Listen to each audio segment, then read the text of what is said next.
Hi, I'm Neil Druckmann, and I was the director and co-writer. Hi, my name is Halley Gross, and I was the co-writer and narrative lead. I'm Ashley Johnson, and I play Ellie. Hi, I'm Troy Baker, and I played Joel. This whole scene came about because we were trying to figure out how do we recap the previous game just enough for people that haven't played it, or might not have been so many years they don't even remember it. So we thought, Joel could confess to Tommy. And this was, I don't know why, I dug my heels in, and I was like, I do not agree with this. And I had such a problem with it because I felt like this was a secret that Joel was going to take to his grave, and he would just bear this sin. And it wasn't until we were on set, and I'm sitting across from Jeffrey, and I'm watching him just listen to Joel. And every take, we went deeper and got better, and more truth came out. It's really small, but you're right, it's really powerful and intimate of this exchange between these brothers, of just how far they've come since he's rejoined Jackson. Yeah. It's become one of my favorite scenes. The meticulousness of this task of fixing up a guitar. And I remember you saying specifically is like, you're really trying to get the grime out. And to me, how that mapped to what he's trying to do in this scene with this conversation is I'm just trying to get every last bit of dirt out. In the original game, we didn't cut to a close-up of Joel and seeing like what was his emotional state coming into that operating room. That look from Tommy. What do you do? I love this right here. I saved her. And we wanted some darkness around that statement of like, the implication is I did whatever I needed to do to get her out of there. And the justification, that comes from that. That is the central question, right? And I think that opening the game on that line is so important because Joel really does believe he saved her. And that's the question for Ellie throughout the game of, did he? I remember just so much work we did on this soundscape right here of just leaving you with that kind of uncomfortable feeling of it was a good thing, but there was definitely a lot of darkness around it. It's a great scene for Tommy as well. And now he has to carry the weight of this thing that his brother did. Goddamn. Right now he's not feeling great about it. That's so.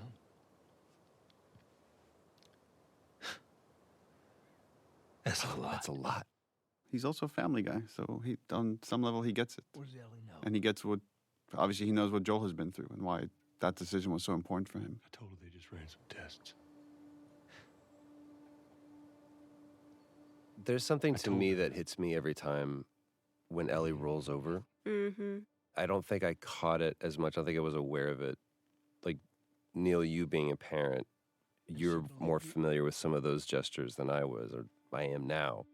Traveler will do this, where he will, when I put him to bed or whatever, and he's ready to go to sleep, or he needs to be alone with his own thoughts, he'll do that turn. And it never really hit me that that's what Ellie is doing, is just, okay, I'm done talking about this now. I just kind of want to be private in my own thoughts. Which is also an interesting juxtaposition that's happening here, is we're getting to see the moment he was lying to her while he's confessing the truth to his brother. And the differences in those two relationships now. And it's, despite how much they've been through and how much Ellie has become an equal of sorts, he still sees her as his child, and if he has to lie to her to protect her, he will. It was important to get this final handoff of playing as Joel one last time as this beautiful sunset ride towards Jackson before we fully kind of hand off the baton to Ellie.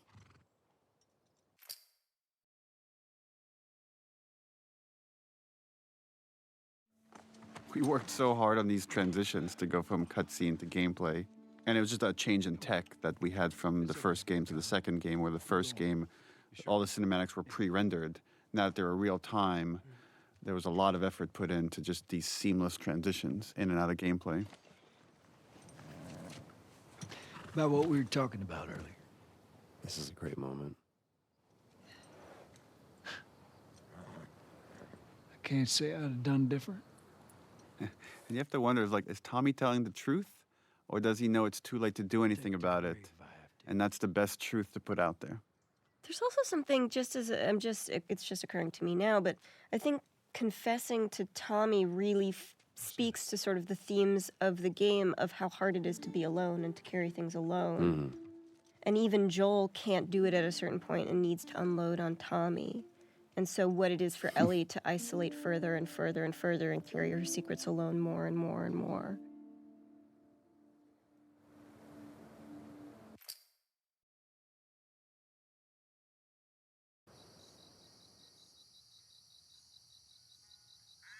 There's her little house. I discovered some people don't realize that her house is the garage. Exterior garage of Joel's house. Look, she's drawing a deer. Oh, and you're hearing Sean James' song, which was the song we did for the teaser trailer. Ellie? Shout out to the environment team that had to build several different versions of this room, as Ellie has lived in it for longer and longer and got more and more of her items from the old world that she's obsessed with. Lava lamp. I love this moment of just like, hey, how do you... Jesus. Do you both remember when we did this scene live on stage, just for an audience of 100, 200 people? I forget exactly. Like Jeff Keighley set up this one night live, and I wrote the scene just for that. But in the back of my mind, I knew already this would be the opening for the second game. Oh, yeah. And that was... Talking about how impressed they are with Some of that was streamed except for this scene. That right, was just that for one, the audience. We did not stream the scene. There was this, I remember we got it, and then as often happens, there's a team of people that kind of come up to you, and after you go, cut, best that one, that's a take we can go with. And people just kind of clouded around you, and there was a conversation that was happening. We were trying to figure out what it was, and I saw you do your, everything's okay, it's fine, it's fine. And then afterwards, you tell me this story that in Uncharted 3, the ship capsizing was one of the most resource-draining, almost game-breaking things that you guys, one of the most ambitious set pieces you'd ever done. And then in the Left Behind DLC, the photo booth was one of the most resource-draining, almost game-breaking things. He goes, up until you decided to put your thumb in your belt loop. Oh, that's right. Yeah, so actually that's funny because you did that, Joel initially didn't have his shirt tucked in. But in order to honor, again, this little gesture that you did, redesigned his clothing. And the way we did clothing on this game is we actually sourced the actual material and scanned it. So we had to source the shirt, the pants, the belt, scan it, so we could do this one gesture that you did, which was like looping your thumb around your belt. Trust in you.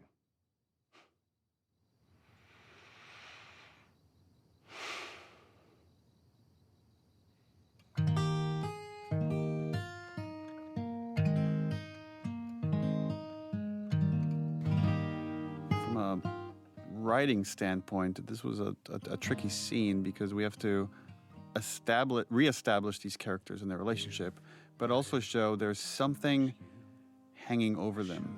That there's, we had to honor the ending of the first game, that moment of okay, of lie, that again, Ellie knows something is off, but she doesn't quite know how to deal with it or how to move past it. Right, so this scene has you see at the beginning, she's trying to get rid of him, and then he wins her over by playing the song, and she softens by the end of it. And it's interesting, they talk about you promise you would teach me how to play the guitar, and they're talking about promises and oaths and the idea of keeping your promises. And we know this lie is hanging over them. I love this opportunity this song gives Ellie to watch him. Yeah. Without confrontation. And again, there's so much beautiful acting that you're doing here, Ashley. I know these compliments are making you uncomfortable, but it's look how much she's processing. Yeah. You could see it. You could feel it. And again, talking about when characters make eye contact versus not, is only when he finishes that he finally allows himself to look up. Barely. Barely right there. It's a very intimate thing. Yeah. I don't think I've ever been more nervous than I was in that scene playing that song. Were you more or less nervous when you did it live? For some reason, playing music live to me feels a little bit more at home. But also, I don't know if I fully understood what that song meant to you, Neil. And knowing what it was going to mean now to other people once they played the game. And now there was context to it. Now there was story. First lesson. They care about each other so much. The lighting. Lighting is so gorgeous here. And this was the same pun we had when you both did it live. Do you remember the joke?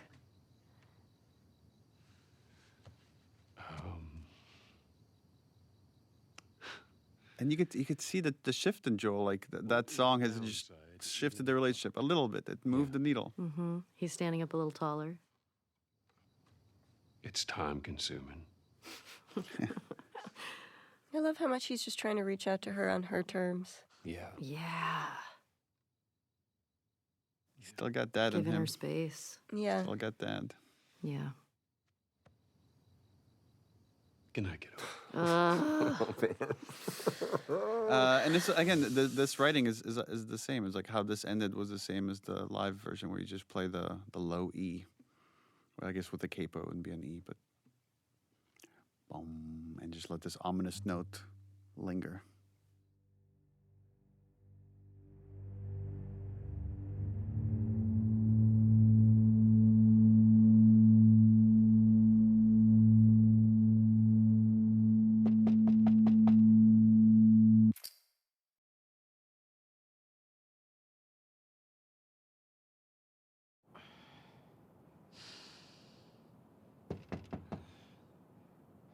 Interesting parallel. In Last of Us Part 1, Joel wakes up after the multi-year jump Was to a knock at the door. was that an accident? No, that was by design. Sorry, I totally overslept. Just give me a minute and I'll Yeah, initially we had the whole dance and the kiss in the beginning. And then once we moved it to the end, we had to kind of, through exposition and dialogue, hint at what happened. It was just Dina being Dina. It's just Dina being Dina.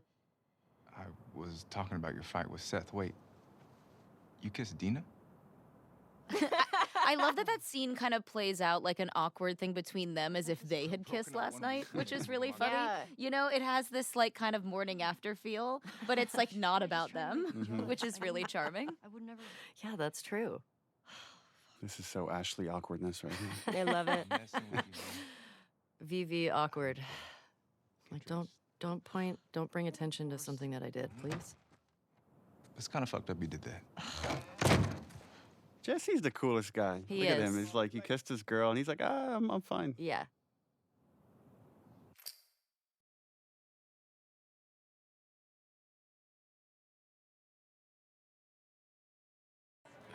Excuse me. Oh, Seth. There you are. Come here. Oh, Seth. Yeah, remember this scene was, I don't want to hear what that big. I mean, so much of this story is about forgiveness and letting go of stuff and how Ellie specifically struggles with that. And this was a pretty minor example of that. Seth, come here. It turns out I really struggle with it because I still hate this scene. I'm like, fuck that guy. I know, He's me trying. too. Look at him. He's Doesn't work. Steak sandwich. He's trying so hard. Look how he wrapped it with a bow. The way he starts with like, look, Aw. I'm like, yo, look you. Yeah, don't looky hear me. Let's just. Oh, now it's her fault. Great job. Yeah, this scene makes me so mad. Hey, I'm trying to apologize, you little bitch. You're like, what? Made you some sandwiches. Okay. Your steak. Thank you, Seth. Didn't we discuss cutting bigot sandwich because people had such a hard time understanding it at first? Yeah, they kept hearing bacon sandwich. Bacon sandwich. Yeah. Bigot sandwich was that? Bigot sandwich. Yeah. I appreciate that. What you got there? Bigot sandwiches. Yeah. Forgot about that. Smells good. Halley, you wrote that, didn't you? I don't know. It just bigot sandwich feels does feel very Halley Halley. to me. Okay.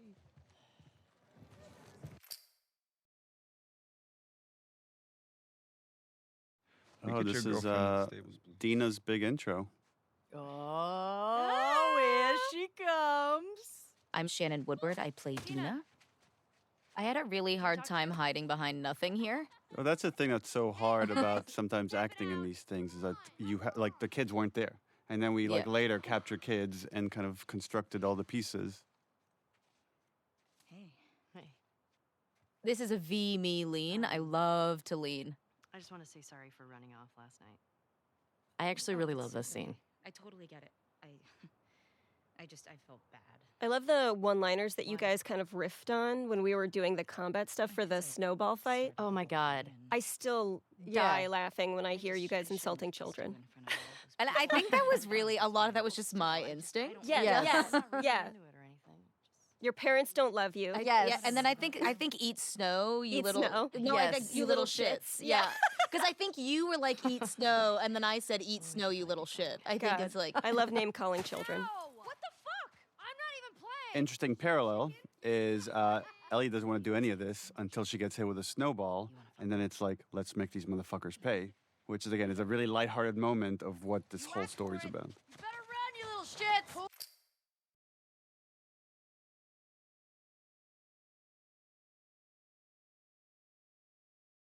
All of the horse acting was always very funny to me because how that works is you have somebody holding on to a rope and you're just kind of Pulling it along. pulling them around.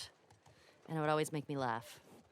Fun fact, the guy in the stable there is Yuri, who plays Spider-Man in the Spider-Man Insomniac game. That's Yuri? And this was another big scene. Anytime we have a big scene like this, we can only have so many actors in the volume, so this is captured in pieces.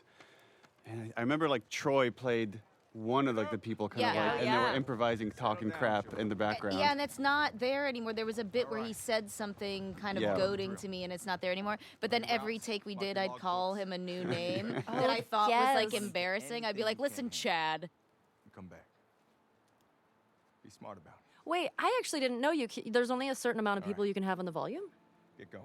Yeah, just because we start losing data after a while, so to track all the little balls and stuff. Like there's like this, it gets fuzzy. Like above 8, I think it just like gets more expensive, and you're more likely to be error prone, so it needs more cleanup. Yeah.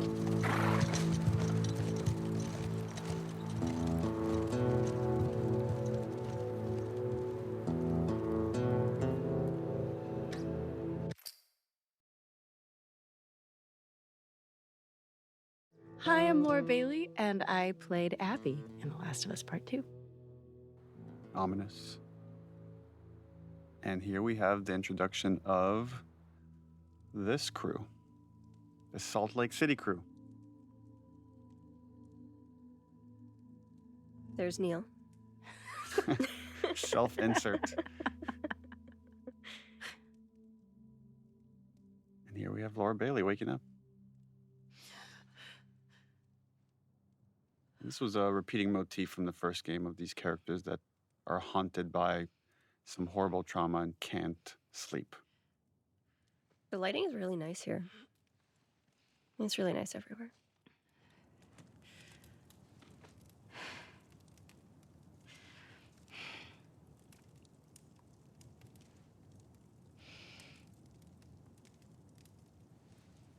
We debated quite a bit of like how much do we want to reveal for this character when you're about to play as her, versus how much we want to hold off for like the second half of the game when you get to see more of her.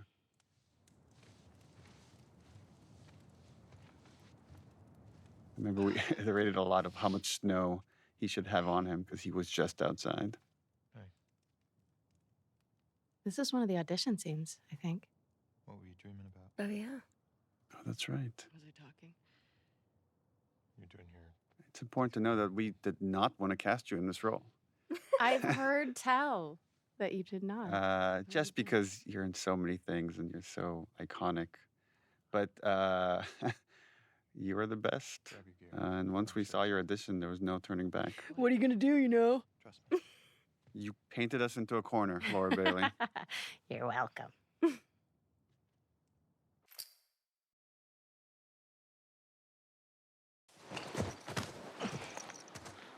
is the first real big choice this character makes, Abby, of do we turn back or does she choose justice?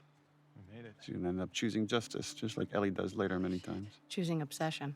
Mm-hmm. You know? It's a fucking city. Yeah. It's also important to note that, when you're acting in this, there's nothing there. You're in this blank white volume, and we're like, okay, it's snowing. You got to act like you're freezing.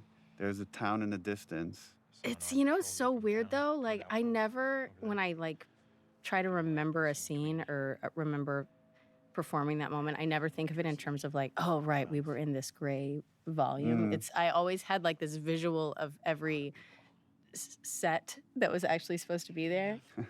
And I think of it in those terms. But I think that's a unique skill that only some actors have. Really? And other actors without the set, without the costume, they can't get into it. They can't lose themselves the way you and Troy and Ashley do.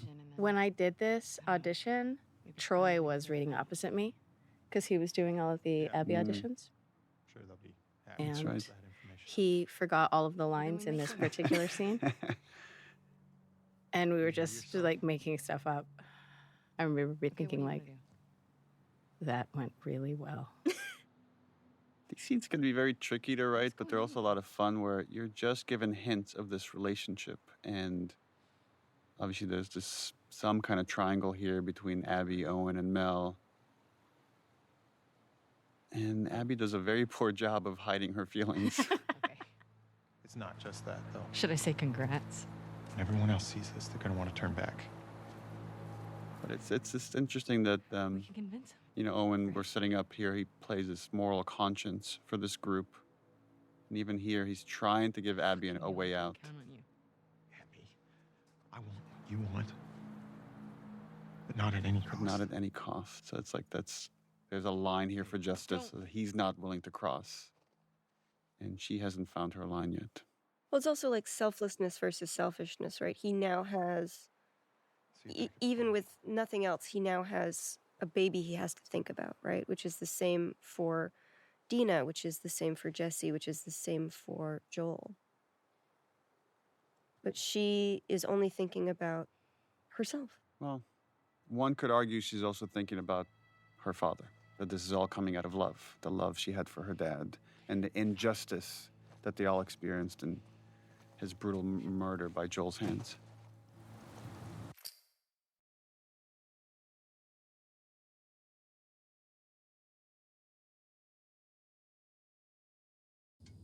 Oh, there we go.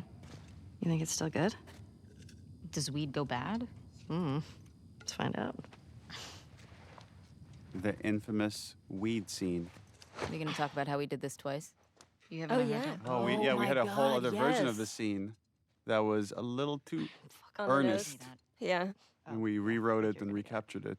It's How do funny you you mean by described it that? as earnest because I felt that it was literally a fight until she's like, "Okay, I love you." It also felt that fight was trumping some stuff that happens later in the theater once we're in Seattle. So this was a moment to give them What's wrong with you? pure innocence before we go on this violent journey. I remember, Neil, when you pitched the idea that she throws the glass, and I was still to this day, I'm like, but what if you smoke glass? I Yeah. got What if you really smoke glass? concerned. It is true. Yeah. I mean, gonna be stuck here a while, right? Kissing scenes in performance capture is really hard. I feel like the hardest part about it was when we would have to do the ones where we would have to be standing apart. Oh, yeah. Oh, And yeah. then That was really embarrassing. we would just have to be Yeah, with because ourselves. we had one where it was just you standing there with your face turned to the side Ugh, and I just kind of can't. kissing the air so we get the pure facial reference that isn't obscured by And then Shannon's it was big head.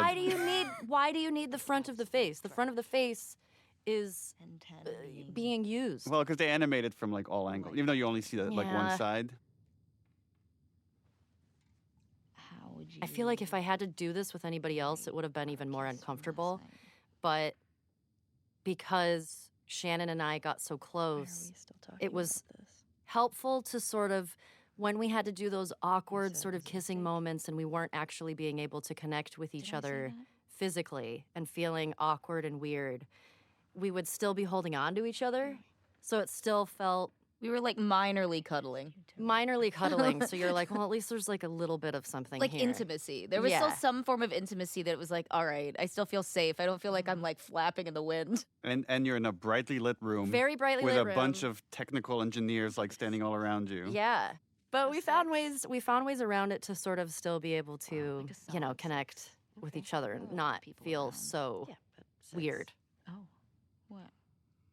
I mean, now I really want to. I mean, what you're doing is, I think, pretty hard. You're trying to convey years of relationship with this other your best friend, and it all has to come across like there's just so much history, and yet there's this still awkward thing that hasn't been realized until this moment. Have you met you? You make me want to go back outside into that blizzard. She's gotta flick that joint really aggressively in a second. Flicky. Ellie's so cool here. Look at how cool she is. This better be better than a 6.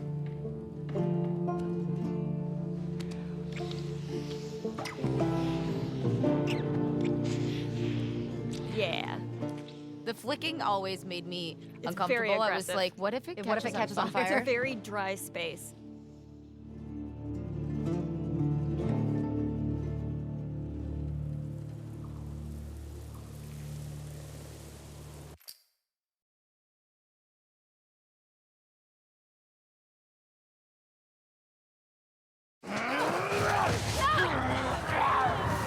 The one guy that saves her life is the one guy she wants to kill. Well, I think it speaks to the nuance of atonement, right? It's like she ultimately will save 2 other kids in trouble. But is that enough? Does that make up for anything?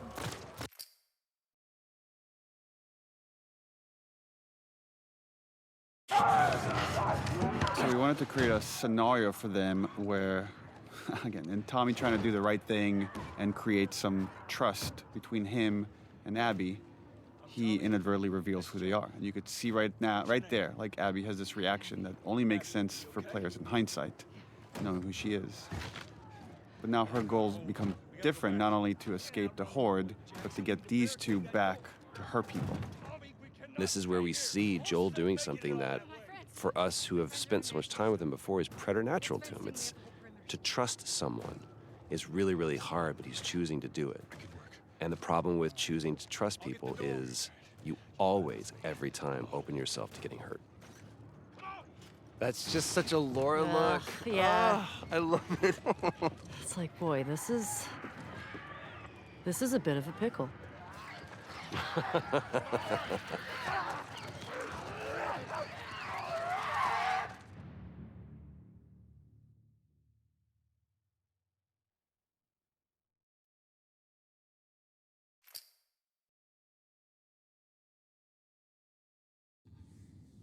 This is the Lethal Weapon 4 comparing scars. I love it. When I was 12. Look at those arms. Really jacked. Dina's hot. I tried to get on it. So's Ellie. They're hot. Yeah. We're hot. Yeah, we're hot. I remember armpit hair being a large discussion. Armpit hair with the Ashley office. Swadowski, who was our character art director. Yeah, and how much body hair should the girls have, and what are we okay with, and like let them be natural ladies. I love it. A chemical burn. I did it myself. Why? It's on the tip of her tongue right there. That's a hard thing to say to somebody. Like, oh, I'm the only person that doesn't really get affected by this thing that's completely ruined the world. Right here. Now I'm trying to remember, does it make it in that I'm like, I told you something true? It does. Yeah. It does. This still happens here. Yeah. This scene, because we did it twice, sometimes I'm like, I don't remember which, because both times we did like, it was like 5 hours. Yeah, they were big days. Ring of fucked up teeth marks and cysts and... Ow! Fuck you. What? Hey! I told you a real fucking story. I did tell you a real fucking story. Oh, you want a bite mark? Oh God. Oh, here comes this scene. Steven.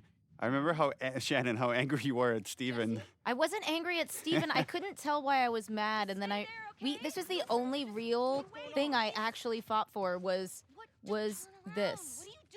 Was to make him turn around. I was with you, and I was like, he needs to turn around, and you were like, why? And I was like, it took me a while to explain it to you, and then when he did it, then you were like, I get it. Because I was like, no, because I have to protect her. Pretty sure that was in the script. but No, you it might wasn't. be It right. was the only argument we had. It's been 3 years. I don't remember. Oh, You're yeah. probably It right. was actually, I remember this. It was the only thing I argued with you about. And it was because I felt so protective of Ashley that I knew it was right. That I was like, because we were so close, that I was like, turn around. She's naked. Like, Yes. you know, because you guys knew each other intimately, but Yeah. Ellie and exactly. And because I had to, like, I wanted to prove to you that I was loyal to you and not embarrassed because he was there. But I love it. I feel like it shows so much about how strong Dina is and how loyal and sort of just, I don't know, I love that. I feel like that little moment says so much about Dina.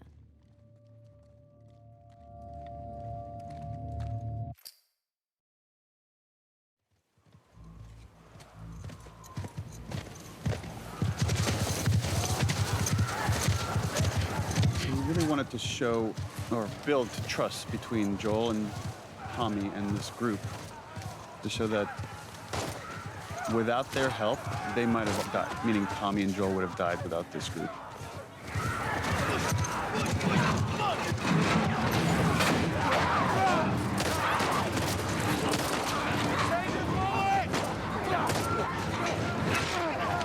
Another one where I think I'm like screaming out to all like the actors, okay, now they're burning, now like there's a lot of fire. And you gotta speak up over the storm. Again, none of those elements are there.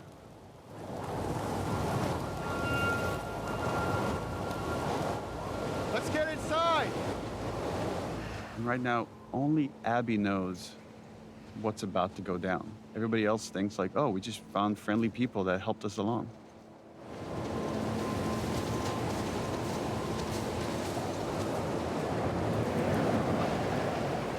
We captured this all as one go, from here all the way to the golf club hit. And initially we had versions of it where it was edited to be multiple cuts. And then it felt like it could just be way more tense if the whole thing was one shot.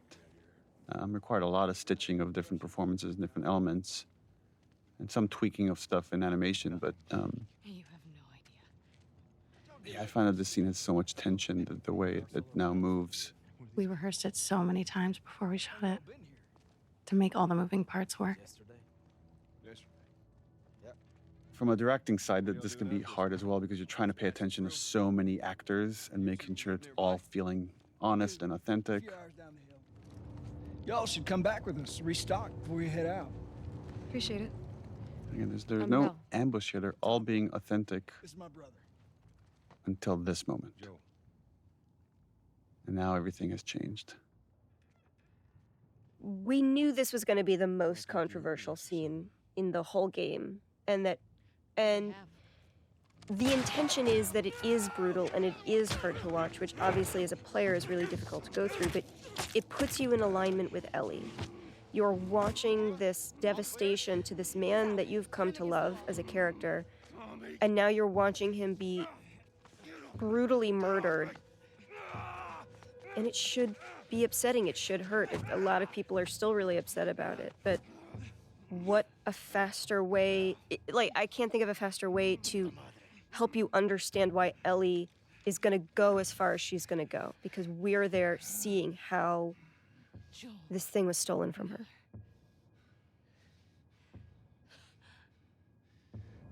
Yeah, this interplay of like, you want him to suffer, and he's not giving you the satisfaction of like, I don't care who you are, do your worst. Mm-hmm. And you try. Yeah. You try to do your worst. Joel's not a man who begs. That is a conversation I had with Troy about how prepared he was. He's lived for 20 years, 25 years at this point of like, just always accepting that this day might come. Something like this will happen because it always happens in this world. Yeah, it's irrelevant to him who they are or why they're doing this, because there are so many people who could want to do this to him. given the life he's led. I just remember shooting it and being like, this moment you've worked towards for so long and wanting it to feel right and wanting it to feel good. And it happens and you just feel fucking empty. Mm-hmm.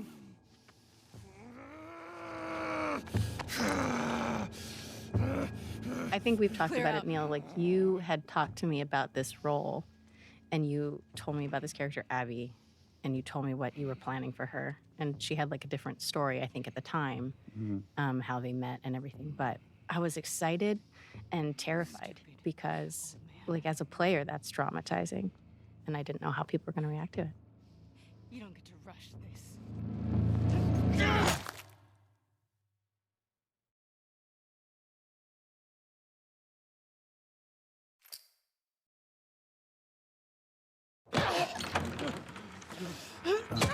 Yeah, we had versions of this sequence where Ellie came in after the fact, and it just felt we needed her to see it to really set up this journey. Yeah, this was rough. This was a rough day on set because I knew we were losing a character that we all love very deeply. You know, even the imaginary circumstances of that are just hard. It's also our, you know, all of our friendship, my friendship with Troy. So just seeing that and... What I remember more than anything is, you know, we're going through the mechanics of it, and we're stupid suits on a soundstage, and there's all of these machinations and things that are keeping it goofy. But the one thing that cuts through the din of all that is when I look over at Ashley. Because being the great actor that you are, all of those things go away, and all you see is the moment that we're trying to create and the reality of what this scene is for you personally. And everything that I'm feeling, everything that I'm thinking is gone because I'm just watching. And I don't know if I'll ever be able to watch that scene without it bringing me to that place, ever. But the thing that has been proven to me is because of the way that I feel, because it's so hard, it is absolutely the most honest, perfect version of this story. There's no other version of this story. There just isn't. And for this version of the scene, it was important that we were in Ellie's head, that you don't get to hear this conversation that's happening around her. But this was just about the ringing of the ears of pure hatred and anger that she's experiencing right now. Oh my God.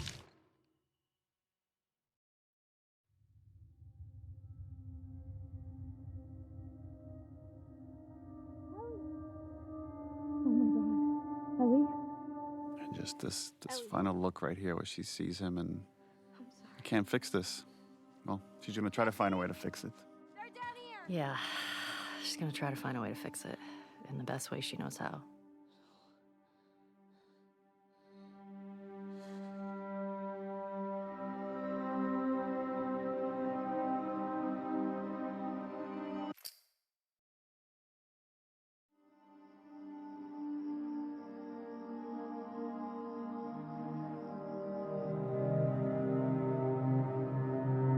I love this scene with you and Jeffrey. Brings you Tupperware with food. Oh yes, this was one of my favorite scenes to shoot. I love working with Jeffrey. You're so brilliant how it goes from this really sad, mournful place to just slowly rage over time as you're not getting what you want. Also, this emptiness you have just from that look out the window there to like this, that like bereft. It's just really right on point. It's just so good. Hey. Hey. Jeffrey here is quite brilliant. Is like Yeah. he wants to go after the people that hurt Joel. So there's like the emotional part of his mind and the rational part, and they're kind of in conflict here. And like he's trying to do what's best for Ellie, which is to say it's not worth it. I also really love how the blocking of this scene worked out, because I love that neither of them can look at each other. They're not facing each other. wants to make sure you're eating. Oh, and Jeffrey's voice. It's so She can't stop us. scrumptious.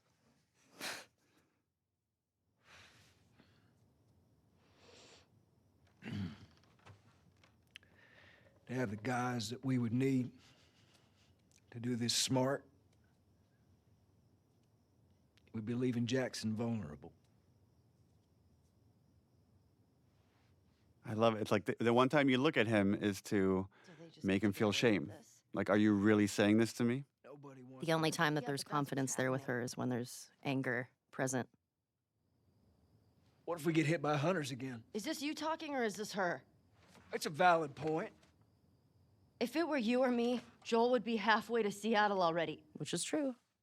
Well, we had actually lines here where he counters that, and he says Joel never went after the people that killed his daughter. Like, because we really wanted to flesh out the point that, like, Joel is more pragmatic with his violence, where Ellie comes from a much more emotional place with it. Why didn't you guys keep that in? It just felt like we're just Too on the nose? too much exposition about the previous game, and we wanted more to stay in this moment. Like, there's other ways to talk about what Joel did in other spots, and really wanted to focus about And if you want to come with me, great. the logistics of going after the people, going after Abby. You have no idea what you're walking into. You don't know how large that group is. Don't care. I don't care. You can't talk me out of this.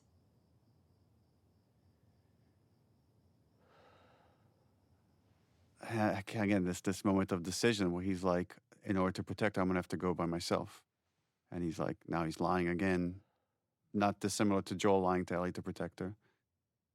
Give me a day, Right? That give me a day's bullshit. okay? There's got to be some folks you can spare. Why the And she choice won't of the budge. hairpiece coming down? The little hair string for Tommy. There's a little bit of design, like Abby has something similar as well. So it's like there's what animators call secondary movement. So as when he's moving around, there's like physics on the hair.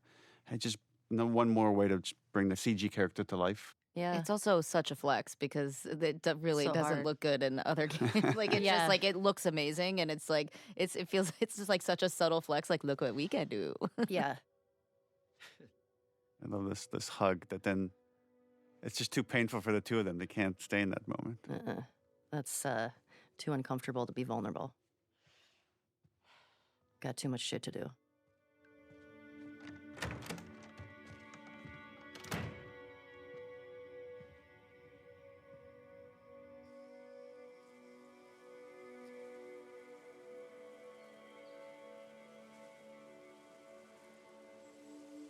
There's something about, when it doesn't feel real until you're at his grave. Like there's a part of you, maybe because you play a bunch, like you play video games, you watch a lot of popular movies, you keep thinking he's going to come back somehow. And then it's like, no, there's his name on that gravestone. And then the famous Gustavo All Gone, another version of that theme. It was hard. It was hard. Joel is a character that I love. And I wasn't ready to let him go. So seeing that, even experiencing that of seeing, oh, we're doing a scene where we're at the gravestone is very final.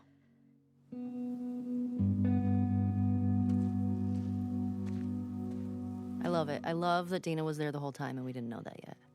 Not looking on, just sort of giving Ellie her moment. I remember when we were doing that, I really did feel like I was like really trying not to listen to you. I felt that too. You did? Yeah. It's like I'm right here if you need me, but It's I'm like, not but listening. I'm not listening. You know, you have your privacy, but if you need me, I'm here.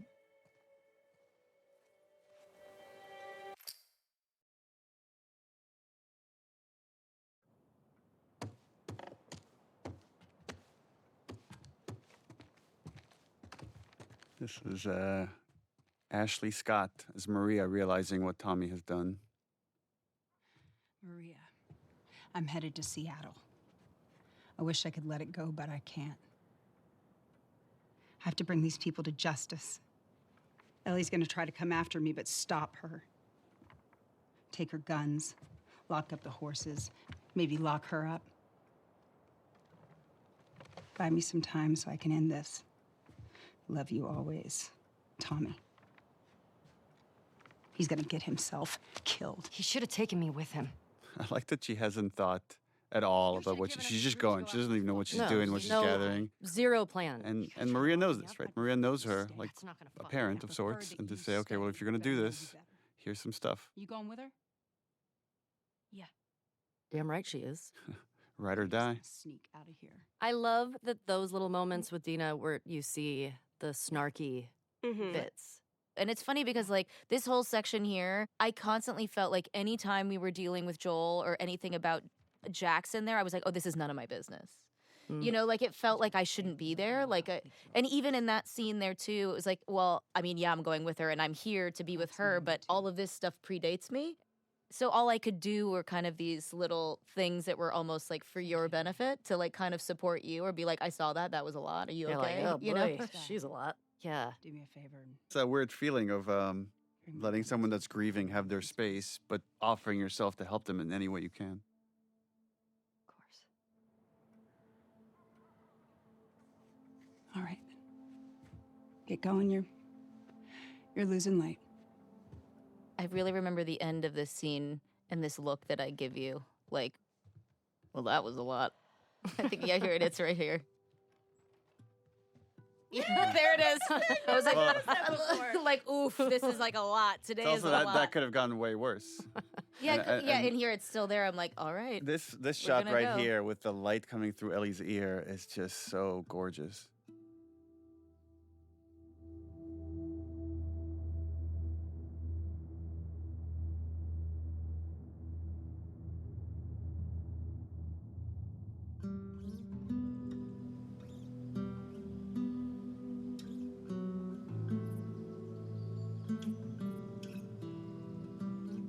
This hunter was on top of him, drowning him, and Joel couldn't get to his gun. Jeez. Were you scared? Well, I didn't even think. I just ran in there, grabbed his gun, and shot the guy in the face. How old were you? 14.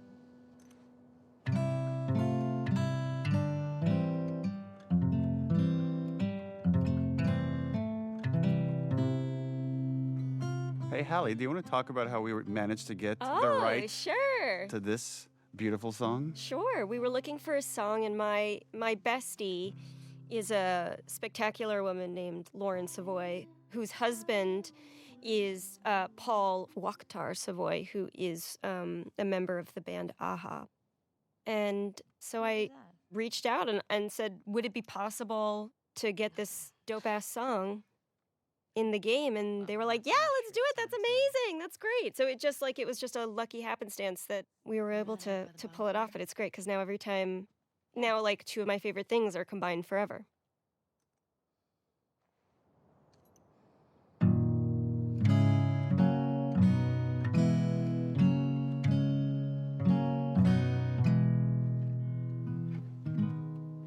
It's also cool how these things are such collaborations where that's obviously Ashley singing, but that's Ashley's friend Chris playing guitar, and we mocapped his hands and then transposed that onto Ellie's body. I loved this game mechanic. So fun.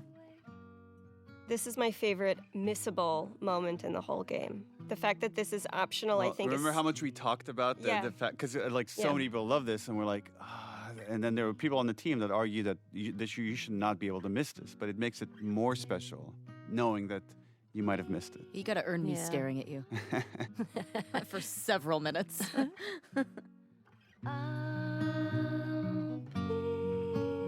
Such a good cover too. I mean, I wouldn't say it to Ashley's face, don't look over here, but like, it's pretty solid.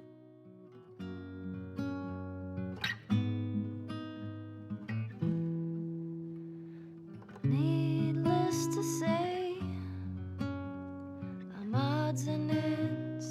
When I see Dina's looks over here, my interpretation is that she's remember all the times that she was falling in love for Ellie in the past when she was with Jesse.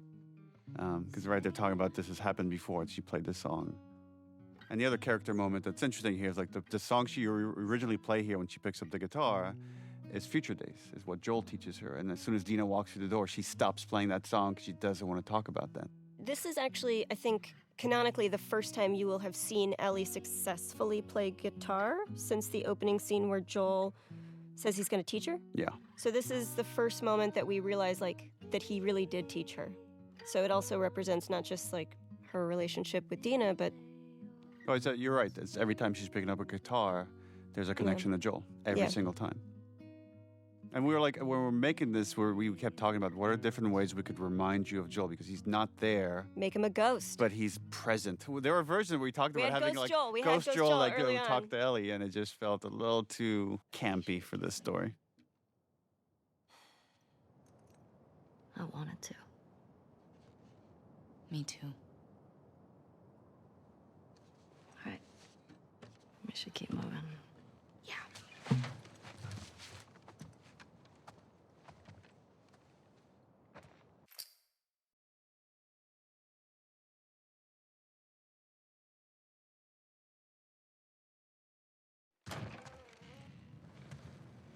Oh, the Tommy torture scene. So we got to see Joel do this scene in the first game of interrogating two people.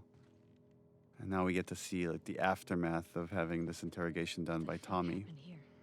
Just shows you what he's capable of. Tommy did this. And then later we get to see Ellie try to do this.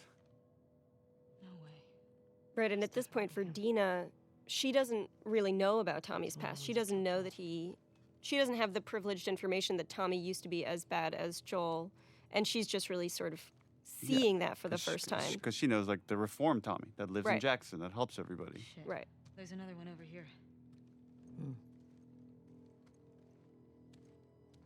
Yeah, I remember we iterated a lot on the lighting of this room and trying to give it the right vibe, that it wasn't too bright or too dark. I don't recognize him.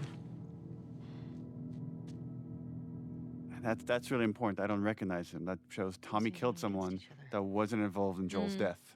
That there's already starting to be this cost of whether this person is innocent or not. Is who knows.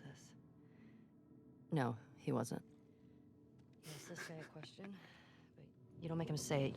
You make him write it down. And then you ask this guy. This is the worst board game ever.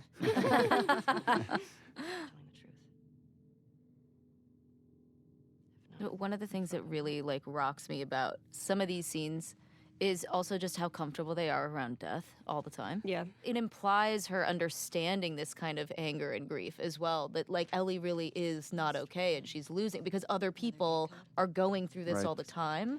And so like it's those little things like that that really like moved me when I was actually playing the game. I was like, God, this is fucked up. Like And right around this area is where we have Dina mention her sister and how she was never able to avenge whatever happened to her sister. So she has this unfulfilled thing, and she knows how traumatic that can be, and she doesn't want that for Ellie.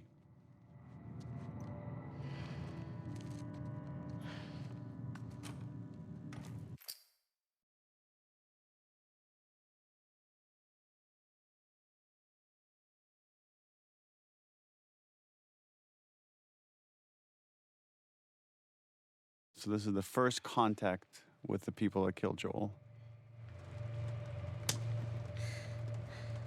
He's great. Yeah. Chase Austin is great. And fun fact, Chase played young Sam Drake in Uncharted 4. How'd you find us? So ballsy. Big scar across his face. It's funny.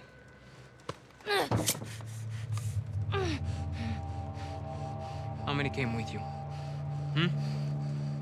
Just you two? You think that's what Ellie really believes, that no matter what, they're going to get what's due? Like there's like some cosmic karma thing going on.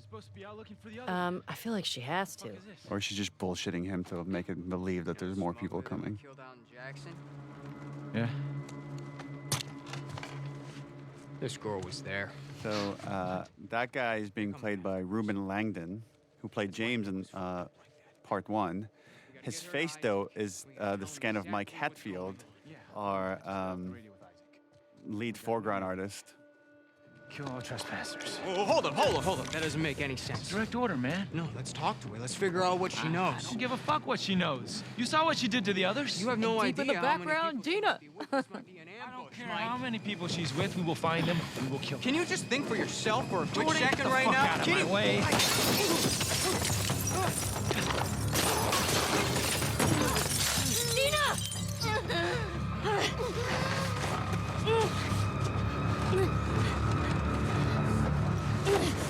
Jesus. Come here. Dina!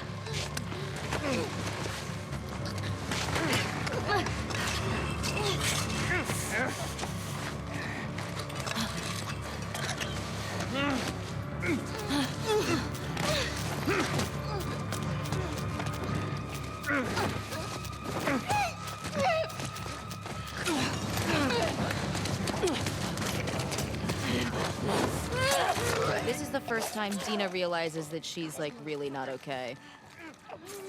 She's like, what the fuck? Yeah. Yeah, which I love because It's the hints of the obsession. Of Yeah. like she's losing herself to this chase instead of what's actually happening right now. And really, really to their detriment. And it was important when we were writing this scene to have the death be relatively quick. And then you can't even linger and think about it. And again, this just kind of pushed forward of like, maybe the next one will be more satisfying. Or maybe the one after that will be more satisfying. I don't fucking know. Come on. Fuck, Ellie.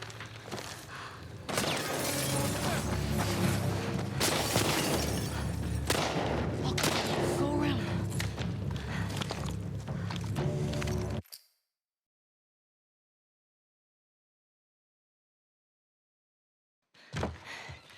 The first kind of like draft we have of all Seattle is Sucker Punch Games made Infamous Second Yes. Son, which takes place in Seattle. So they gave us a 3D model of all of Seattle as a Wow. starting point. And then we just spend a lot of time just like mapping out the entire story and where like Ellie and Abby go. So we have this very intricate map of all the location. And based off of that, we said, okay, now we need a map that they could point to in the cinematic to get us to the TV station, its next location. I remember one of my first meetings, or one of my early meetings at Naughty Dog was with M, and who's a lead designer at Naughty Dog, and she had spent a lot of time figuring out how Seattle would be flooded in the future. So a lot of the actual flooding you see is semi-accurate to how it would happen if there was that much water happening. M was the one that pitched Seattle initially. Oh, really? Because she felt that it had the most kind of unique locations that we could move through and had a lot of verticality within the city. let's go get Leah.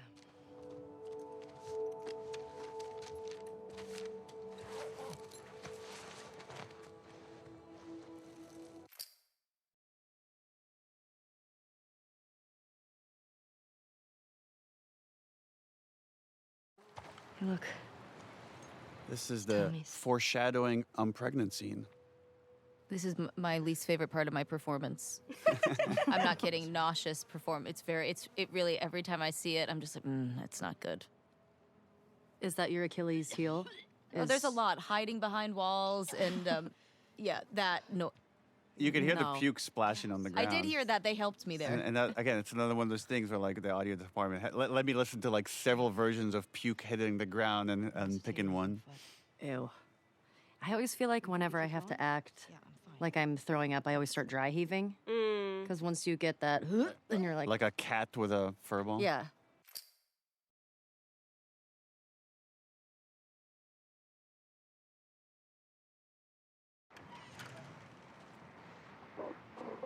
Here's my big moment. This is your big performance. Here she is. Do you say that because that body's much taller than Halley? Everything is. those people listening, Halley's a tiny, tiny, tiny little person. Really portable.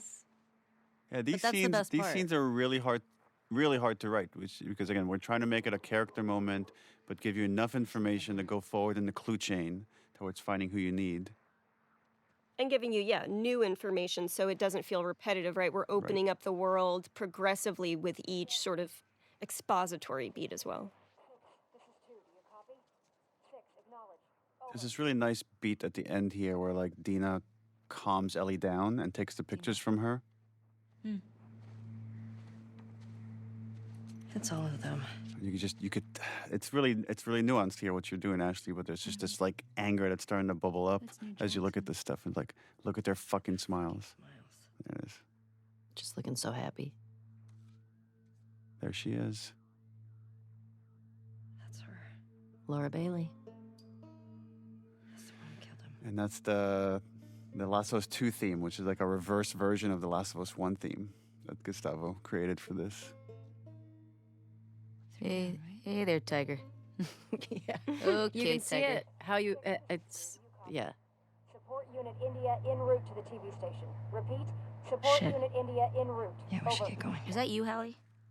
That voice? I was just wondering that myself. I'm Because like, it is that you kinda later. I think that sounds- might have been sounds you. like- yeah.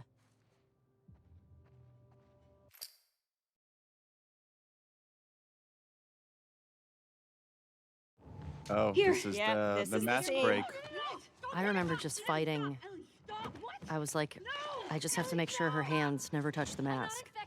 I remember talking to you about this, Neil. Like you were like, it's like she's committing suicide in front of you. Is like what it is. Oh like, yeah.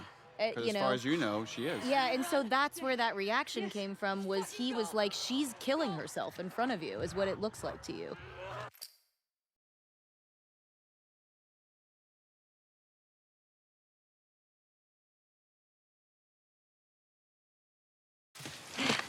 And there it is. The I'm immune, I'm pregnant scene.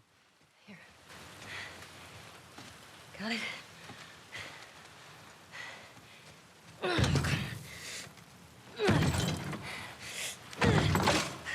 Yeah, it's just this is where the obsession. I think this is the first time it's really getting in between them. That there's now personal conflict starting to form. Yeah, there's a real standoff towards the end of this scene too.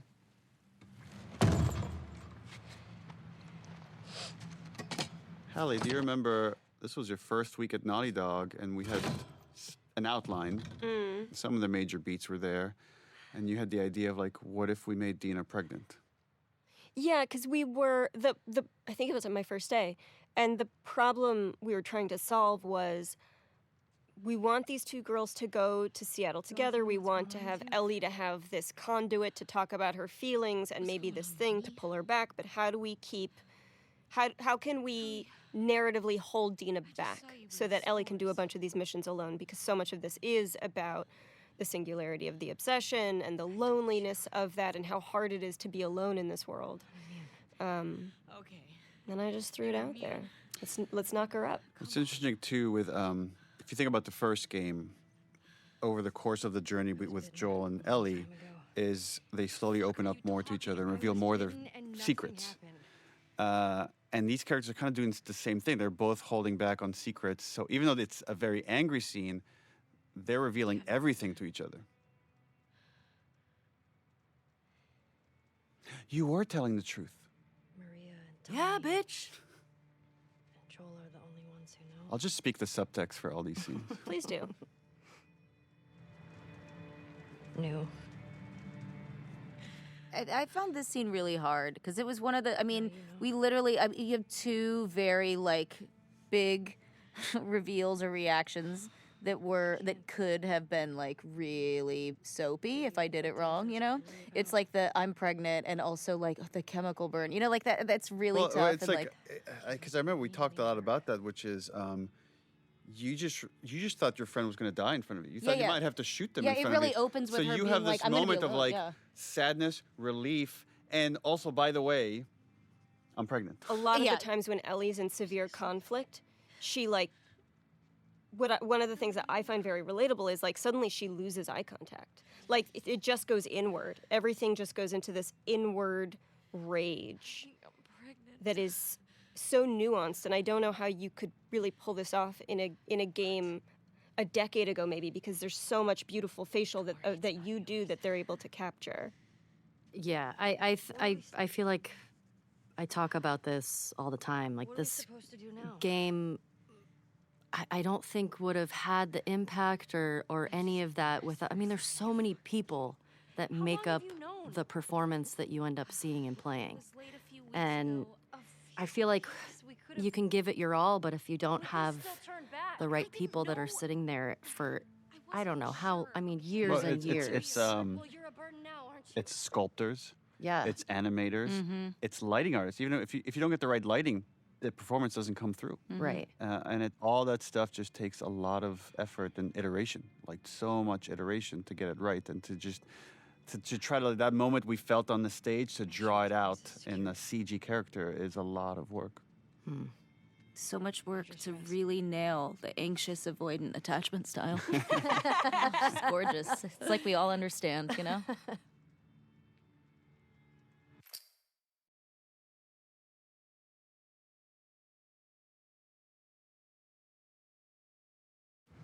The way she handled it, it's like almost like a religious artifact or something.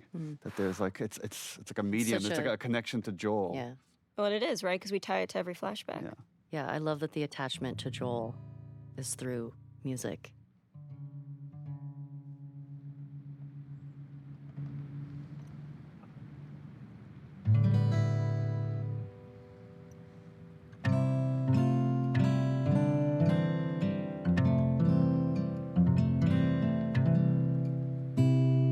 It's funny, over the course of shooting this, how long did it take to shoot?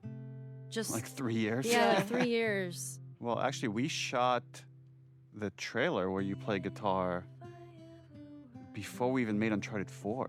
Because we had started working on this game, and then the game went on pause for 2 years before we picked it back up.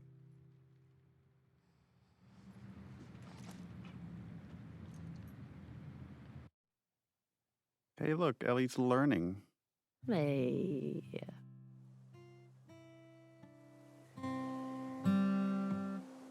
One of the things I really appreciate about your performance, Ashley, is how you're able to so seamlessly jump between these different ages and different levels of innocence that this character has. Thanks. Just need to build up your calluses. I also now watch this. I'm like, that guitar is so expensive. Why are you just leaving it right Just there? leaving it out there? Yeah. Oh, shit. I wanted to show how did Ellie learn how to swim? Because that was such a big plot point in the first game. Yep. It's just nice to see things were okay for a while between these two. I remember feeling, this is a good thing to be back into. Like we're jumping into summer. We're jumping into, like you said, when things were good.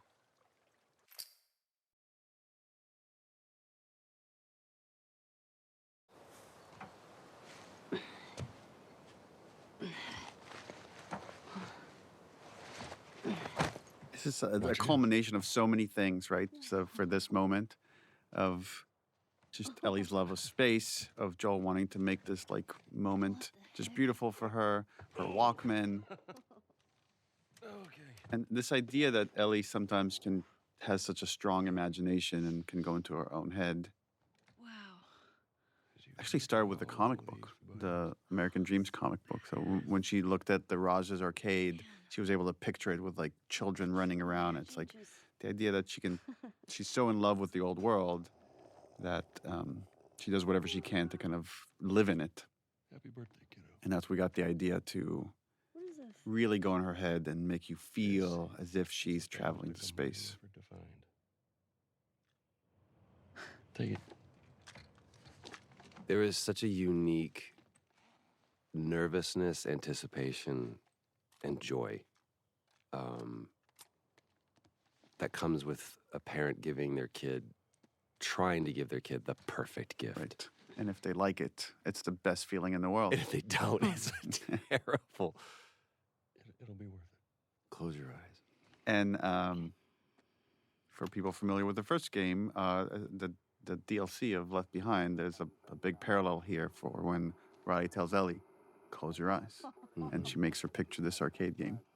And it's like as if these two people just know Ellie so well of what would make the perfect gift for her.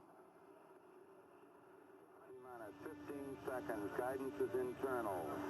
12, 11, 10, 9. Ignition sequence start. 6, 5, 4.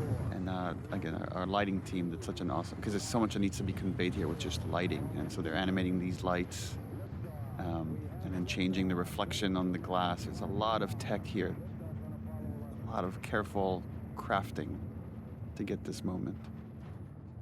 I also love that we're just with Ellie in this moment, you know? It's like you just need Gustavo to do this little riff. That's it. And it takes it over the top. Oh, the scene is so beautiful but so sad to me. Just because I know what's coming. And just seeing Joel trying so hard to reconnect and regrow this relationship with Ellie again. You can see his guilt. You can feel at least shame.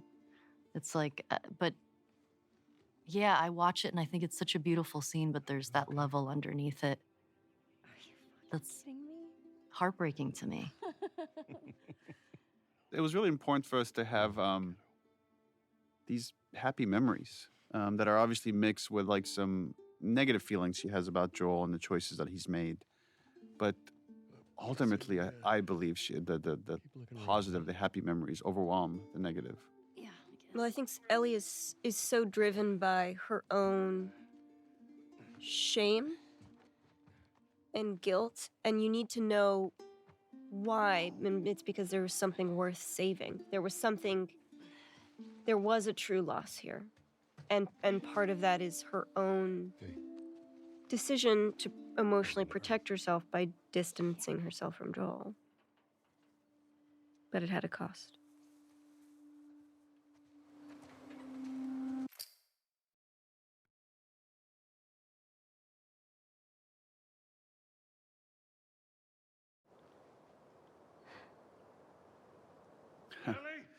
And no matter how happy a sequence we have, it's just this lie and this choice that Joel made is hanging over these characters. As a reminder for Ellie is like, you can't fully let this thing go.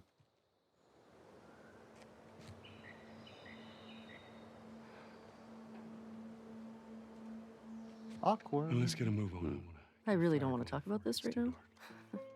It's always so exciting to see, because obviously when we're shooting this, we're on a soundstage and I picture us being there, but it's always so much better when I finally see it in the game. It's always such a better version of it than I had in my mind.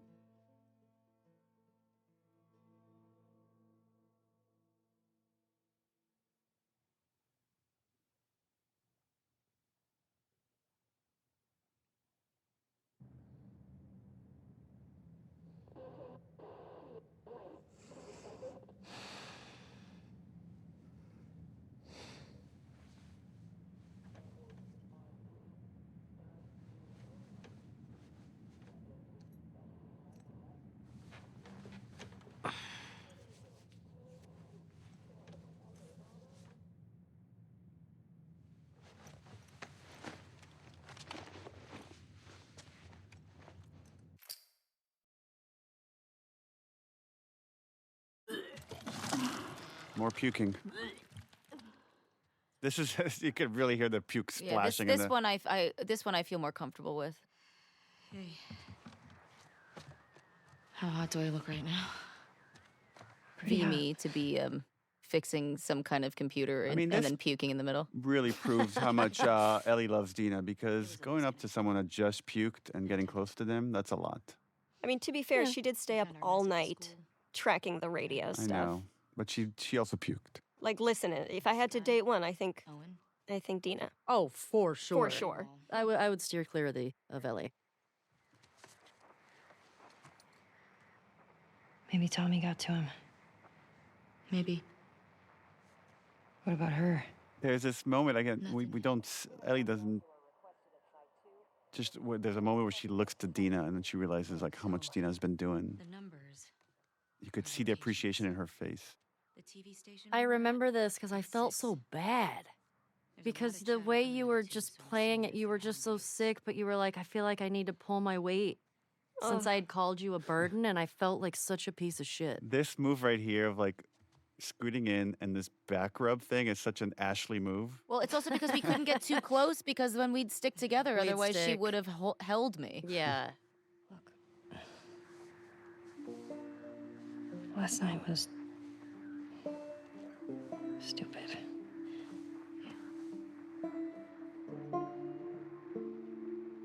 Casualties reported in 14. All available units report. Over. This is Site 13. Unit Lima nearby. How many scars you got? Over. Negative on scars. Lone male trespasser. Armed. Lone male Over. trespasser. Yeah, and then this was again. We wanted to leave Dina behind because we wanted this Ellie by herself, just these really lonely pursuits, and it was. I felt like it was really hard to justify how we're going to pull it off. But I felt like this scene does a good job of. It shows. Dina tries. Like even if she feels like shit, she wants to be there to help Ellie.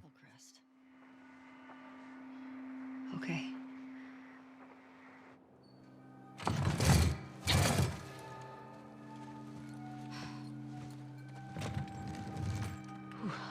In The Last of Us, there's a lot of totems that come to represent certain people, whether it's Joel's watch, Ellie's switchblade, the guitar that's shared between Ellie and Joel. And now it becomes this bracelet that Dina gives Ellie as a good luck charm. It's like this khamsa, which is a very Middle Eastern thing that was very much in my family.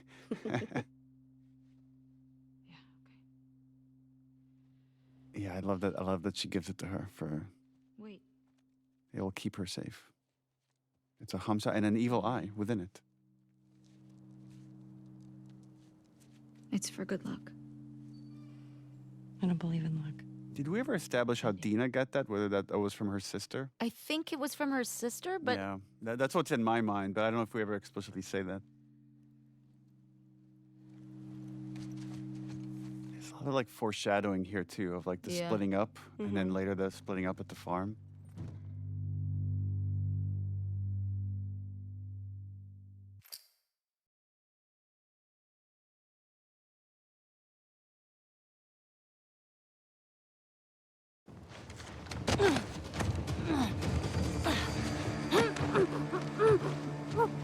Oh, this is the scene that everybody hates us for. The great mislead. The great mislead. Yep. I guess maybe we should talk about that. When we released that first trailer for the game, a lot of people guessed that Joel was dead. And we were worried that after that point, it'll be too obvious. So how can we throw them off the scent? And that's when we came up with the idea of swapping Joel and Jesse here, which I have mixed feelings about in hindsight. It got people excited about something that wasn't there. And, our motivation was in the right place of trying to protect the story, but didn't maybe think it through of how it might upset some people. I remember when that trailer came out, then everybody I knew assumed that then it meant I was going to die. Right. And which then we just leaned into with other trailers. Yeah. And everybody was like texting me being like, oh my God, you die. Like, and they were like, it's so embarrassing for you. I was like, what? Wait, I can't say anything. And I was just like, lol. LOL. Haha. Meanwhile, I think when the trailer came out, we were in the studio that day. We were doing VO, and so we were like watching all the, and I was like, yeah. Uh-oh. I also like that we get to establish, Jesse's in charge, but we never get to see why. Why is this guy so good at what he does? And now we get to see it and get to experience it in gameplay. Okay. You ready?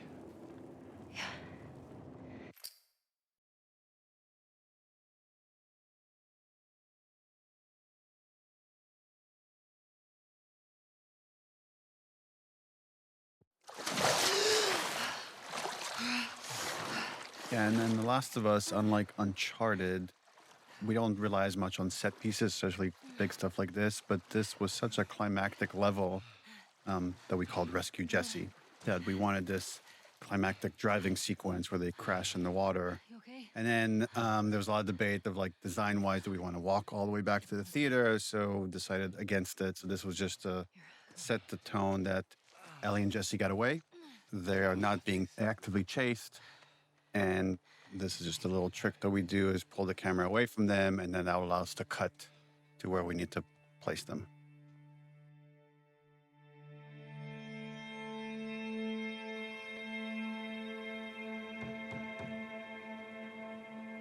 Also an interesting dynamic that we talked a lot about, this triangle between Ellie, Jesse, and Dina. And the thing we really didn't want to do is any sort of jealousy about, are Dina and Jesse going to get back together? Like, it was never about that. Oh my God. But it was just more Ellie feels isolated. You okay? And in some ways, I'm curious to hear what you think, Ashley, but I think she kind of wants to be. She doesn't want to be part of this reunion, and she wants Oh, yeah. she just wants to dwell on what's next. Yeah, I mean, that's how I feel like I was trying to play it, because I can relate to that. When you're like going through something and you're like, I don't want to go through this with anybody else because it's going to be dark. So I'm just going to do it myself. I heard you're sick. That sequence takes us to one of the flashbacks. There's a whole history with Joel and how Ellie feels about Joel and what Joel did in the hospital. And she doesn't let Dina into any of that. This is just their own personal thing that she's carrying, and she's still wrestling with that after his death. Ellie is very not great at talking about her feelings, which I think is why she's on this mission, because she's not using her words.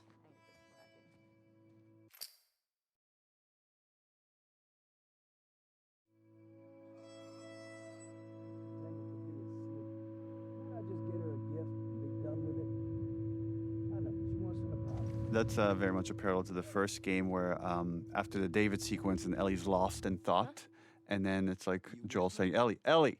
I think Ellie has like some OCD thing where she gets fixated on things and just shuts the world out.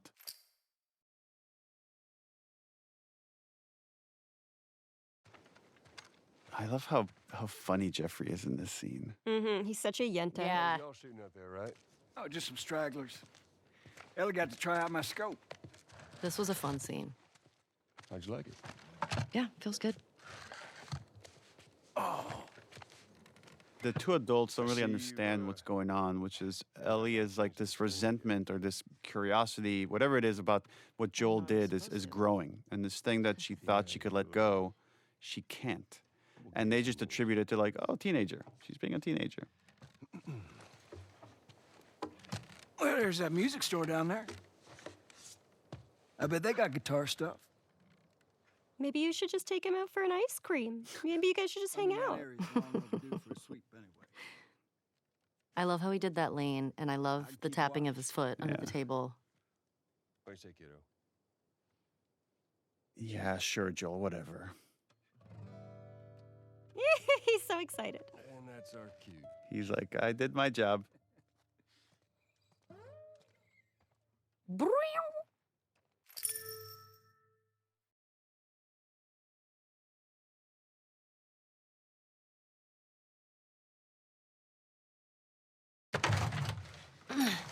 Yeah, the engineering of this scene, it was important to show that the constant cost of having not made a cure. Okay. And here we have these two runaways from Jackson that have succumbed to the infection. And one more reminder for Ellie that things could have been different. Thanks. Yeah. But she wouldn't be here. We're also ignoring one of my favorite exchanges in the whole game, which is realizing that Joel does not know that Ellie is gay at this point, which comes right before this. Oh my God, that's right. Where he just assumes there's something going on between her and Jesse, and she's like, she's like, sure, for sure, totally. Yeah.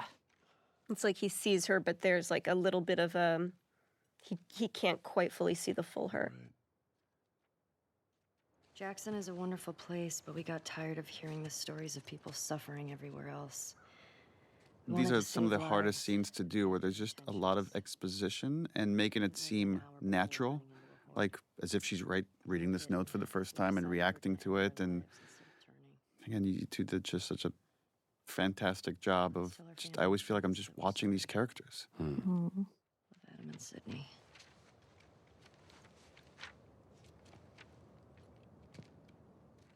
I love the lighting here. Just the way it's framed and silhouetted. It's so Into simple. the wood. Planks. So pretty. Only they were immune, right? That look, it's like she's trying to egg you on to start this conversation. Let's go get Tommy and we can get these bodies back to Jackson. No. Let's talk about this right now. After you took me out of the Firefly hospital, you said there were dozens of people like me. This is the moment he's been dreading, right? Being confronted head on again with this lie. Yeah, that's what they told me. I've never met another immune person before. Have you? Small details, like we had to do different versions of the tattoo. You could see she's got it outlined. It's not filled in yet at this stage. Do you believe that? There's something about a child confronting their parent, the standing in their power, and how trepidatious, even though like she has the conviction of her argument, right?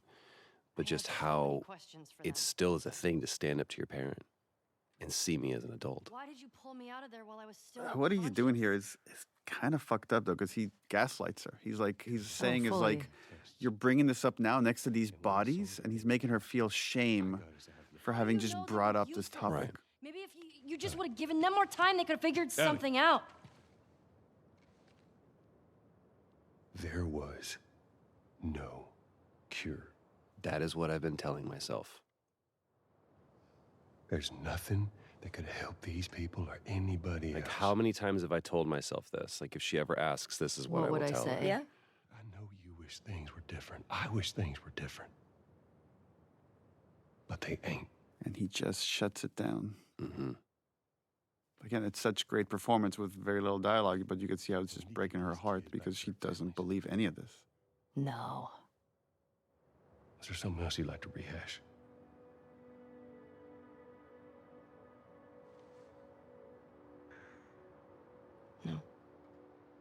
No, because you'll just lie about it. Yeah, that to me is the greatest sin. And the way you're delivering that no, it's like there's a challenge to him. Like, okay, if that's what you want to say, then we'll go with that. Yeah, because it's just like, no, I don't want to rehash anything else because you're just not going to tell the fucking truth again. I gave you a chance. Yeah. Yeah. Ending images. Mm.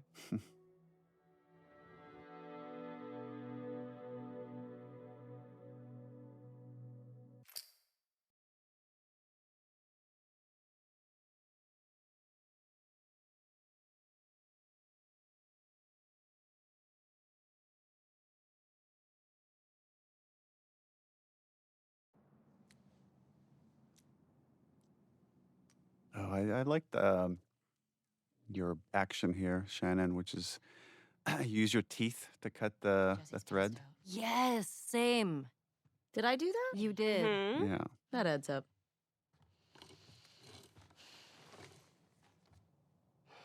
There's so much survivalist intimacy in this game. He's a good guy.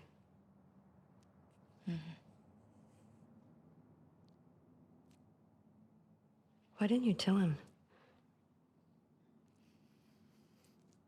There's so much you could read out of those faces. Mm-hmm. Yeah. There you go.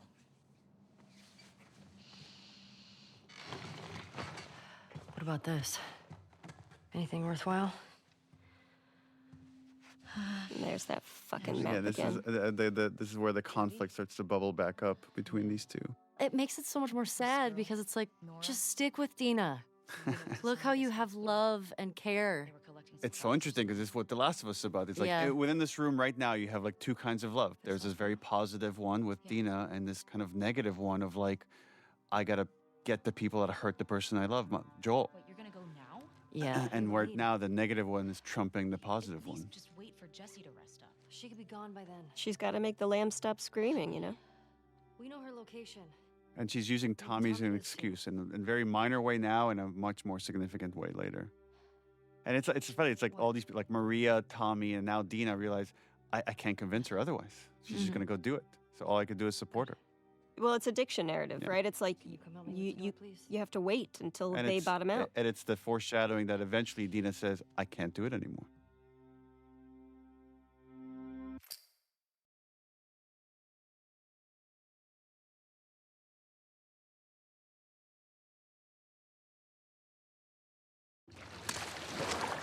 Oh, Hotline Miami. Or as this lady is so famously known as Vita Girl. Oh, yeah, 'cause she's got a PS Vita. Name Nora. Sure, And yeah, this scene was already kind of like laying out hints that We're in the hospital. even if Ellie's trying to avoid violence, it's going to find her. Right? So she doesn't mean to kill this person. You gotta respect her efficiency, though. I mean, one shot. One shot wonder. Mm-hmm. No looking back either. Straight to gameplay.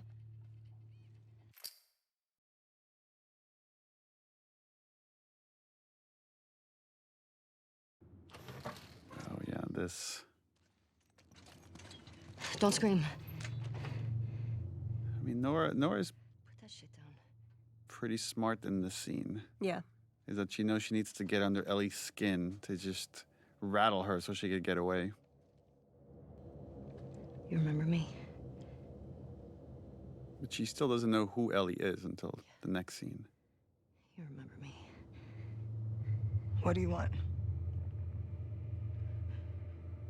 Abby was here earlier. Where'd she go? I love all these scenes where like Ellie's trying to be like Joel. She's trying to interrogate Yeah. people the way Joel would, and there's always something a little off about it. Yeah. I mean, it's also Think about letting you go. sometimes I feel like we can forget that she's only 19. Right. Yeah. And she doesn't want to hurt anybody unnecessary. Fuck out of Yeah. Jameson.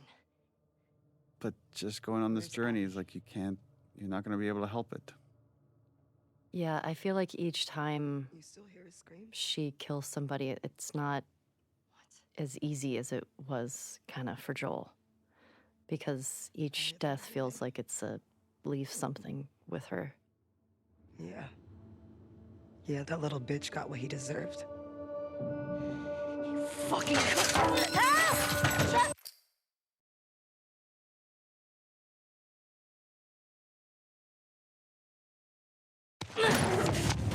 These little opportunities where we wanted Ellie to use her superpower, which is her immunity, to get out of these like precarious situations. I remember the establishing of the geography was tricky here, and like how do we separate these two characters? Yeah. How do you spot the goal? Right.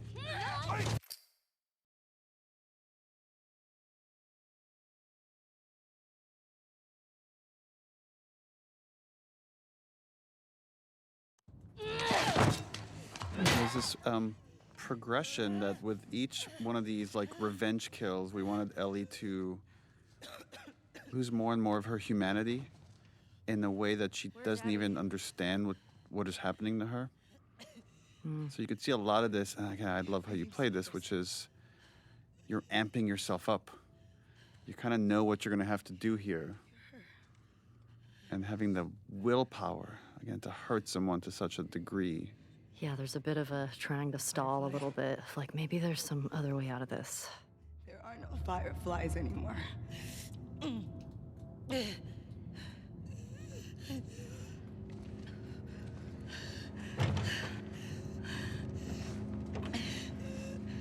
Where's Abby? Yeah, now we're at a point where she thinks all she needs is Abby to feel better about the whole thing. And that's where it feels like you can feel that she's still a kid because she's looking for this thing to try to fix it, and that's not it. It's interesting to think about the scene from Nora's perspective, which is like how much she's willing to sacrifice to try to help her friend. She's bracing herself because she knows what's coming. knows. Like, Nora's a pretty commendable character Yeah. from the Yeah. other side. And it was important to just add this little bit of interactivity to make the player complicit in this.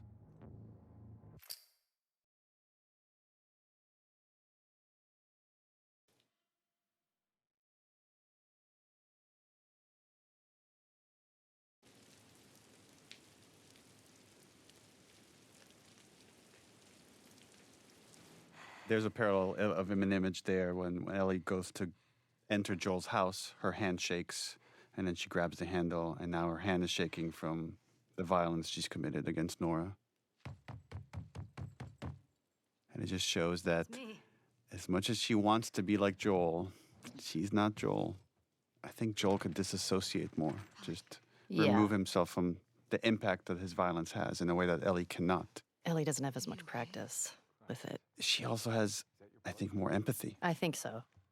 I also think she needs it more than he did. I think for Joel, killing is practical, and for Ellie, it's emotional. Right. We see Joel in the first game tortures a couple of guys, and he just moves on. And then Ellie just did it, and it will forever change her. Yeah, that's not something you can take back. The torturing we've seen of Joel's has always been toward a productive purpose, right? It's to help or to save or to learn in a way to be a protector. And Ellie is just a destroyer.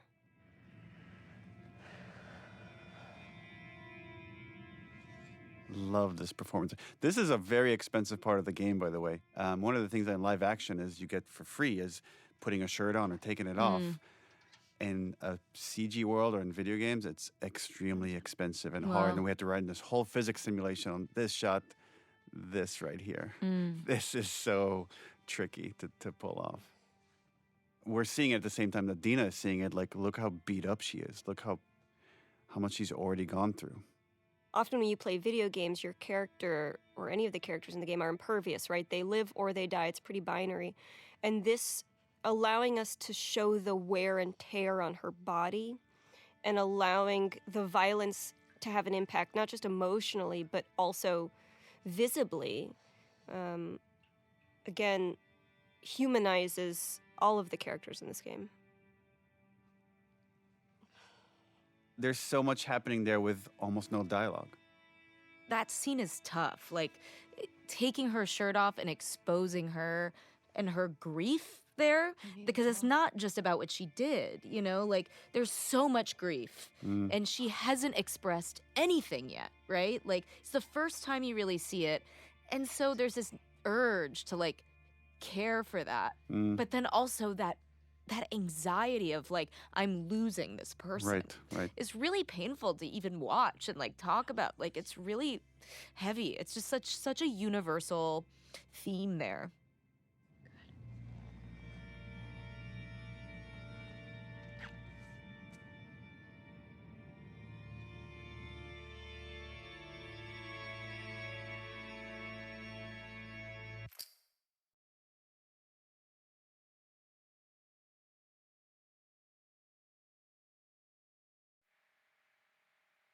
I was one of the ones. Right. Oof. Yeah. And the girl.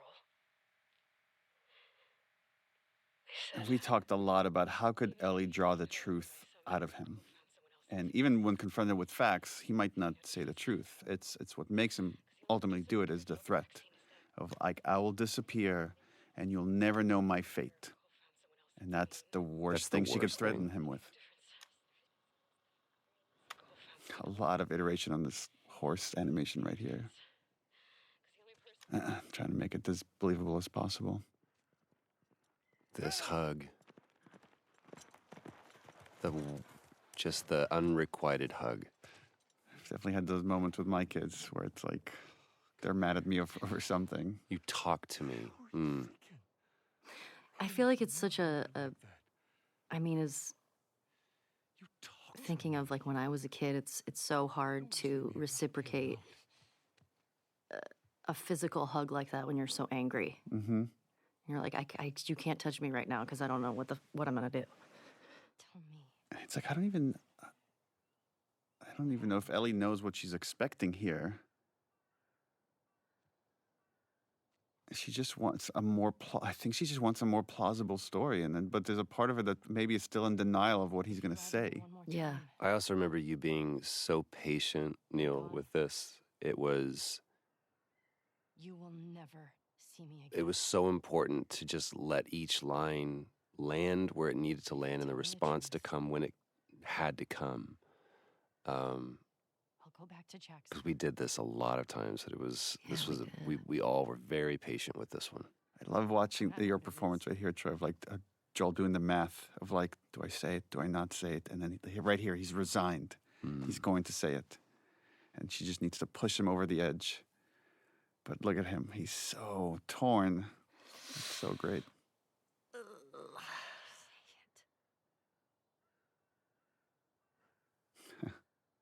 The first word is the hardest.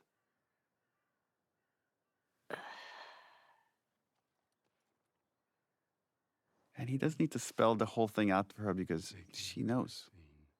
Yeah, she knows what this meant. Would have killed you.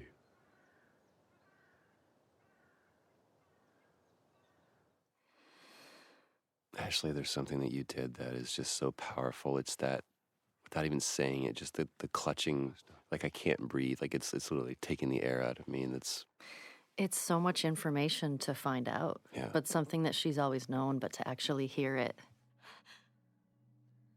And also knowing that, oh, wow, you have been lying to my face every time that I've asked you about this. And also the purpose that she had is kind of now gone. Yeah. Well, the sacrifices that all the other people made, right? Which is like Riley and Tess and Henry and Sam and everybody along that journey. Yeah. Yeah. Going that whole journey in it. What was it? It can't be for nothing. It can't be for nothing.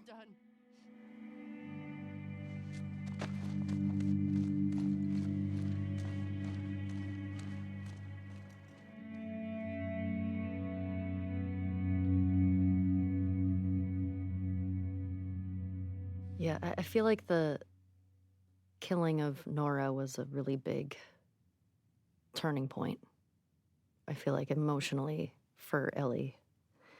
Because, oh man, I love that part. Just to see how much she's been through physically. Yeah, for me, that was one of my favorite sort of moments. Is so much in video games, the characters feel infallible, or even if they take hits, they're still great, and to show that this isn't just an external cost.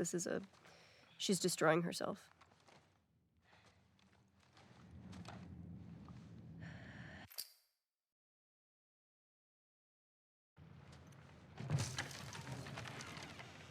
Oh. The Ellie and Jesse relationship is really kind of fascinating, of the respect these characters have for one another and the shared love they have for Dina.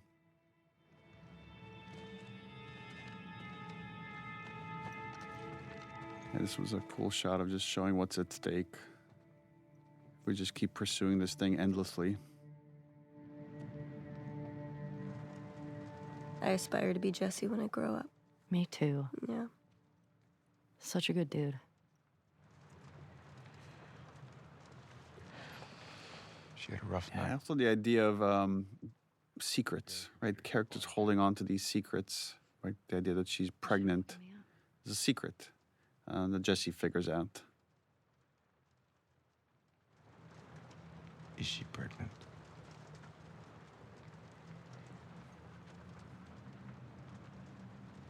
And then, right, it's again knowing how much Ellie wrestles with characters not telling her the truth. Yeah. And I think so much of the wrestling with that was like, I shouldn't be the one to tell this information. It's not my place to, but yeah, I don't want to.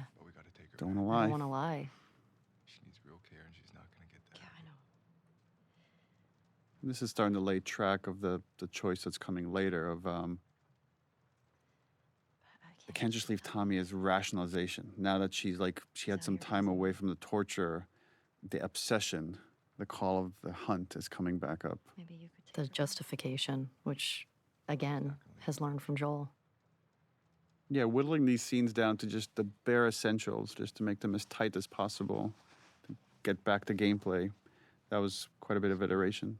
Which I feel like speaks so much to what you all do at Naughty Dog, is like the scenes don't have a ton of dialogue, and so much of it is just through looks or movements. Yeah, well, we're in a privileged position in that we have the budget and the animators and like the talent that could like translate what you're doing on stage pretty much one-to-one to what comes out on screen. But it does take a lot of effort. Let's go tell her we're leaving then. I'll just meet you. No. Like, yeah, he's got a lot to process, right? It's just... Yeah, he just found out he's a dad. He just found out he's a dad. And this is like this goodbye, because any one of these excursions, you might not come back. And Ellie's surrounded by all these people that want to support her, and they don't quite understand the darkness of the obsession. I need you to lock the door for us. How do you leave that little punum behind? I know. Look at her.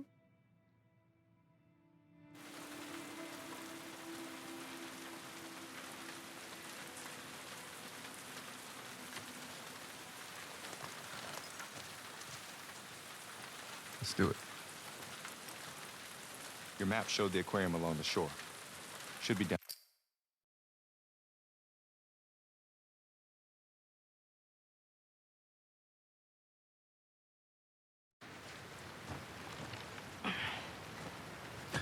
It took forever to build this, what we call the wide, which is like the deep background, where you could see the Ferris wheel, you could see just all these obstacles in front of them. How the hell are we crossing this? We could use that road. You could see WLF vehicles on that highway.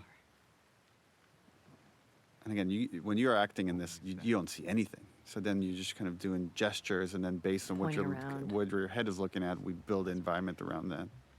Come on. This way.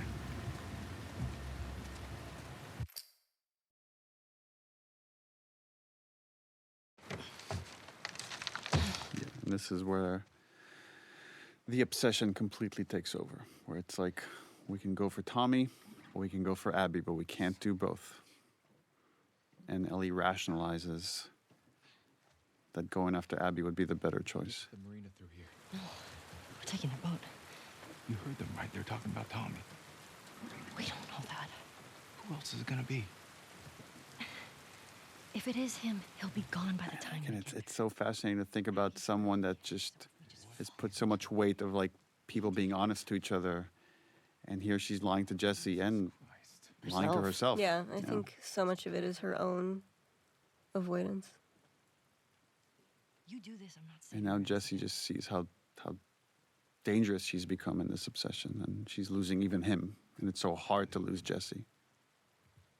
Yeah, and a lot of the construction of this game was these long stretches where Ellie would just be by herself. So to put these scenarios where we separate her from the people that love her, and wanting the player to feel as alone as she does.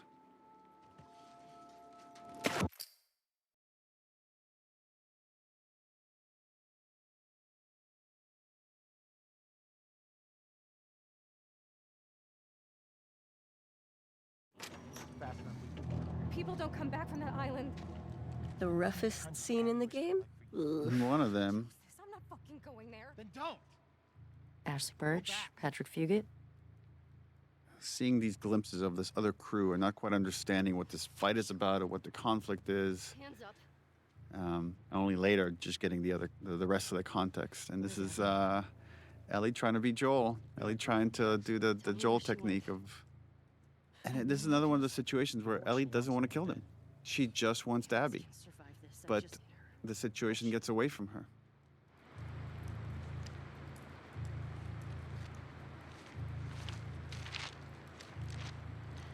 I love that she's just on razor's edge of just her emotions completely taken over. Yeah, she definitely doesn't quite, because she's inexperienced in this type of behavior, she doesn't quite have the calm, cool, and collected way of doing it like Joel did. What are you doing? Yeah, we wanted in this exploration of, the pursuit of justice at any cost, that to show that there's always a cost. And, in the cycle of violence, there's often unintended consequences. And the idea that Ellie inadvertently kills a pregnant woman just felt like a great metaphor for that. But it definitely horrified some of the people at the studio that heard this pitch. Yeah.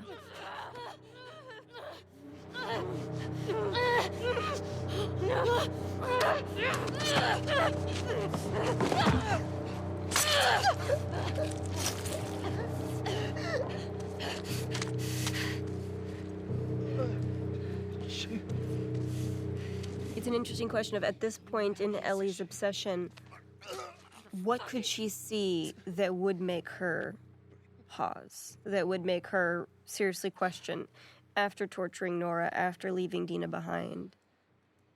Well, you need something big to wake her up. And I love how you play this panic attack right here. And just the audio design for it as well. And we do this trick when Tommy comes in. We actually recorded a line with Troy, so she hears Joel for like a split second. So you show like all these things are just interconnected in her mind now, all these like traumatic events.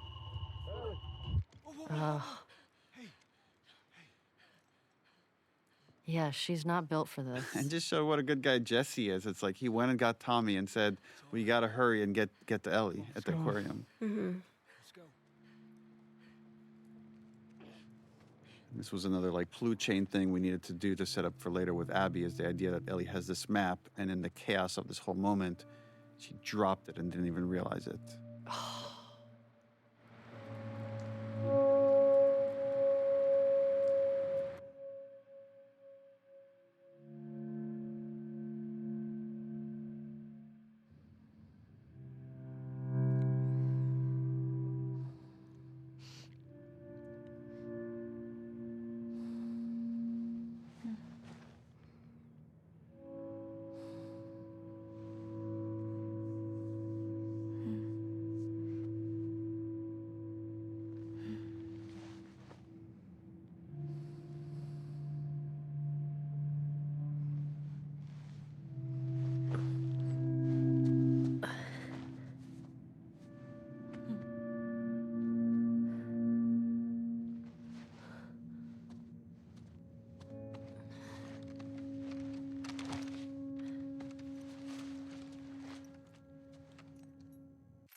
By the time we get there, this whole area will be thawed.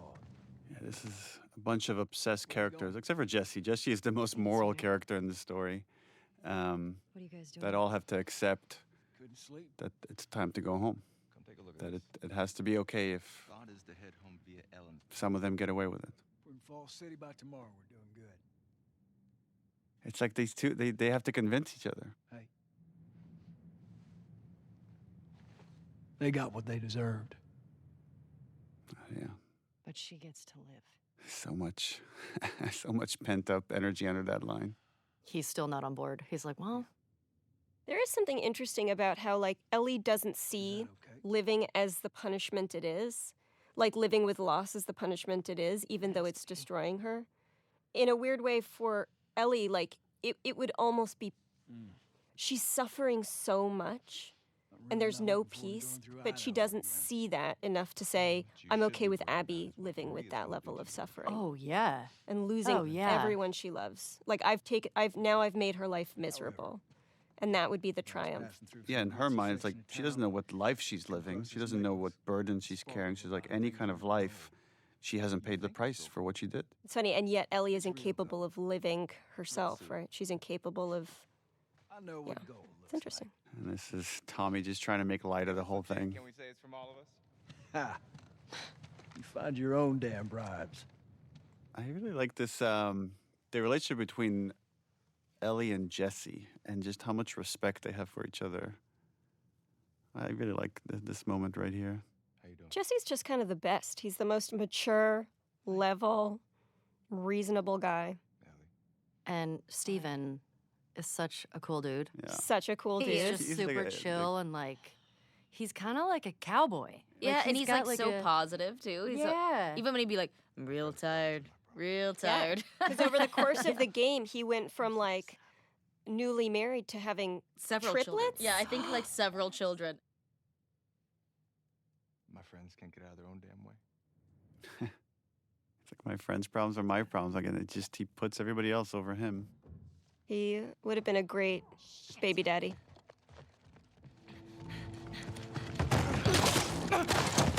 And no good deed goes unpunished. Ugh.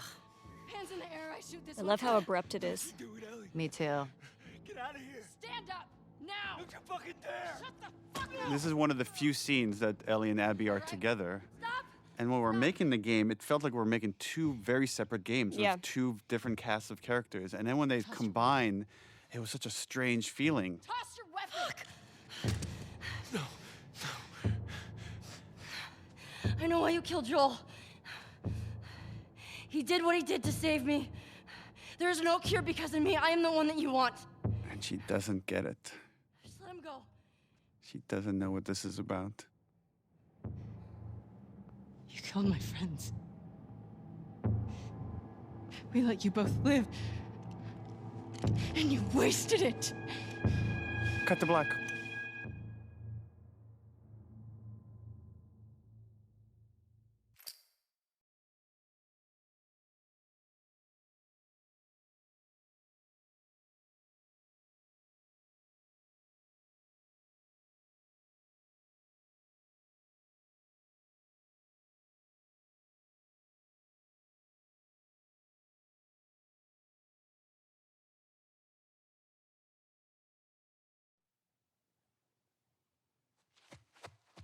Dad? Baby Abby.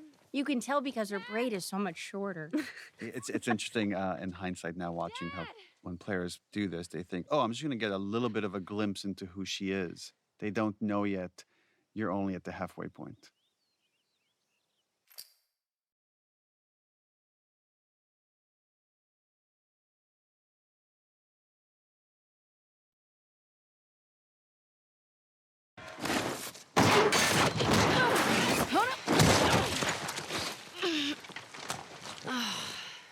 Abs? And we're about to introduce Jerry, the surgeon, played by Derek Phillips, who voiced the surgeon in the first game. Right there. Another fun fact is we originally cast him as Henry before we decided to drastically change those characters, and then gave him the role of the surgeon. Believe it or not, they actually care about your safety. These woods are But that's before you knew that the second game was happening at all. Yeah. right on the other side of those trees. And? She's due any day now. We'll just check on her and then we'll head back. I promise. I like this role reversal where she's more the adult in this relationship. See? You're probably thinking about this surgeon that doesn't have much to do until Ellie shows up.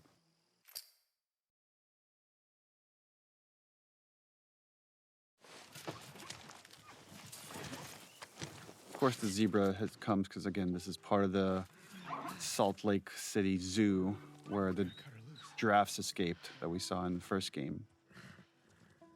Zebra, played by the wonderful Chris Robbins, who doubled for a lot of stunt work as well for many characters on this game and the first game.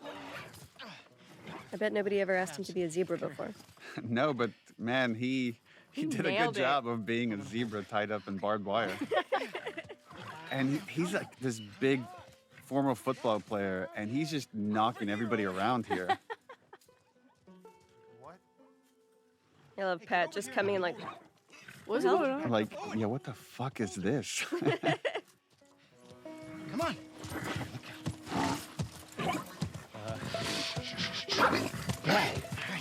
You got it tight? right, and then this was originally a mini game where you had to cut the wires off of the zebra. We worked on it for quite a while, and just We eventually. did. That was a long scene of, Yeah. okay, now hold still. Yeah. Right there, that little slip in the mud. Again, that's hand animated. What the fuck? And then it's like, again, it's like the dad is acting like a child. And this was a stitch point because, again, the volume can only take you so far, and those stitches can be really tricky. But it was important in this project to always go outside the volume and just not make you feel. A lot of games, the performers could feel really constrained, like they're in a box. I wanted it to feel freer than that. The one Marlene keeps talking about. They found her in the tunnels. She has an old bite mark on her arm. No signs of infection. That can't be. They're already running tests on her, but you gotta get down there. Now there's like this glimmer of hope with Ellie and revealing that we're in that same giraffe location. All this beauty and wonderment happened in the first game.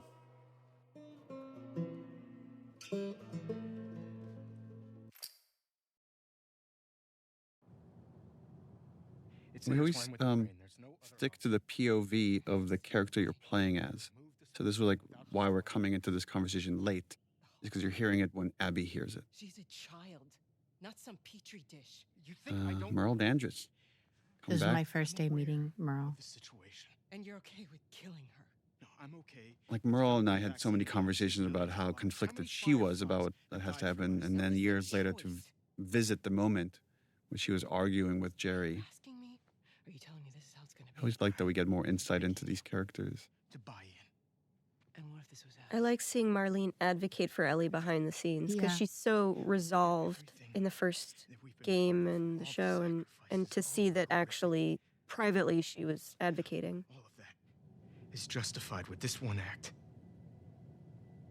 If this was your daughter. And the parallel here with Jerry from the first game is he's repeating everything that Ellie says right outside on the giraffe sequence in the first game, which is like, all the sacrifices we've made, it can't be for nothing.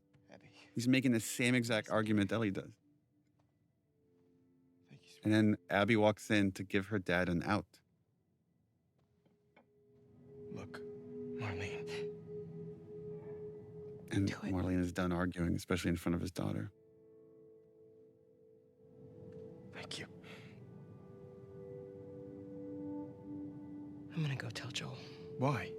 The ethical thing Marlene does here is like, I have to tell Joel, which is ultimately her fatal mistake. Yeah. I guess Jerry's fatal mistake too, but he allowed it to happen.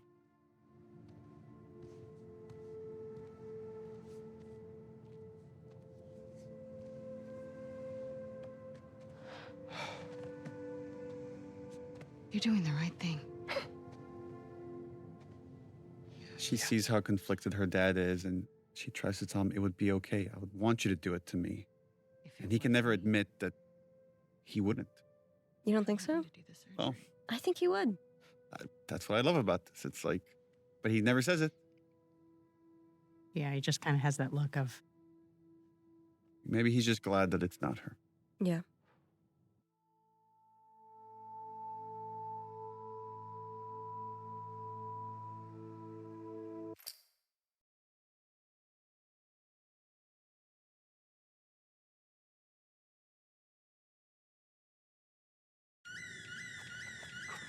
Is he still in the fucking building?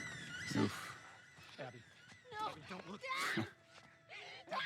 We can't spare any of our characters from seeing the trauma firsthand. Yeah. Joel with Sarah, Ellie with Joel, Abby with Jerry. And it's just this shared trauma between these characters, and now events are set in motion.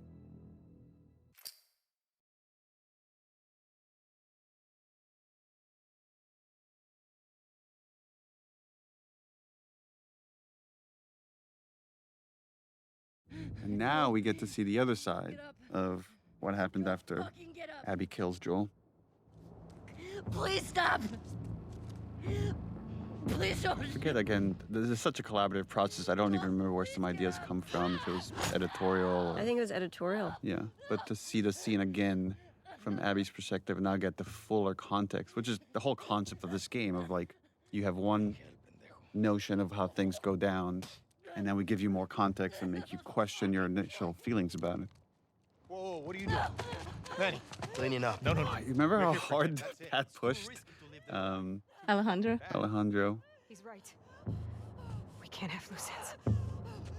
Pat We killed them. Payan, We're dude. no This better than also good, but Pat specifically would just kind of lose himself in these moments. Fuck your face. You should have been guarding the upstairs like I told you to. Move! Back up. Calm down. Or what? Back the fuck up! Calm down! Garden! You gonna shoot me? Stop! We're done. There's your fatal mistake. done. Not cleaning up your mess.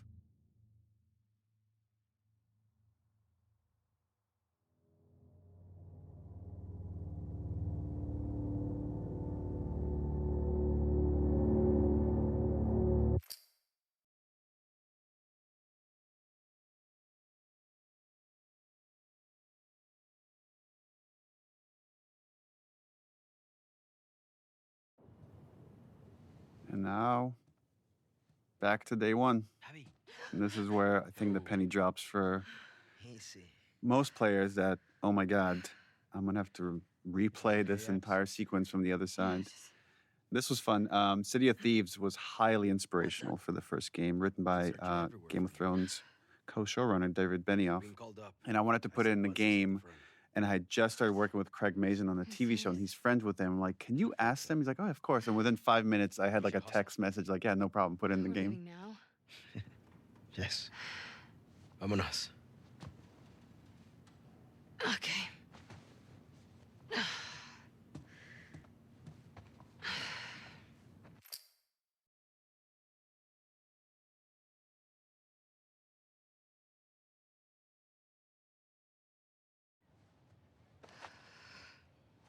I love that Abby and Manny are roommates, that they're just Mm-hmm. bros. Gender means nothing. It's crazy because we were filming it. I always thought of Manny as this like really fun loving. He is. He's this really fun guy, right? I hadn't even like registered the fact that he had in that scene, like he had spit on Joel. And so when I played it and he had done that, I was so angry at the character that it took so long to remember that he was a cool guy, a cool guy.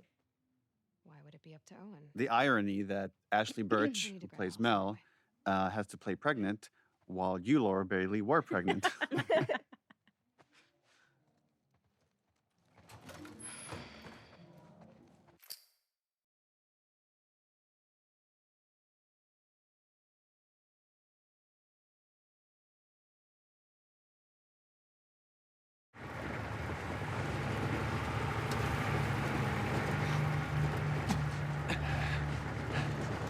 We're almost there.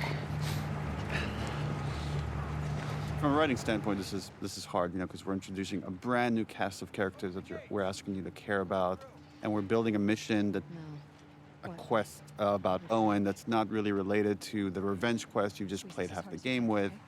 But there's just a lot of track we have to lay to then get the interesting payoffs.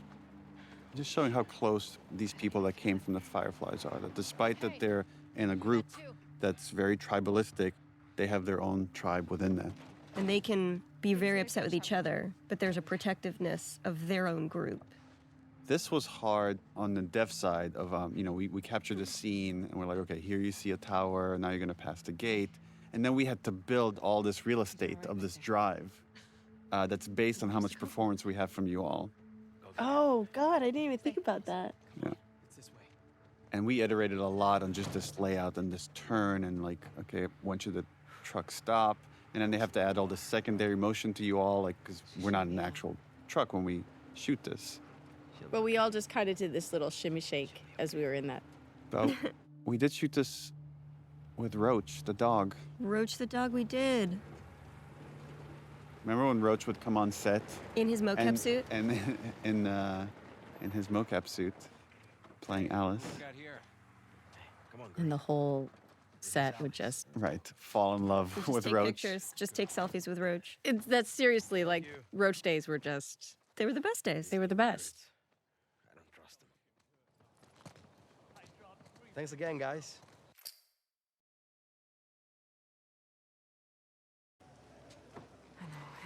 Neil, do you remember there was originally a storyline where Mel was actually closer with Jerry because they worked so closely together, and there was like some level of contention, historical contention between Mel and Abby for his affection. Right.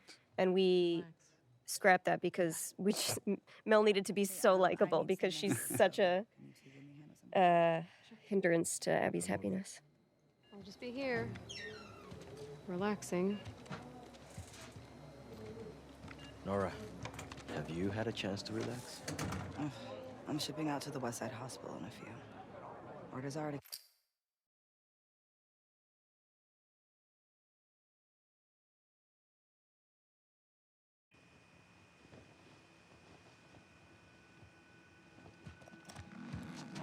Poor Danny. This is where Abby gets such a relief that it's not Owen, because this whole time there's this dread building that she thinks she's about to see Owen's body. Where's Owen? I don't know. A few days back, there were some scar sightings out by the marina. Character model has incredible arms. Yes, I was Incredible just looking at her arms. I mean, everybody talks about Abby's arms, but yeah, but damn. Nora's arms. Nora's the sleeper. With a bullet in his stomach. In this scene, we finally establish what's about to become Abby's next goal, which is rescue Owen. And we come back to the theme of this What about Owen? this series, which is love. But he gave me that fucking look, and then he told me to keep quiet about it. Which This is means one more you example of the tribe within the tribe of she's telling them stuff they should not know. Because she trusts them, she cares for them more than she cares for the wolves, the WLF. Where is Isaac? Now we gotta go see the big man. Last I heard, he was in the apartments. It's kind of cool to, again, build this guy up and then give you a glimpse of the person that runs the WLF. You know what you guys find out? Yeah.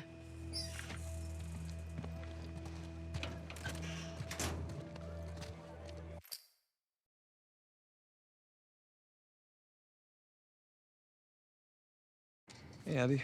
We need to go up. Isaac's in there. Oh. This was another one of those sequences where we didn't want to be confined to the volume. If I remember correctly, we mapped out with tape on the floor of like this floor. Then you go into just a marked area that's going to be the elevator, and then you come out, and the whole place is marked differently when you're in Isaac's suite. Sir, Abby and Manny are here.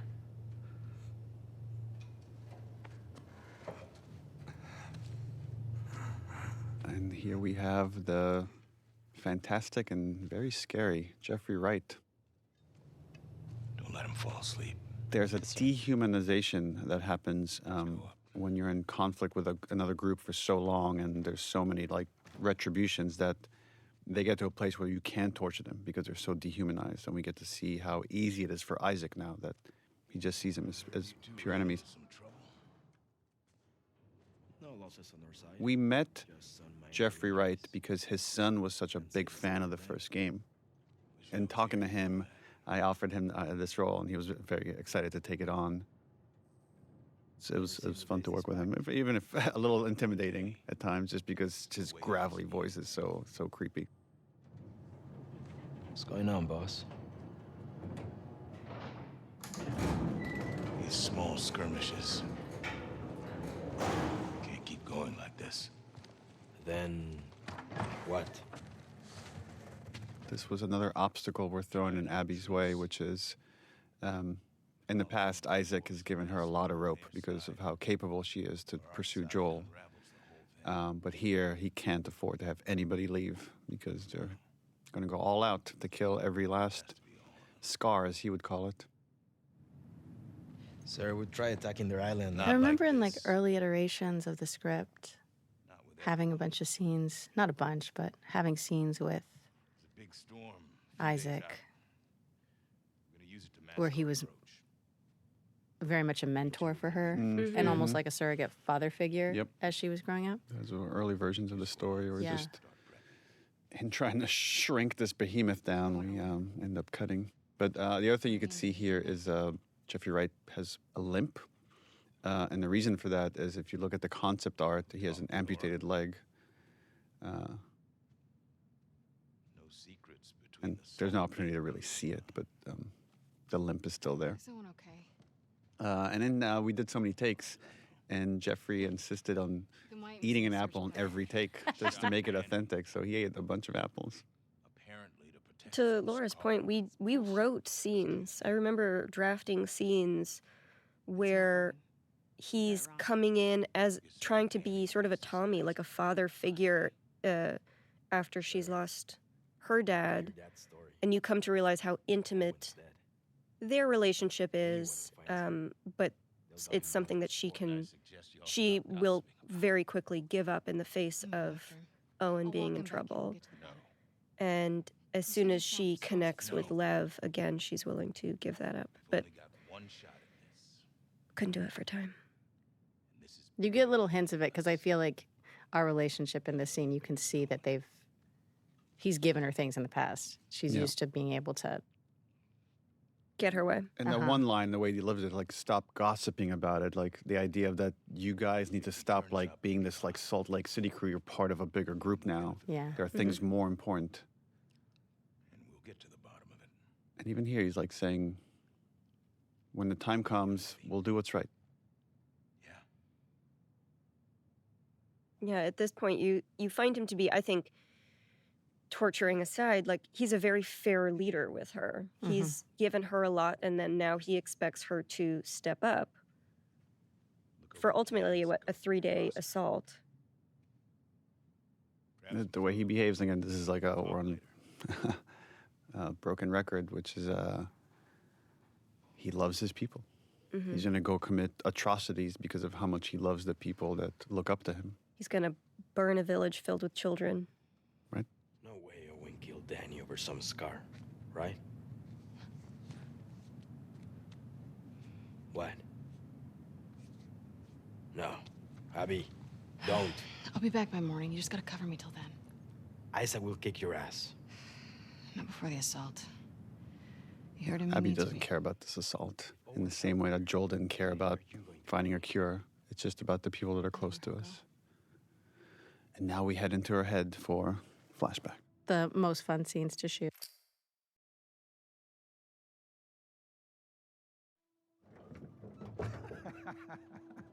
Stop it. This was fun, watching you two be so playful. They were like a little respite from all of the horror. The horror that we were shooting.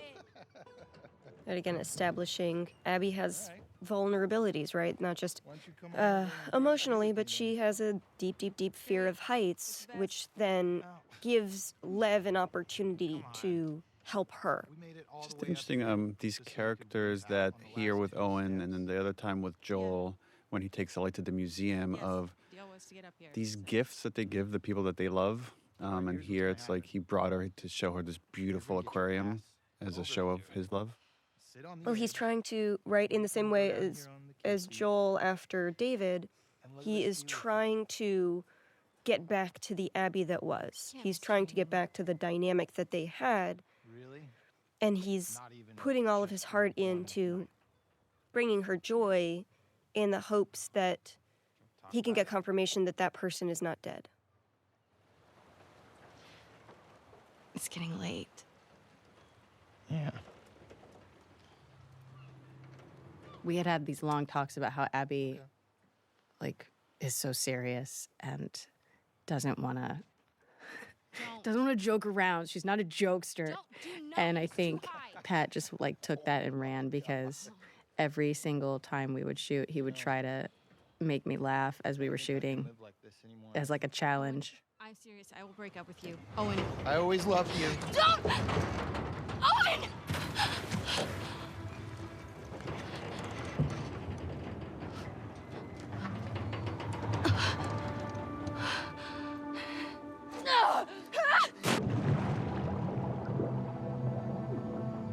It is like, at this point, Abby also, I think, is trying to be the person everybody wants her to be. She's trying to be the old version of Abby. She's trying to be the loyal soldier to Isaac, who has given them a home and a purpose. She's still figuring out who this new version of her is. And reinforcing her fear of height. When we shot that, though, do you remember how pregnant I was? Remember how terrified I was because you're jumping off this like 2-foot platform. It had to be. It was higher than 2 feet, right? 3 Tell feet. me it was higher than 3 2 feet. But then every time you landed hard on the ground, I'm like, oh my God, a baby's gonna fall out of her.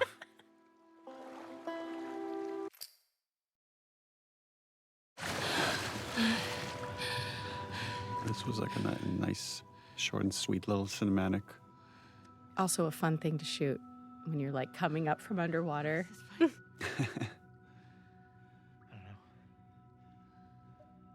then I remember you have to do this prep as if you're diving and transition in and out of gameplay. Uh-huh.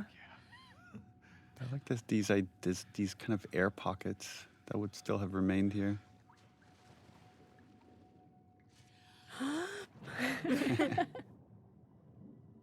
As you held your breath a lot while shooting some of these scenes.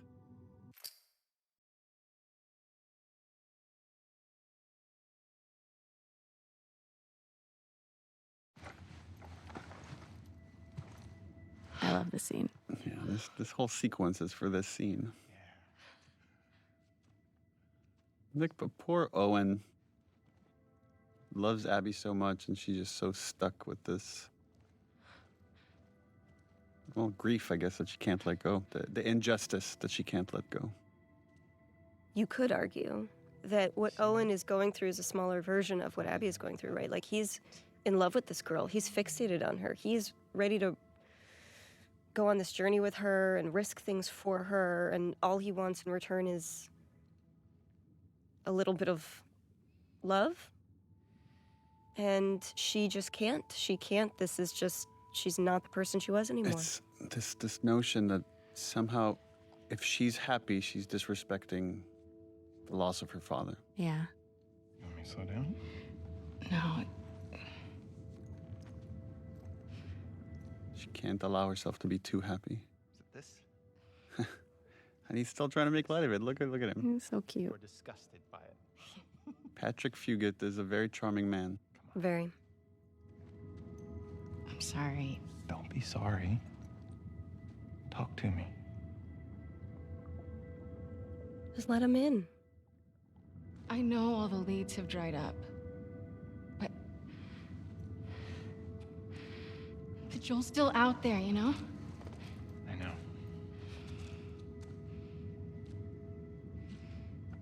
And we get the sense that this is not the first time they're having this conversation.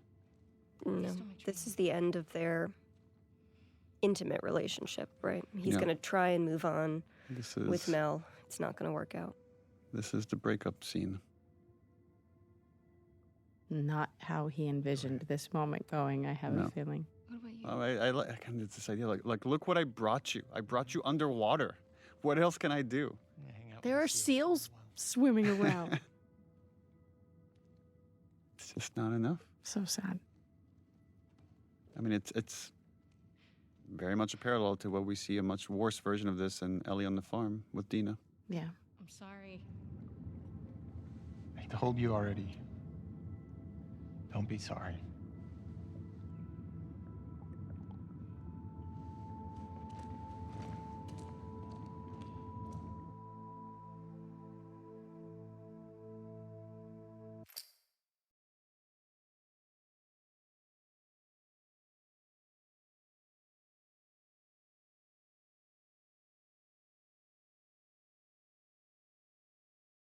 Flashback number 2 for Abby. Yeah. So this scene also, the sequence had to do a lot of work because we're, once again, resetting. You have to learn where she and Owen are in their relationship, feel that tension, feel the family dynamics. Owen! He's so surprised to see her. Hey. Hey. Is everything all right? Yeah. I love the set, man. The set took so many iterations to get right, but it was really important that it felt gorgeous. Justify why this guy has holed up in here for so long.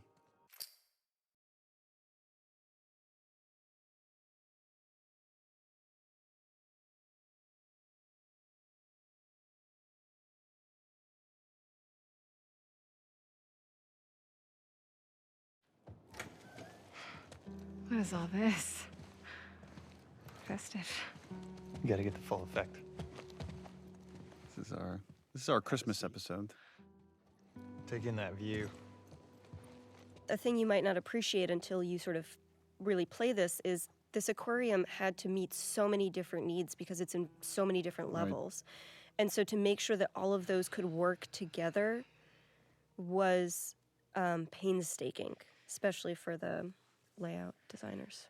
Yeah, well, try that.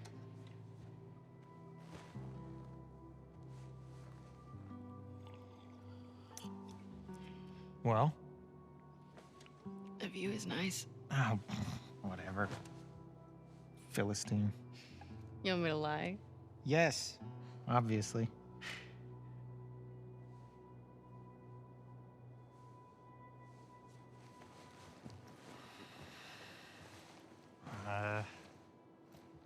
She's into this Christmas thing. And again, look at this effort he puts in. Yeah, there's this a beautiful tension between these characters that still clearly very much love each other. But he did this for Mel, right? Yeah, this is for Mel. Right, but look how excited he is that Abby's here. I know. He's trying to move on. I doubt he's this excited when Mel's here. Poor Mel. But I think Poor he Mel. wants to be, right? I think he wants to move on with Mel. He knows she's inaccessible. Well, yeah, Abby's a dead end. Why are you in such a good mood? Am I? I love that he misreads this. Like he thinks this is somehow about him, and now he's going to convince her to stay. But she's in a good mood because I found Joel's brother. they found Joel's brother. He's at a settlement out in Wyoming. How do you know that? The fireflies who served with him got picked up at the wall. I thought he quit like a decade ago. Yeah. So, have these guys heard from him since? It's a lead. I gotta see it through. Okay, but you know that even if he is there, and you do find him, he might not know where Joel is, right? Right, because at this point, we're already... Canonically, he's already starting to have issues killing scars. Everyone's on board. And we're not really talking about it, but there's some track getting laid. He's losing his taste for violence. I like that he was the last person that she went to go talk to about this. Many people go off base. He already did. Bullshit. Who's more about justice than Isaac? He knows what Joel's done.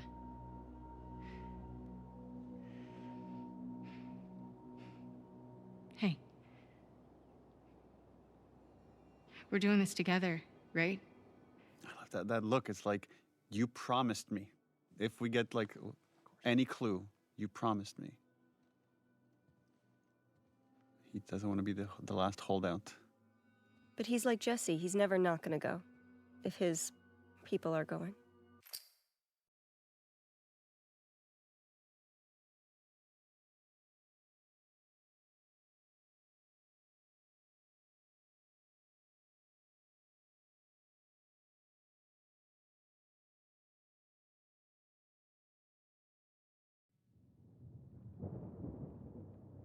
Oh, the Paris sequence. This scene. Oh, yes.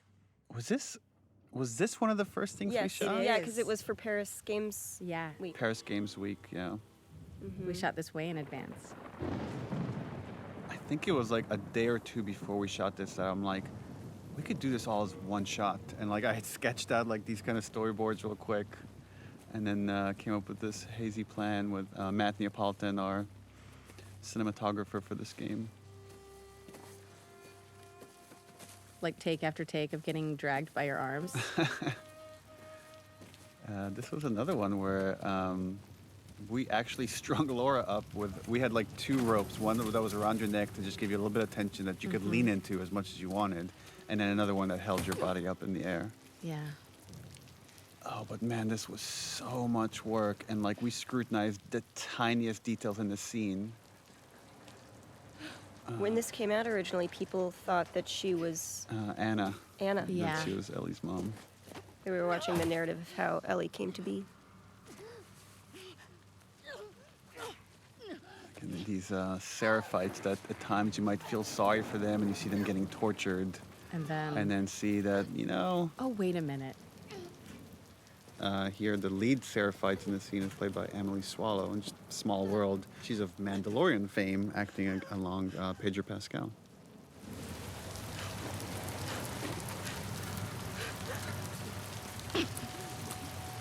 And later we find out this is a bastardization of this thing of like freedom so they may know my love wasn't meant as like disembowel them. Free them, that they may know my...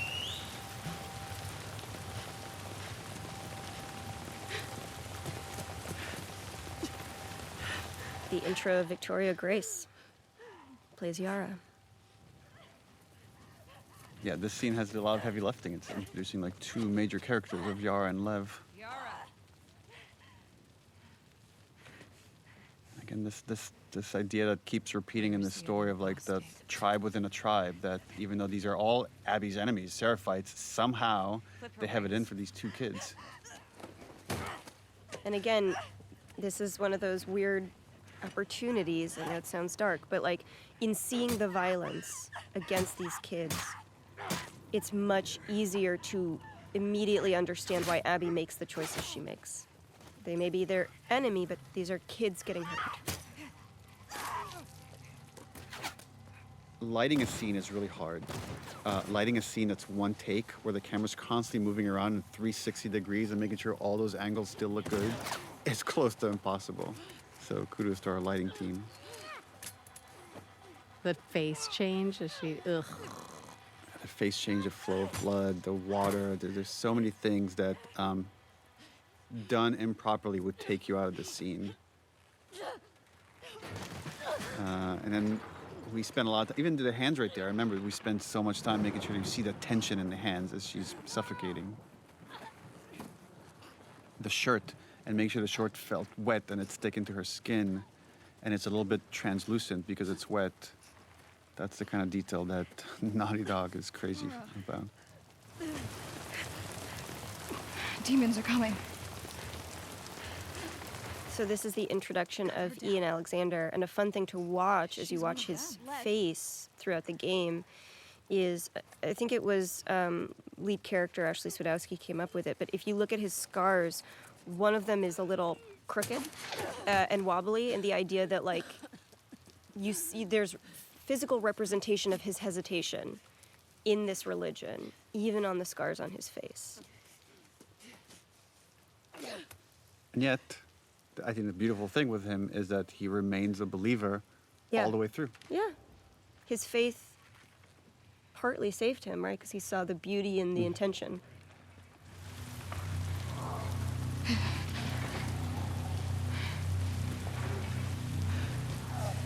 Watch your backs.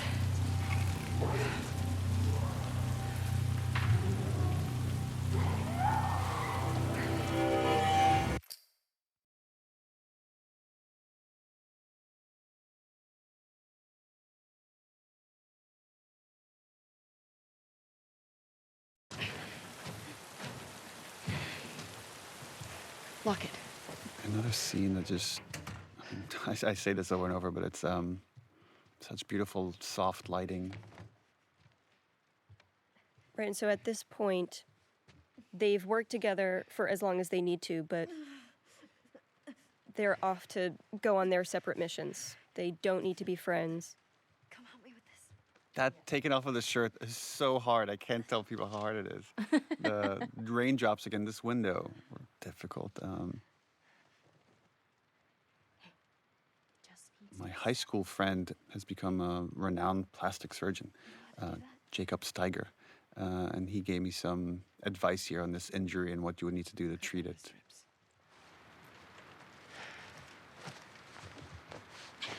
Right, and this is also a reminder that while Abby took a different path, she comes from doctors, from care.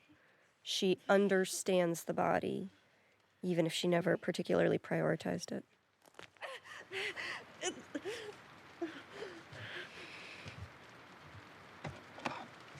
Victoria and Ian were great in this. Just how Ian has to play both being scared for his sister and just angry at this wolf that he has to work with.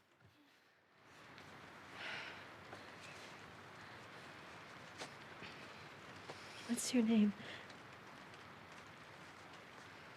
This is a recurring theme throughout both games, that the idea of giving someone's name is a way to show you trust them. Thanks for cutting me down. I love this theme again. I like the conflict of leaving them, knowing you're dooming them. Oh, this is... She thinks, I'll give them the warning and that'll be enough. Sarah gets a lot of traffic. Whatever shape she's in, we need to get out of here by tomorrow. I don't need your fucking help. The lighting on the hair. This game is still very impressive.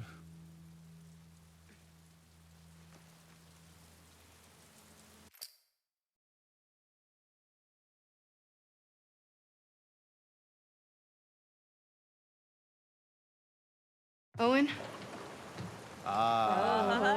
This scene turned out to be a bit more controversial than we anticipated. The irony here is, as much as this is the counterpoint sex scene to Ellie's sex scene, we don't. Oh, I guess we do show a little more. We show a little bit more. Yeah. He didn't. Well, we'll get to that in a second, but What is all this? I love this interplay between you two. Part. I'm gonna fix her back And up. I see. yeah, we really wanted to give Pat something meaty. And this monologue, which he just, for my money, knocked it out of the park. Danny's dead. Of like visualizing this moment where he just can't do this violent thing anymore. It's not him. You want to tell me what happened? I like that she's been strung up and beaten and almost killed, and none of that's important right now. Camp. It's just a couple scars and. I just got to come in and sit down and watch him work. And he goes down, and his weapon's right And this there. idea of the tribe within a tribe, and Doesn't go for it. there's no secrets between these two. Instead, he turns to me. And he's old. The idea that he's just been sitting here drinking, conflicted, and I mean, he's about to leave his baby mama. That's how much he can't stay in this place. He feels like he's losing his soul. And this look right here, it's like there's a part of Abby that knows what he's saying is true. But that sense of duty to this group that has taken care of them is still there, but starting to erode. I couldn't do it. Of course, Danny gets in my fucking face about We're watching her maturity in real time. Especially having come off of seeing two seraphites up close and saving them too. So I grab it, and then I like that there's so much like unspoken between them that's about to come to the surface of like Abby thinks he's so naive and he thinks what she did was so awful, but clearly they've never talked about it until now. And then there's the underlying love they have for each other and obviously attraction. It's all like, it's so messy. I like the messiness of this relationship. And it would have been like, I know our goal here is to create empathy for Abby, to show you the other side of this journey. And this definitely was a risk to say, okay, she's gonna have a sort of affair with this guy that got this other girl pregnant, her friend.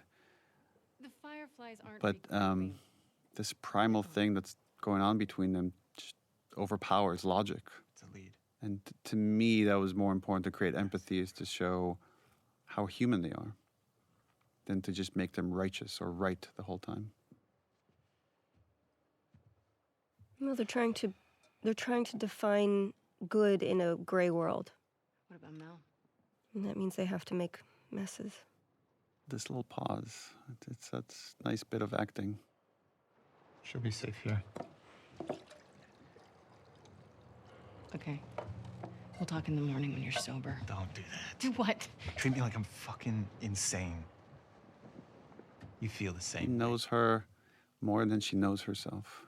If the fireflies are in Santa Barbara, I go the opposite fucking direction. And the resentment that she has for the fireflies, because in her mind, that's part of the reason her dad died, is...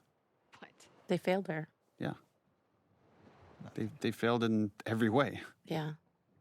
Sorry I grew up. You should try it. It's just the insulting and just... Oh yeah, how do I do that?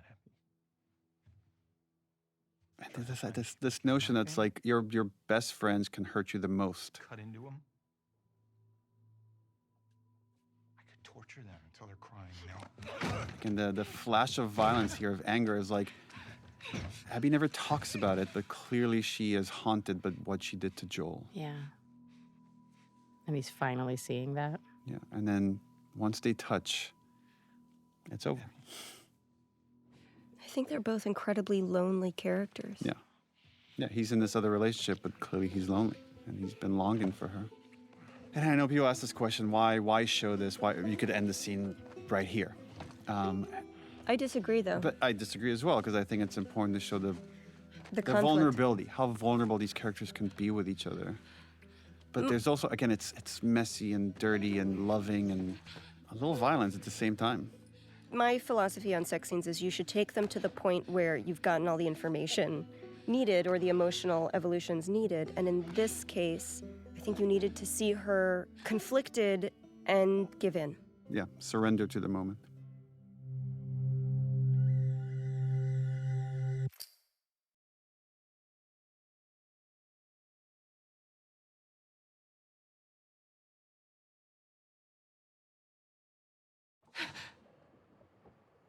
This was a concept that came in quite late of showing a nightmare.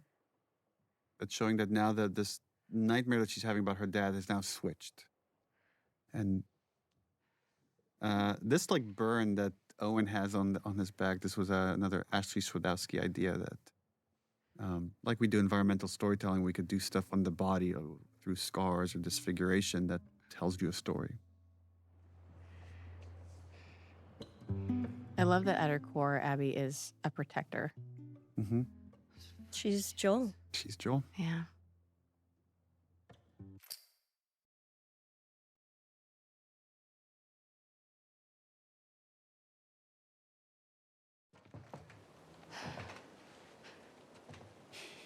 Right, so now the dread, she's too late. Don't come any closer. It's me. I like the change that Lev goes through here. Of like, he's relieved to see her, and he's ashamed that he hasn't been able to protect his sister. I really like her trigger etiquette. She took her finger off that trigger as soon as she heard his voice. Classy. Good job, Laura. Good job, Laura. There's this little bit of storytelling of the jacket on top of her, that now she's feverish.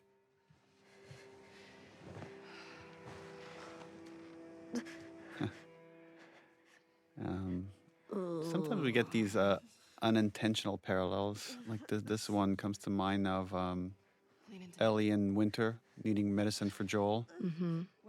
And now this is about to become a goal for Abby and Lev. I think that one of the things about this game that I like is it just keeps reminding you in how many ways we are fragile.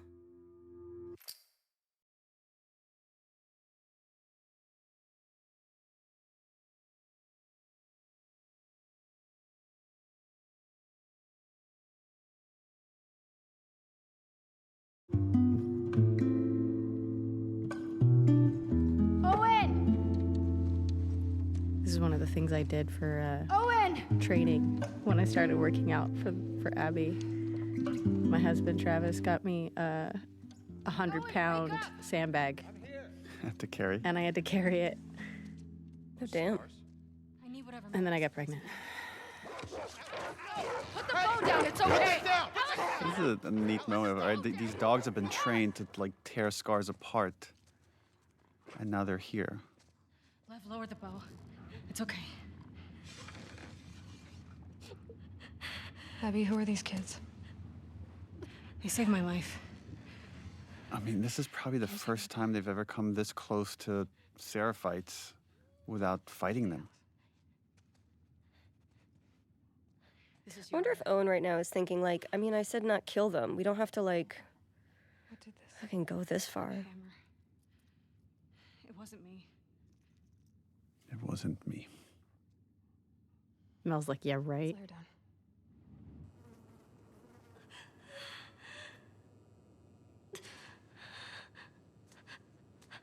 I don't know, it doesn't look that bad. It's just a little pink. It's just It's a a little tan. smooshy. Yara, No. I was gonna clean it and try The resetting. bone's shattered. Like, there's a moment here that I always find funny where, like, Owen tries to suggest, like, just cutting it and burning it. What does that mean? And Laura, you make him feel like an idiot. It has to come off. She's a soldier. You can't take her arm. We leave it, it'll turn gangrenous. What I love in this scene is even though Mel has very little dialogue outside of tending to Yara, you can see in her performance, in Ashley Birch's wonderful performance and her body language, that she is very much soured to Abby since last we saw her. And hopefully it's very subtly asking the question of how much does Mel know? She would die from infection. You fucking moron. Make me a list. I'll go to the hospital. I'll get all day to get there. I don't mind. It's not about you, Abby. She doesn't have a couple of days. What if I can get you there in 2 hours? Abby is like such a Hospital, right? singularly minded On the west side? person. Like, when she gets fixated on something, nothing will get in her way. I don't know anyone else like that. High up. It's how we get around the flooding and you people. Can't you handle 2 hours? Probably, yeah. This idea of the sky bridges and that wolves never look up. It's actually it's an idea we got from our focus test, is that we build these elaborate levels, and then we find players look left and right and almost never turn the camera upwards. Oh, wow. So there's this idea that they're patrolling these streets and they never look up to see these secret paths that the Seraphites are using. Abby. Oh yeah, you calling Abby right now? Look at the way Mel's looking at him. Hey. There's also, again, it's kind of a messy theme, but the idea of that we've done certain things and it feels like we can never get past them. And for Owen, it's like, oh, I got this girl pregnant. Does that mean Why are you doing this? this relationship is doomed and it could never happen? That's the way Abby sees it. But for his mind, it's like, nothing is ever final. There's always a chance for, like, a new beginning. Well, I do. It's a nice, sweet little moment. And Lev's just like, Well, I'm like, not oh, here. shit, well, I I am just not realized. here.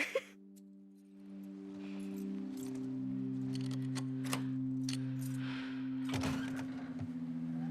there's so much unsaid that, again, we have the privilege of Naughty Dog being able to capture such small nuances of your performance that we don't have to rely on dialogue as much.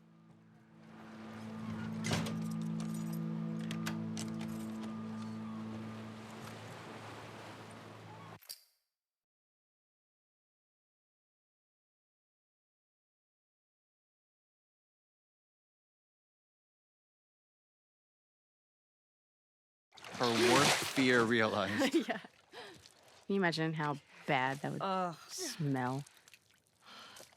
I like that Abby is like, let me recover from near death. And Lev's like, I'm good, let's go. And he's just staring just at her bounces. awkwardly. It was so great on the stage. Looking up and just seeing him. Can I get a minute? Please. Okay, but I'm going to keep staring at you awkwardly. Yeah, I'm not gonna. Just back up one step. The sequence between Abby and Lev used to be shorter, significantly shorter, and Lev used to be the one that died and Yara survived. And it's because we saw the dynamic between you two. Oh, that really? It caused us to have this ripple effect that changed the story and eventually led to us changing the ending and having Abby survive. What? Really?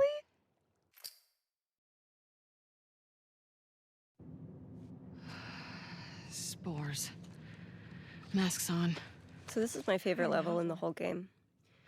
And narratively, this level had to do a lot of work, not just because, We were on the run. hey, now we're going to learn more about Seraphite culture and what this is and who Lev is, but this level has to ultimately earn Abby's willingness to walk away from the wolves. If you die, I'll be stuck here. Better start praying I make it. She has I to build love. The banter that's forming between these two characters. As they get more comfortable with each other, they're okay insulting each other in this funny way.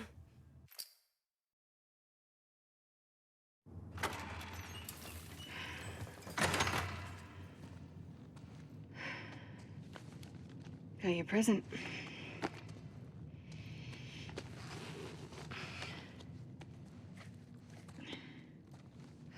Here.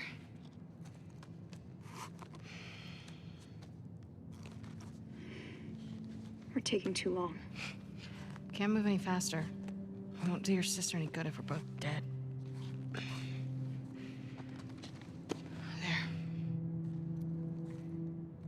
We got this.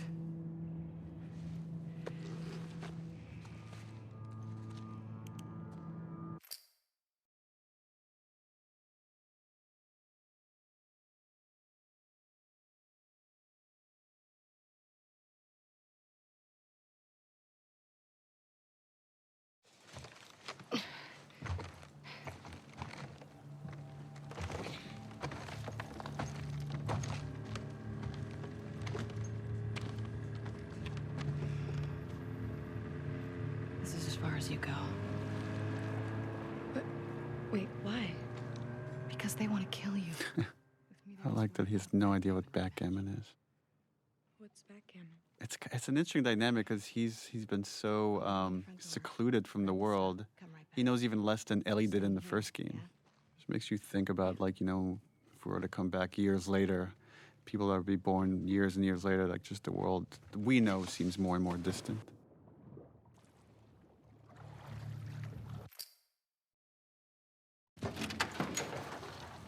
Hey.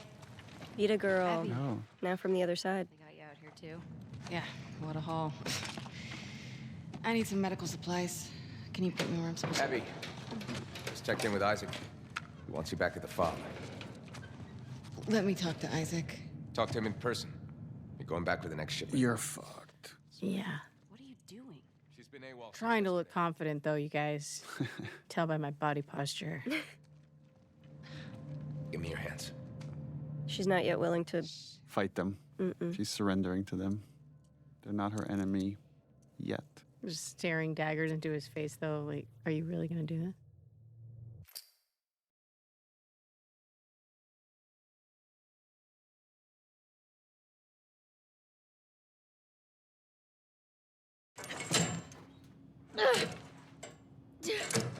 Hey! Hey! Let me the fuck out! God damn. You're gonna dislocate your shoulder. Chelsea Tavares I never thought I'd see you on Isaac's bedside. did a really fantastic job as Nora. It was important that all of you had really good chemistry. That's just, you have to sell years of friendship in very short scenes.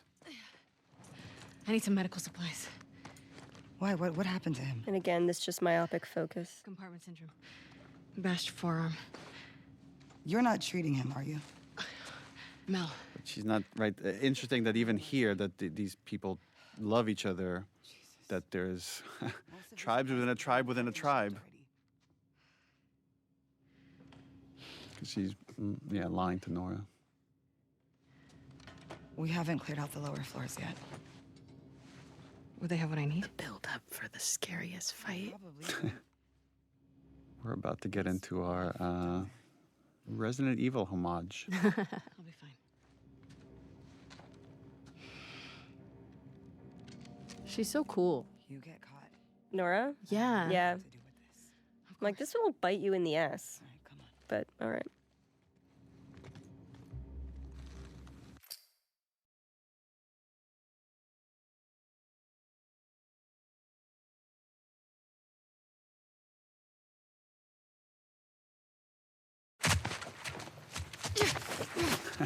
like that she's ready to pummel whoever it is that grabbed her.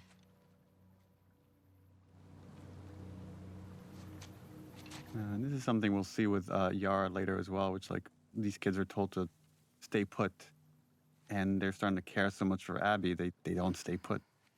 They're all looking for you. What did you do? Nothing.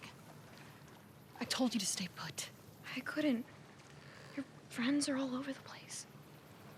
I really like the glue that happens between this scene and the next, and showing this river rapids ride, and it has very much this apocalypse now feeling that you're cruising through a war-torn area.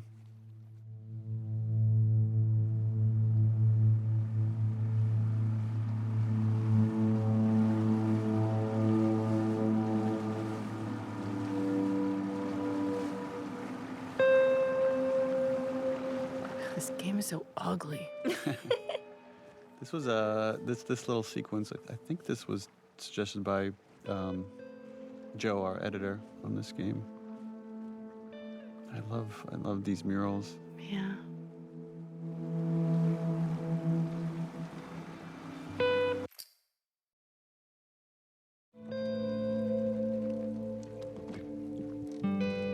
Sometimes these like kind of connecting shots I find really beautiful. Just giving you a little bit of a gap in time.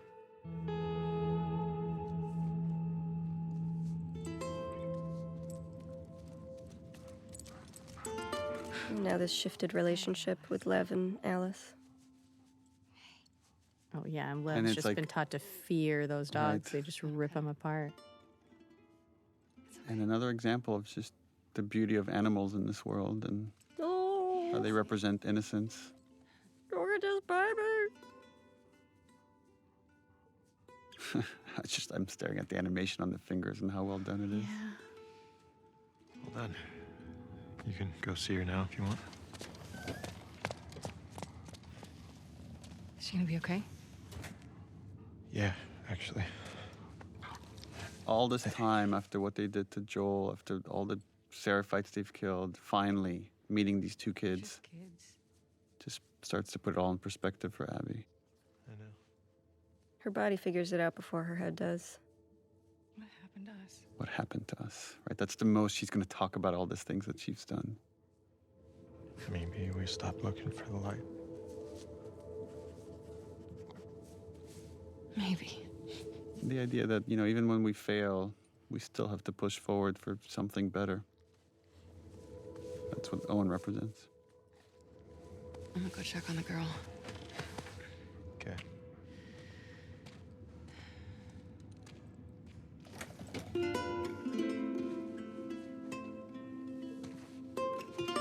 Something so beautiful and sad here when we reveal the missing arm and this exchange of a smile between these two characters. Another time I'm going to sound like a broken record, but it's just, I love showing off your performances with no dialogue. It just makes our job easier as writers. Just leave out the writing. That's the secret to good writing. Leave out the writing.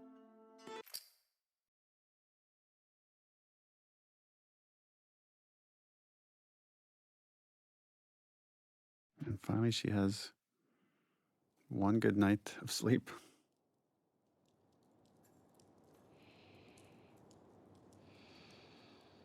Yeah, but consciousness is about to slap her in the face.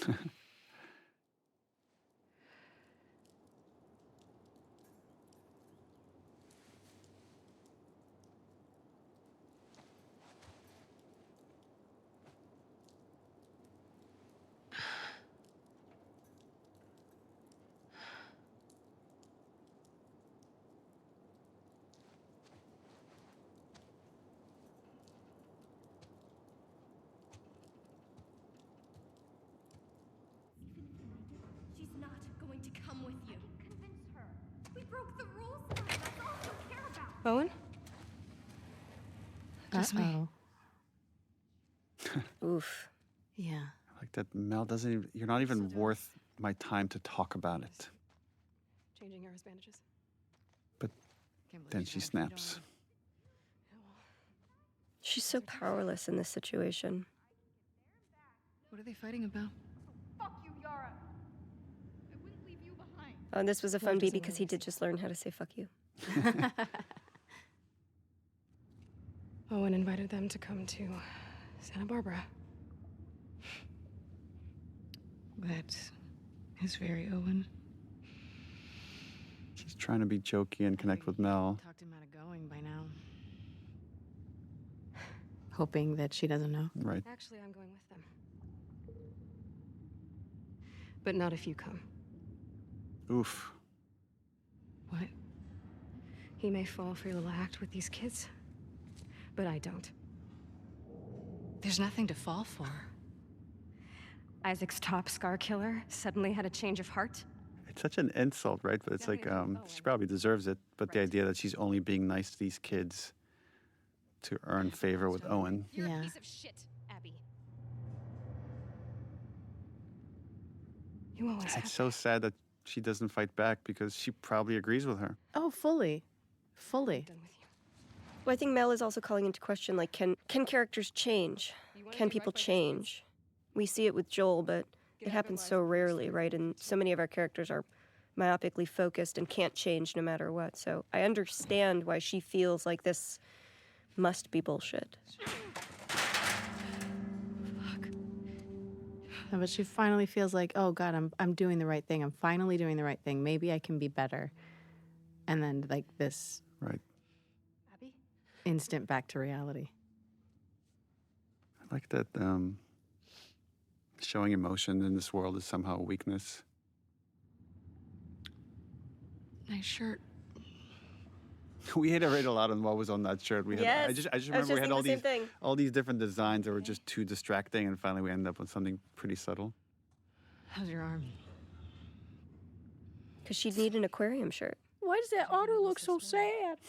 Otter lost its arm too. Lev coming around? He will. I remember a conversation I had with Victoria here about Yara's motivation, how she's she feels like she needs to repay Abby in some way, and she's complimenting her, and she's pulling her in to like find Lev, but more for Abby's sake than for actually finding Lev.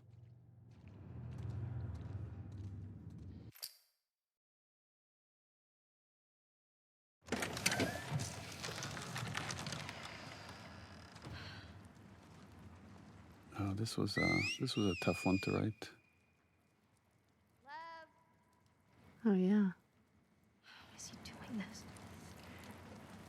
Hey, do you think maybe he could convince your mom? If she saw him like this, she'd strangle him with her bare hands.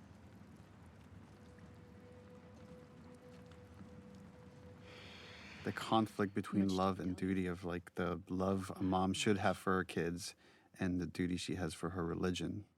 I heard some of your people calling him Lily. I like here that Yara is the practical one. She sees the world as it is, and she sees the consequences as they are. And in some way, in another universe, she and Abby would be wonderful enemies because they are both strong, myopic soldiers, right? But for Yara, the risk to Lev's life is worth giving everything up. I told him he had to keep it to himself. And the guilt, right? This guilt here. I was hoping he'd snap. Well, it's that it's also Yara has greater love for Lev than their mom had for Lev. That this moment that she's describing here is what made her lose faith. One of the men was suicide. And we don't talk about it, but I think the difference that I see between Yara and Lev is that Yara has lost her faith, and Lev has just refocused it, went back to the origins, to the writings, and sees how it was corrupted. So stupid. This is another one of those scenes. I thought Victoria here just knocked it out of the park. Yeah. Yeah. Why don't we find something to cheer him up? I like these in these action games, sometimes having a goal of like, oh, let's find a toy to cheer up a kid. And that becomes your gameplay objective.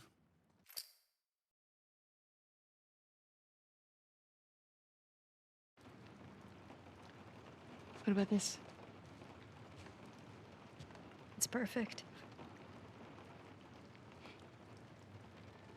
Smells wrong. Another brilliant thing Ashley Swadowski sort of conceived of is you watch the kids visually change and move away from scars over the course of this game. So here we see Yara is now dressed like a civilian, but she still wears the braids. Sorry, I didn't realize you owned everything in the aquarium. She's not fully letting go. My aquarium, my stuff.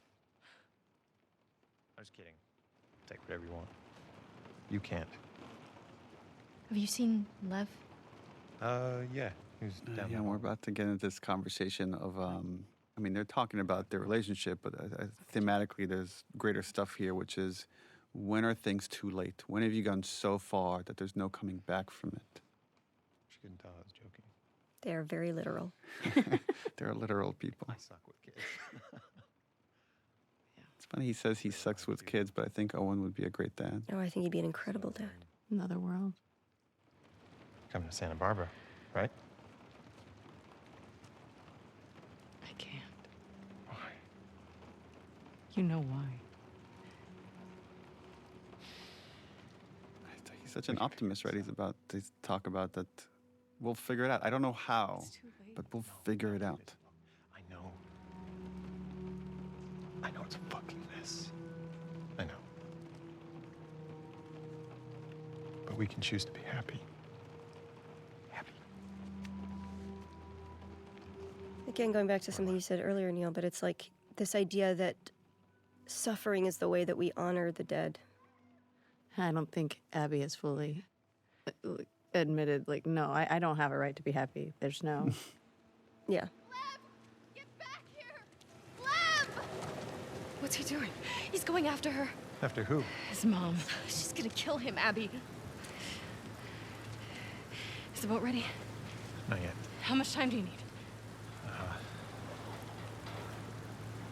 A few hours. This is their last conversation together. She just had surgery. I'm fine. How else am I gonna find him? I'll go with you. Owen? They're heading to the fucking island. Exactly. I'm not gonna let her go by herself. I think there's a part of Abby that knows she's about to head into a suicide mission. Yeah. Yeah, absolutely. And this is her forcing Owen to stay here. She's really trying. She's trying. The irony is in staying here. She is dooms what- them. She is what abandons them, yeah. Dooms him.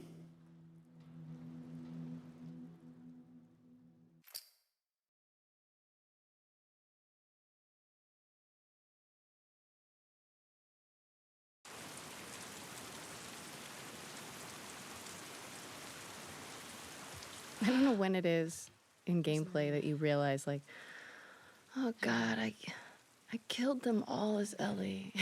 You know what I mean? What did I do?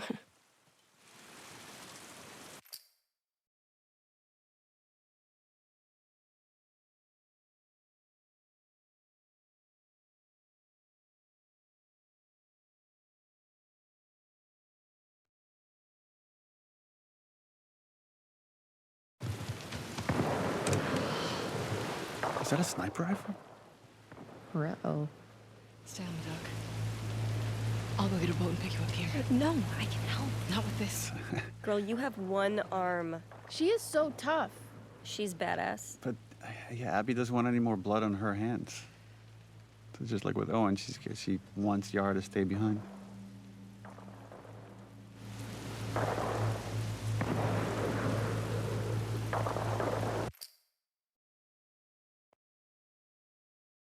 Get down!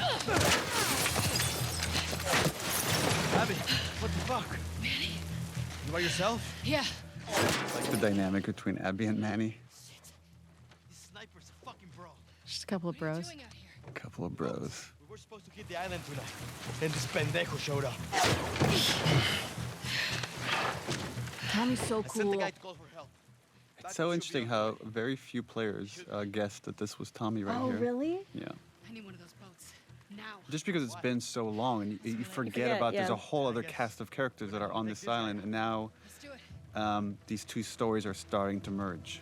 Right, at first it feels coincidental, like, oh, she just happens on Manny. It's like, no, Manny was targeted.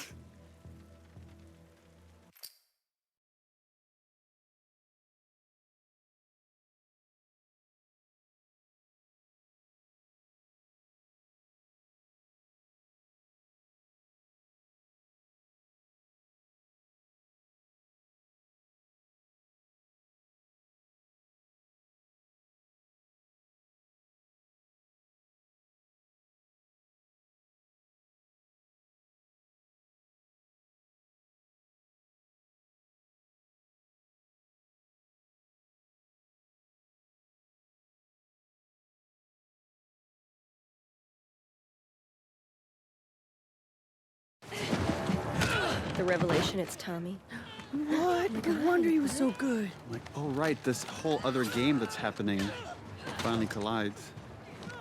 If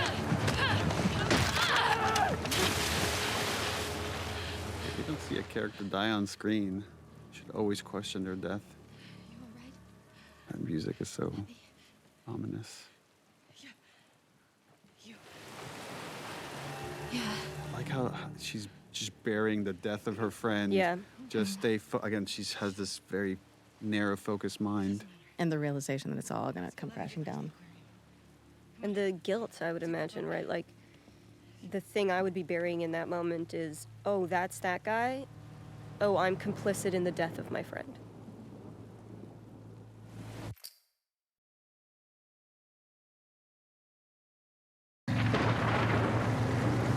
There's another one of those that's, if you were to see the making of it, it'd be so funny because they're like, okay, and wave, and wave, and you'll have to act the physics of the boat, and then later the animators like touch it up.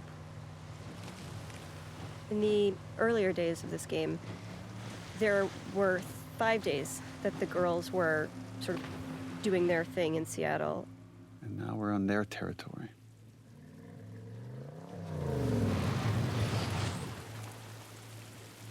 There was a whole day where Ellie would go to Scar Island to give you this opportunity to see them in the same nurturing way that we would see the stadium, where you get to see them take care of their children and their seniors, and you get to see them farming, and you get to see them be human people. But we cut it because ultimately it didn't shift Ellie's journey.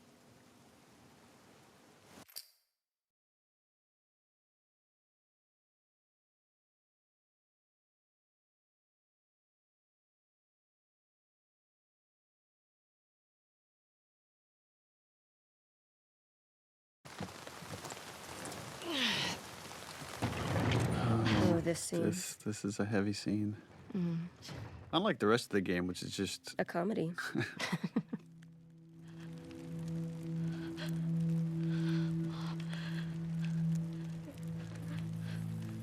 That shift right there for Yara is really nice, of going from grieving to protecting. Consoling, yeah, that's right. Those cuts.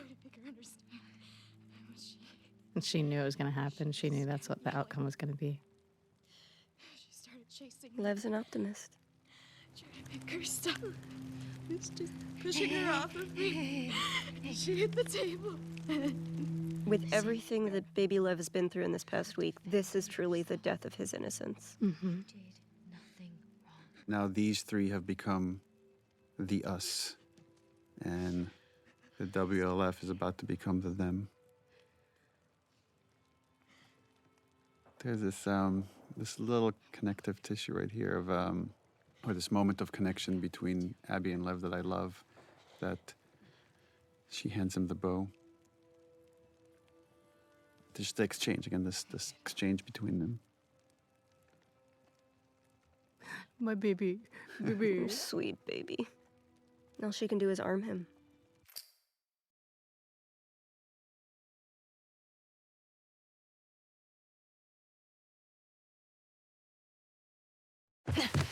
This way. Got one! Oh, this is the... Yeah. So right, originally you would come into this island, and this is where we would have killed Lev, and yeah, we had these concepts of stone mound graves, and that you would find Lev being buried in one. But instead, we flippity-flopped it. It's funny. It's like Abby stopping Lev from doing the thing she couldn't even do, is grieve for the person she loves. And there's our second Isaac scene. Well, not a good look. This was really fun watching you guys play, and this back and forth. It's like every other time you've been able to reason with Isaac, but he's at the end of his rope. He's not one of them, please. Abby, move. God damn it, he's just a kid. Isaac doesn't see a kid, you know? You have 3 seconds to get away from that scar. 1. Really gonna shoot me? I'm not fucking moving. That facial expression was great. No! What the fuck? And Jeffrey Wright gave us a lot of deaths, a lot of falling in all these different ways. I remember that. This was another one of those where we wanted to make the volume feel bigger and run with the characters. And then we had a hard time, I don't know how much you remember, Laura, of like getting this beat to land right here, this exchange between the two characters until we somehow, I don't remember the exact order of events, but we came up with this line right here. You're my people. Yeah, we were on the stage and it just wasn't quite working. And you came to me and you said, let's come up with let's brainstorm some other lines. And I said, you're my people. And you're like, okay, that's it. And you just walk back on set. And it really, it's become my favorite line in the game because it is, to me, it is the unifying idea.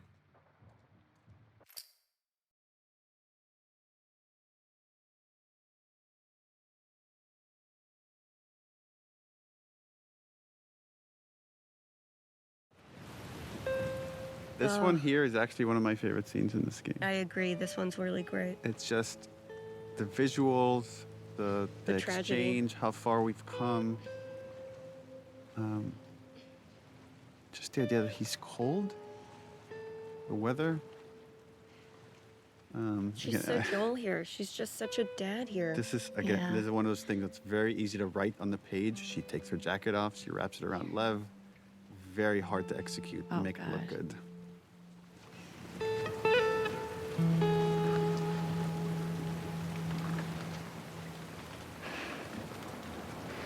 Look how she's looking at him.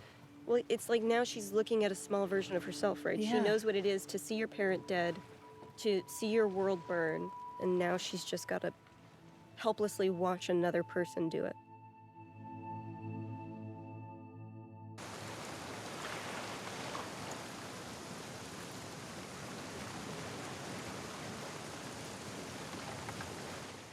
This is, again, where the two stories are barreling into each other. And we have a series of losses. I mean, there's this nice dramatic irony. The player already knows what's waiting for Abby inside, and they're like, oh my God, oh my God, oh my God. And they're waiting to see how this If they plays remember, a lot of people forget. No, But as soon as they see Alice, Oh yeah, Alice is the that's the the trigger. giveaway. What can you say to someone that just lost his mom and his sister at the same moment?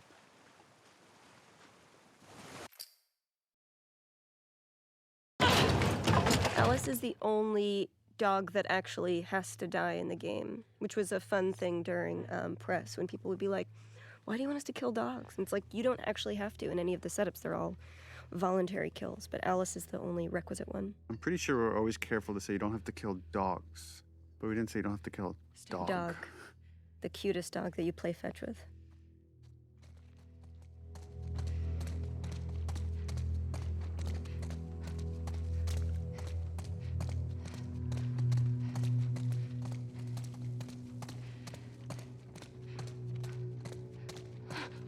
Be careful.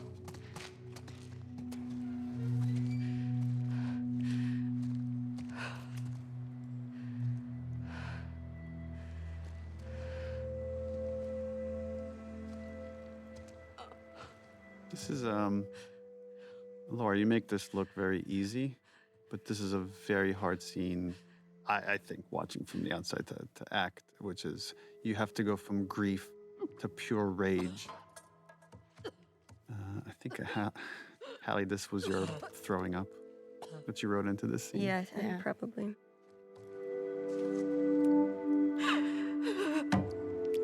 It's such a great visual of how much grief somebody can take before your body just rebels against it. This little, the way he says Abby here. Abby.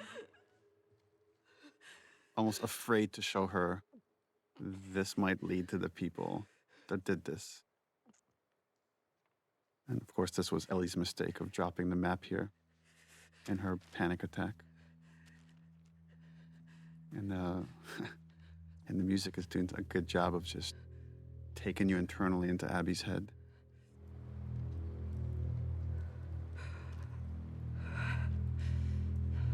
Now she's regressing back to the vengeful spirit she was before.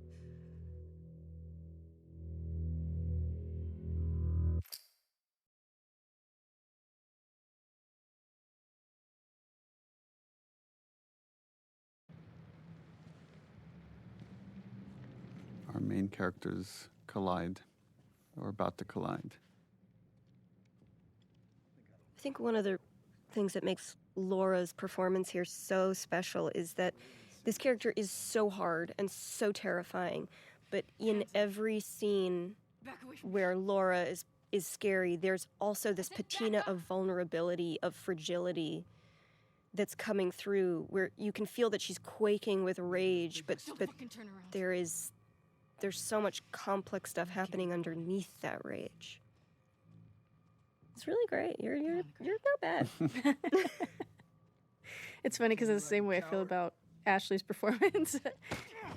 So there's always this. Just that rage feels so real. She's so good too, like fucking one shot. And from her perspective, it's Jesse's an NPC. Yeah. He means nothing to her. Stand up! Now! Don't you fucking dare! Shut the fuck up! All right, stop! Stop! What is so beautiful here, or tragic, is that Ellie doesn't get it. Right? What Ellie's about to say here is like, I know why you killed Joel. He did what he did. well, he did it to save me. There's no cure because of me. And Abby's like, what? Not about that. I don't know how much Abby cares about it. It's about her dad. You killed my friends. Like, I showed you mercy. And you wasted it. Get off of her! Oh man, players were so uncomfortable here. Like, I have to go up against Ellie now. And this is very much by design. Who is scary. She's wily, but you're beefy. Stay here. Watch the exits. Don't let her leave.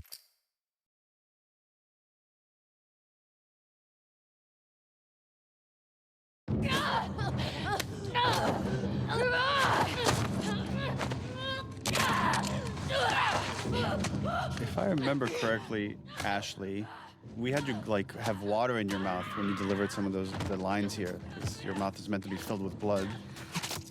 Yes. Wow. Okay, because I remember I was, as my usual, I was like, why am I just laying here? I would try everything I could to try to get up and go save her. So I think the water and having that and having sort of showing or being able to hear how messed up Ellie is in that moment. This is the other scene that lives in my head. The knife to a pregnant girl's throat. It's so terrible, but in her mind, like, Ellie just intentionally killed her pregnant friend, and Mel is so visibly pregnant. And the fact that Abby does not kill them shows that she's kind of in a little bit of a better mental place, I think, than Ellie is. Yeah, Well, she's she's grown also a got little her bit. moral compass, like, yes, right in front of her. Yeah. Well, there's like Yeah. two versions of love right in front of her. One is Yeah. a destructive one of like wanting to do justice by the people that I've lost, and the other one is wanting to do right by this kid that I've come to be their protector. And she Who's already chooses. seen too much violence, who's already experienced too much wrath, right? It's like, he needs peace.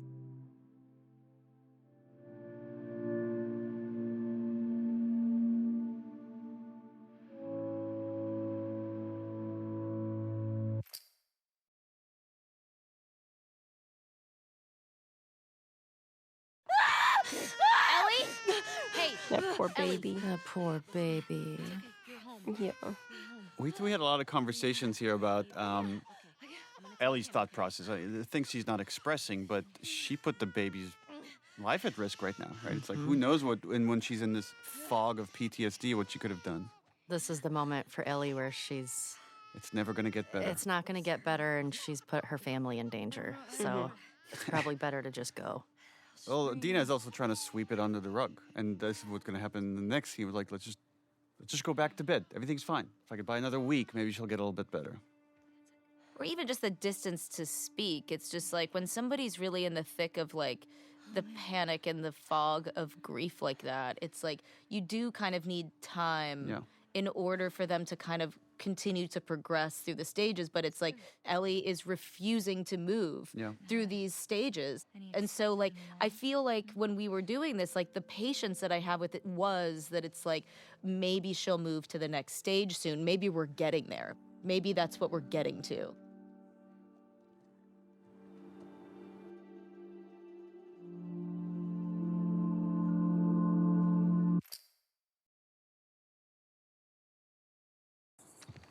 I don't know if we ever talked about this, but we had a whole different version of this part of the game where it was Maria that showed up.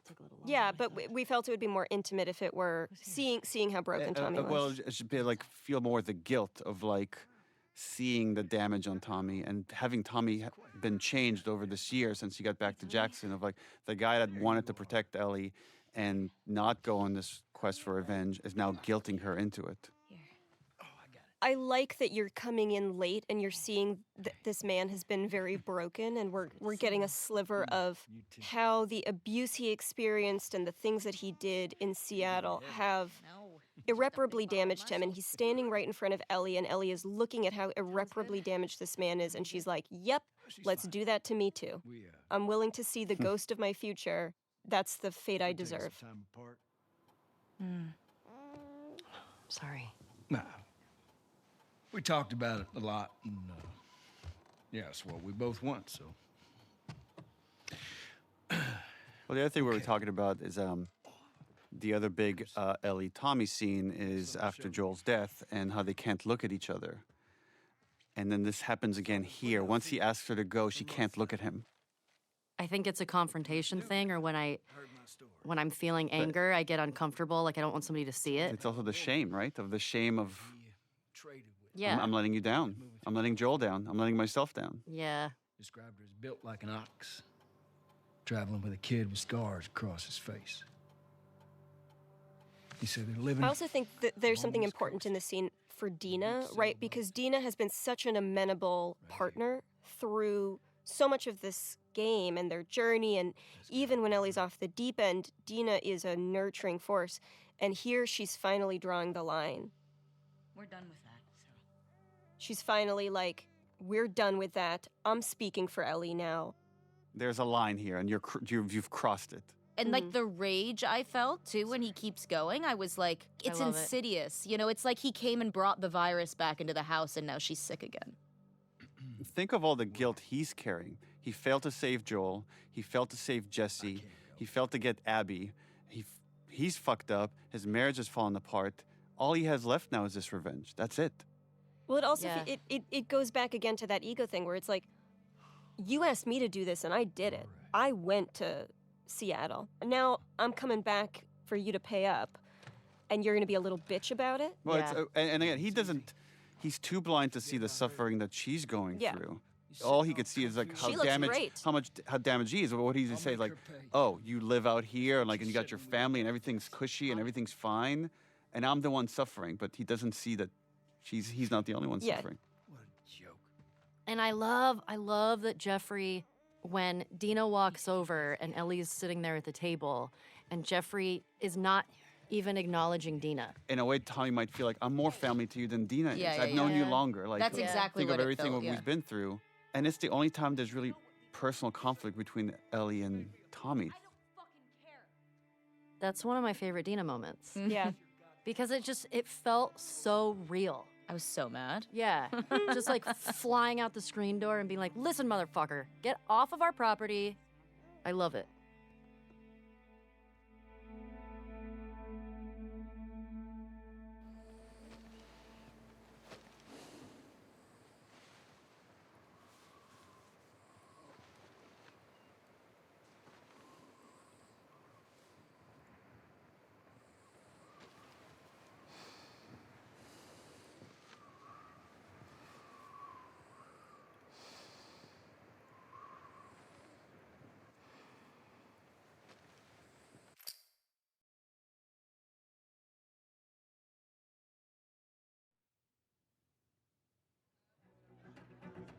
So this was one of the first things we shot for this game. Yep.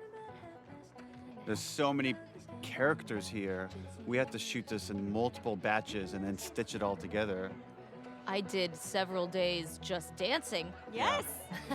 Yeah, remember we brought a dance choreographer that spent some time with you, Shannon. Yeah.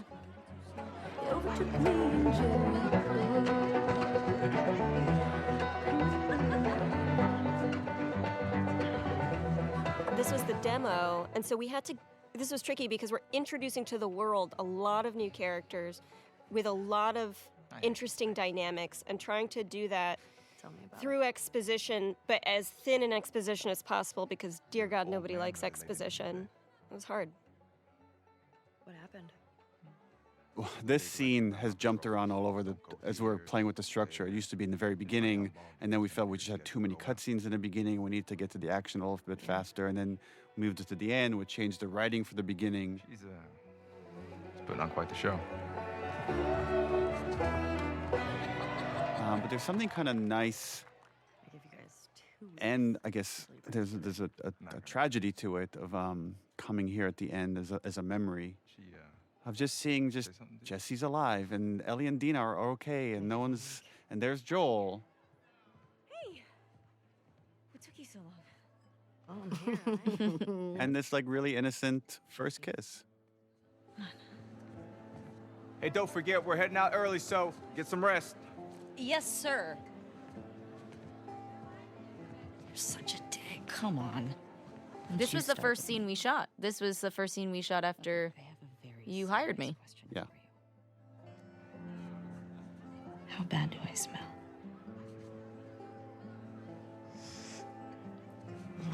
I look at this and I'm just overwhelmed with all the details of the shirt, of sweat stains, of little hairs on the neck, little dimples on the smile, and just, this is hundreds of people of work for months to get this little moment. Sweat and trying to capture it. The hair that I put behind her ear is crazy. Yeah. And that has to switch from being physics hair to being hand animated hair as soon as you make contact with it. Whoa.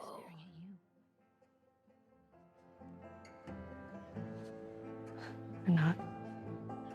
And even just the kissing, like, I mean, it's just, it looks so realistic. Yeah, and it's actually a combination of several performances all stitched together right here. And then the lighting has to change from shot to shot. It's interesting highlighting the bracelet that's back on Dina's hand. It's a nice reflective moment of like how innocent things were for all these characters. Yeah. I love just the little surprise on Ellie's face, the little like moment of shock before melting into it. And then we're about to get into Seth. And again, Shannon, your rage is so real here. Hey, it's a family event. The fuck are you looking at? This whole interaction was based on one time I was at Blockbuster and I'm just talking to my friend, I'm throwing curse words around, and the dad in front of me had his two kids, and he's like, "Do you mind? There's kids around." And that always stuck with me. I felt such shame having like used curse words in front of these kids. What did you just say? Ellie, Hey. Ellie, don't. Get the hell out of here. Get your hands off me. Hey! Enough. Go on, you. Let's go for a walk. What about them? You worry about yourself. I feel so bad for Joel here. Ugh, me too. What is wrong with you? She doesn't want to be under his shadow anymore. No. But he can't help himself. He's just trying to. He's trying Someone to dad. someone is hurting her, and he's going to stand up for her. Oh, Papa Bear. Yeah, you know you were an asshole. Yeah. Yeah.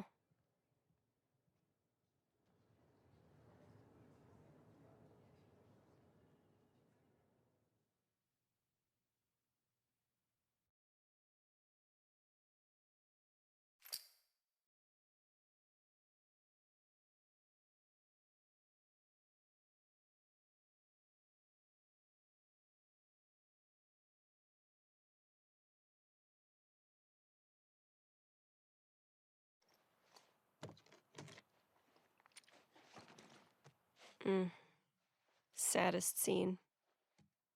Yeah, with the first game, right, we're talking about how do you take this obsession of love, of a parent's love for a child, to the end of the line?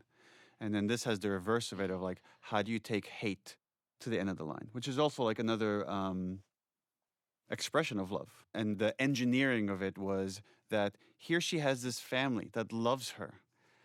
And it's not good enough because she's letting down Joel in her mind.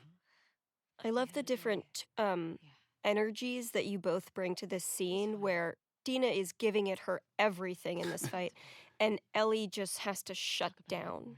This scene, my God. It was so hard to leave you because you were so upset and so broken and so sad. And I was like, I should, my mom must stay. I'm sorry. I would argue this is maybe Ellie's darkest moment, even though I know where we're going, because this is the choice where she forsakes. This is where she makes the choice. Yeah. And I think she knows there's a very good chance she's going to die on this journey. I guess the thing that we don't talk about is like, I think she's suicidal. Yeah, I think agree. there's there's the guilt of what should have happened at the hospital. That's why she leaves in the middle of the night. She's not saying goodbye because it's clearly suicide. Yeah. When the pain gets too loud, she's not there anymore. She's incredibly vulnerable, but she's completely disassociated, and there is this absolute rejection of everything that is right. I'm just supposed to sit here and wait for you. At that point, like, you know, you're not talking to the person that you're in the relationship with. You're talking to the grief. And so it's like the convincing comes into like, are you even in there anymore? Like, can I just find you for 1 second? And she's just fully gone. Both characters have very clear goals, and then there's an obstacle, and then they keep ratcheting out. Like Dina just ups the ante over and over and over until the last bit is ultimatum. Even the grabbing of the face. And then she pulls her hands down. Ugh. And that's it, she knows. Philosophically with this game, what we wanted to do was allow our characters to make immoral choices that the audience would not be on board with. Up until now, like, we shed some of the audience of, like, you know, the Nora torture. Some people have issues with that, or certain other kind of violent moments. But here we lose almost everybody. And it is by design in that way of, like, you're now, like, playing this thing that you are not on board with at all. You have to keep going. And in a way that does align you with Ellie.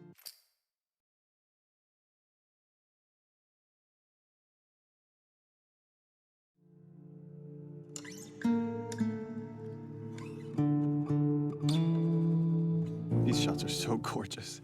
There's a nice misdirect coming up here. We purposely gave Lev chucks. So you're thinking for a second that, oh, okay, this is where I pick up Ellie's journey. And again, now you've been a while away from Abby and Lev. And now Lev has fully shed his seraphite exterior. Has hair. I love to see their growth, their relationship in this moment. Okay, Constance. In letting go of hate, Abby has taken on Owen's optimism, Owen's hope. This thing that was just this flame that was almost completely extinguished within her. Somehow in all that tragedy and all that horror, she was able to find it again. Her face seems brighter, it seems lighter than it has been the entire game. Come on. Even in the flashbacks.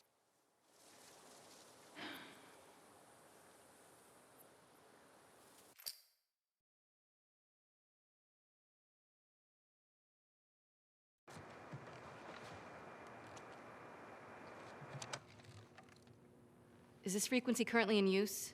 This is so small, but I love what? the hope. Again, it's just like she has a bit of hope here, and then it's cranked up to 10 when she hears the fireflies on the other side of this radio. And isn't the firefly on the other side of this radio another Vox Machina hero? Is it really? Yeah. Who is it? Liam O'Brien. Is it? Yeah. He was my fellow nurse, wasn't he? He was. Yeah, we were with the two nurses. In Last of Us 1. Is this frequency currently in use? This is Abby from Santa Barbara. Is anyone out there? There's a nice reaction here that Lev has to Abby's, again, singular obsession of now finding the fireflies. And he's ready to give up. Can anyone hear me? Hello? And she keeps going in desperation. I love artistically how the character models for Lev and Yara were kind of a blend of both of the actors' faces, because now I'm like looking at baby Lev, but I feel like you can see some spirit of Yara still. Is this frequency currently in use? Hello, this is Abby from Santa Barbara. Can anyone hear me? If anyone can hear me, please reply. Please answer. Don't give up. Like that, you know, this was perfectly shot, like we're pulling away from her, that this is how the scene's going to end. 24, 25 constants. We got a tip I about a don't know base. why I get weirdly emotional in this scene. For fireflies. I'm a firefly. Maybe just seeing how happy she is. Where were you stationed? I was part of the Salt Lake outpost. Like that little head shake. God, I'm so awkward. I mean, I guess I'm a firefly. I kind of disavowed them, but Dr. Jerry that is who I truly am. He was my dad. Well, how about that? We pulled everyone back Like to the satellite Liam's stations. acting right here, like in the reply. How about that? Like, holy shit. 200 strong now, with a few more every month. Owen was right. You're about to get 2 more. How do we find you? It's, oh, God, yeah, that's there. There it is. Approach the large domed building in Avalon. We'll find you. Okay. Look at like the way Lev looks at her. He's happy for her. Looking forward to it. Good luck, Abby from Santa Barbara. Well, it's also like Over and out. there's a possibility of community here again. Yeah. Well, I'm sure everything's going to turn out fine for these two. But it needs to, Neil.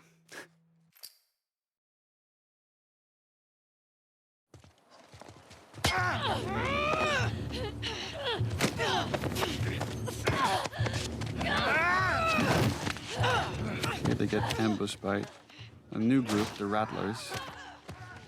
The Rattlers are the worst people we've encountered in the game for both practical reasons, which were we want you to get to see Ellie at her most vicious, most violent. We want her kills to feel brutal and justified. And we want to feel like Abby and Lev, were they not saved, would have died.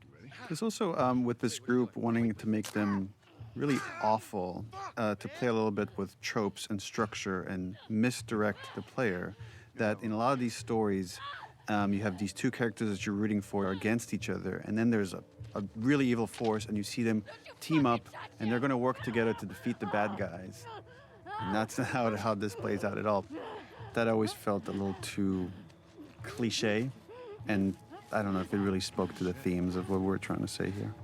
But we wanted the player to think that's what's going to happen.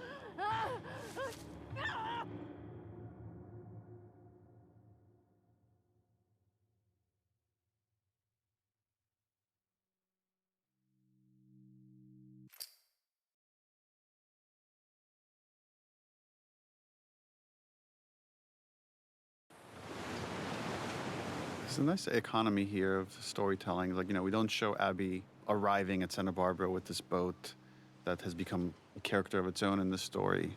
And we're just here with Ellie picking up the tail end of their journey.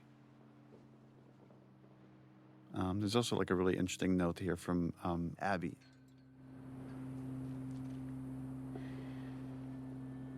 And it's also the first time we're seeing just how emaciated Ellie has become. And she's sunburned and clearly not taking care of herself in the pursuit of Abby. I mean, it mirrors it can't all be for nothing, because she's killed so many people at this point. If she stops, that all is just for nothing. I really like that, the parallel of the first game of like, yeah, her wanting to see things all the way through with her stubbornness, even though there's a part of her that says this is not the right thing to do.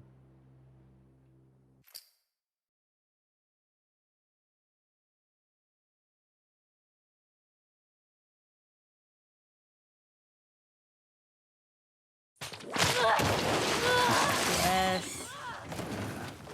Nice mirror here of the injury Joel had in the hospital in the first game. Yeah, we're constructing this. We wanted to injure Ellie badly. So again, she's choosing the pursuit of this thing over her own health, that she will likely die if she sees this all the way through. I would argue she is dead already. Mm-hmm. Doing this upside down hair was such a pain. Because they have to, essentially, you can't just move the hair upside down. You have to remodel the whole thing.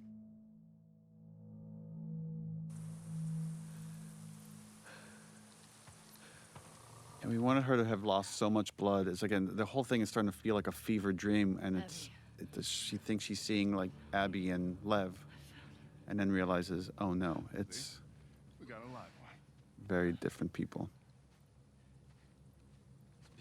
Travis and Logic. This was another moment to show how far Ellie has come, and how easier it is for her to kill someone in cold blood now versus the earlier parts of the story. And one more instance where she could use her superpower of being immune to get herself out of these jams. And what she's employing here is very similar to what Nora did to her, which is like try to insult them so they could get reckless, and in that recklessness she'll find the opening. Something funny? Looks like you shit your pants. It's a good trick. I remember in this scene when I take the gun off of Bobby, the strap in one of the takes went across his neck, and I gave him a really bad rope burn. Oh no. Because I just like yanked it really quickly, and he had that for about a week. Oh It no. looked really, I was like, oh no. It looked like he was strangled or something. But he looked badass. He was so excited. It was like, oh my God, Ellie killed me.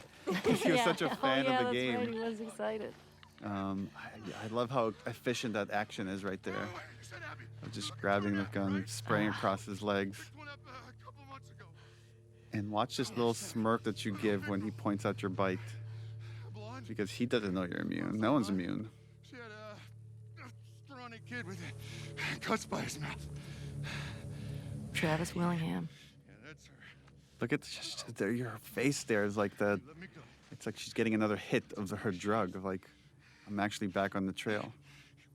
She's so close, you can feel it. Watch this smile. Looks at the bite. Right. Talk. There. She's in a holding cell at our camp. Where's that? Head that way till you hit the railroad track. That'll lead you to a resort. It's like, had this exchange happened earlier, if she killed someone in cold blood earlier, there'd be a very different reaction. It's like she's becoming more and more like Joel at this point, more and more capable, and more cold about the violence, where she could just execute it and move on and not think twice about it.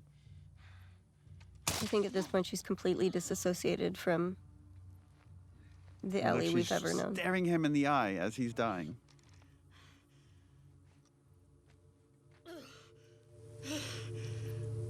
And just a hint that the injury's getting worse and worse. But again, she's not going to stop. She can't. Not yet.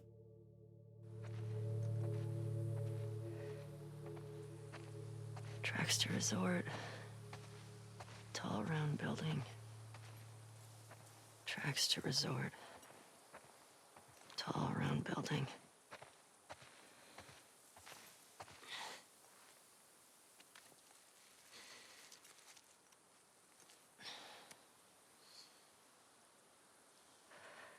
Fuck.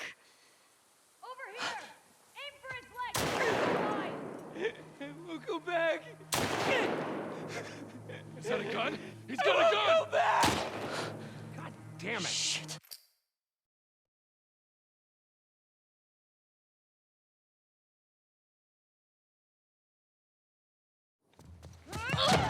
Remember this. Yeah, so the idea, right? She gets hit right at her injury. I like how badass this scene is. And the desperation. Ugh. Remember the thumb to the eye. I got the key! This is Matthew Mercer. Yeah. Oh, yeah. What I like about this sequence too is like, you can look at everything that Ellie does is so ugly and so brutal and so unnecessary, but had she not come after Abby, who knows if these people would have ever been free, who knows if this uprising would have ever happened, right? So again, there's these butterfly wings happening because of all of the choices she's made, that none of them are just black and white. You've got this constant gray you have to reconcile with. Oh, they're staring at her like she's some kind of wild animal. Again, like there's this whole crazy thing going on here of like slaves and slavers, and Ellie cares none of that. It's just she's so single-minded about Abby, and pretty soon, like in gameplay, she's gonna just start repeating Abby, Abby. I wonder how much of Ellie is hoping to die in that fight.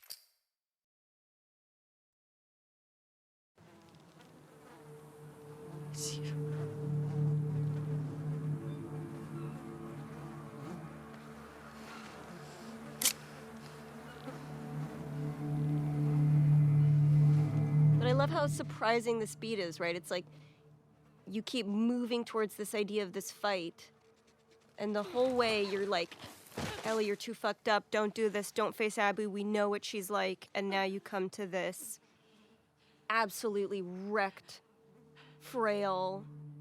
I also love, it's pretty much wordless, and you could tell so much with the performance what's going on in their heads, and you could see Ellie's confusion and anger and sadness for what she's witnessing. Yeah, it's hard. It's like finally the prize is right there, and now it just doesn't feel as satisfying. I always read that like there are boats this way moment is like, if I'm nice to her, if I'm just like treat her like not my enemy, then maybe like this will all go by quietly.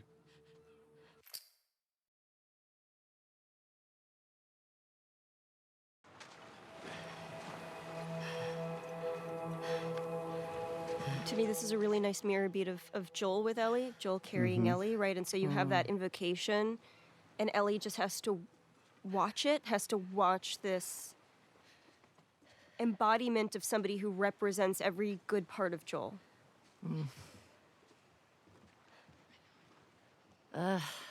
It makes me so sad. This scene. It's just because Ellie doesn't know what to do with all of that anger and that hurt from losing Joel. And now this is the moment. Yeah, because at this point, that's all Ellie has left. It's just this fucked up quest.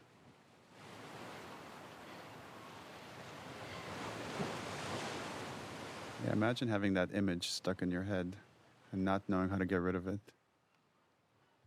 Yeah. And killing somebody else is not going to do it, but you have to get to that point. You have to realize it yourself. This was we actually had a really fun day. Yeah. As hard as this scene was, and it's so funny doing this with one of your best friends, of just like fighting each other, pulling her hair, being like, get out of here, let's fight, kick me.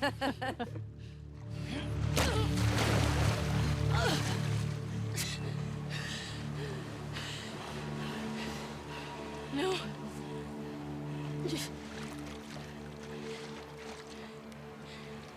I'm not gonna fight you.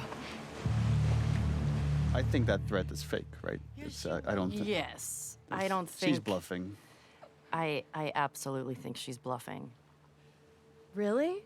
Yeah. Yes, but I agree, but what would have happened if Abby was like, no.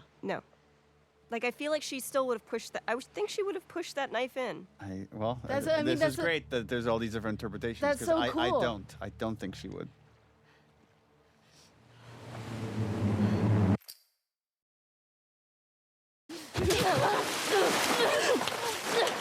There were all these other versions of how Ellie lost her fingers. Remember, Halley, of like, there used to be when someone was waiting for her at the farm and then tortured her in retribution for what happened in Seattle. Yeah. Oh, I didn't know that. It was like the parent or somebody of somebody who died, of like an NPC essentially.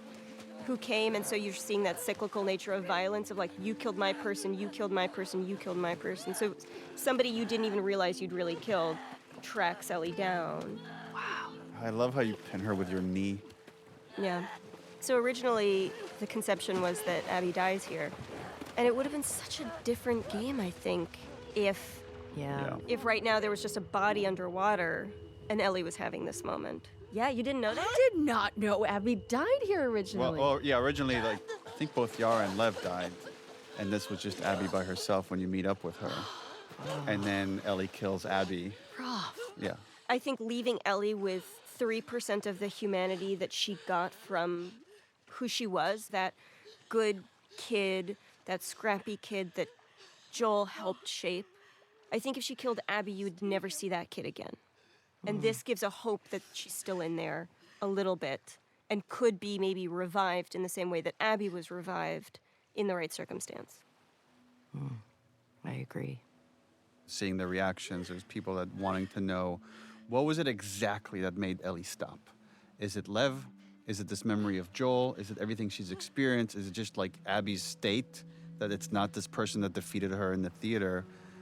And to me, it's all those things. The way our brains work is so messy.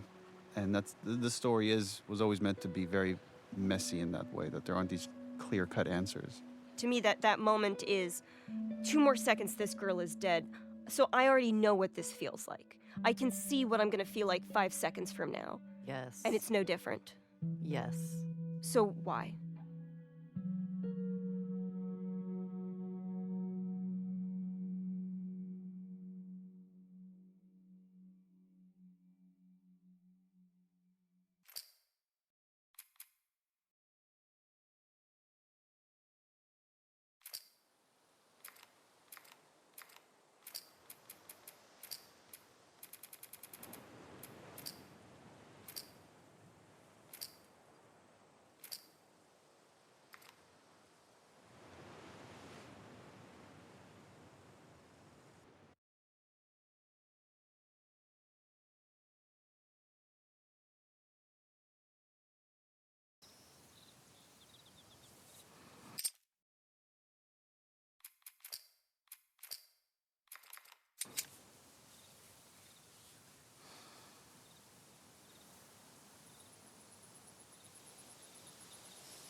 Originally, the house was fully empty, and there was a concern, I think, that we had that it's going to feel like something bad happened to Dina, and we don't want to make it feel like it's...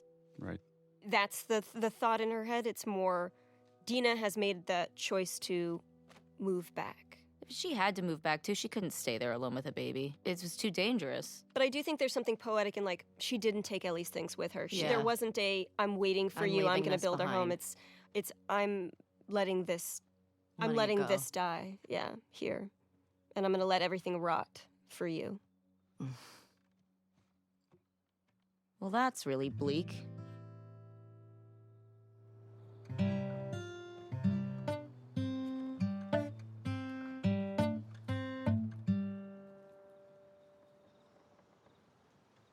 Yeah, we wanted to create a metaphor for the unintended consequences of pursuing justice at any cost. And here we get to feel it of this song that means so much to Ellie, she just can't play it anymore.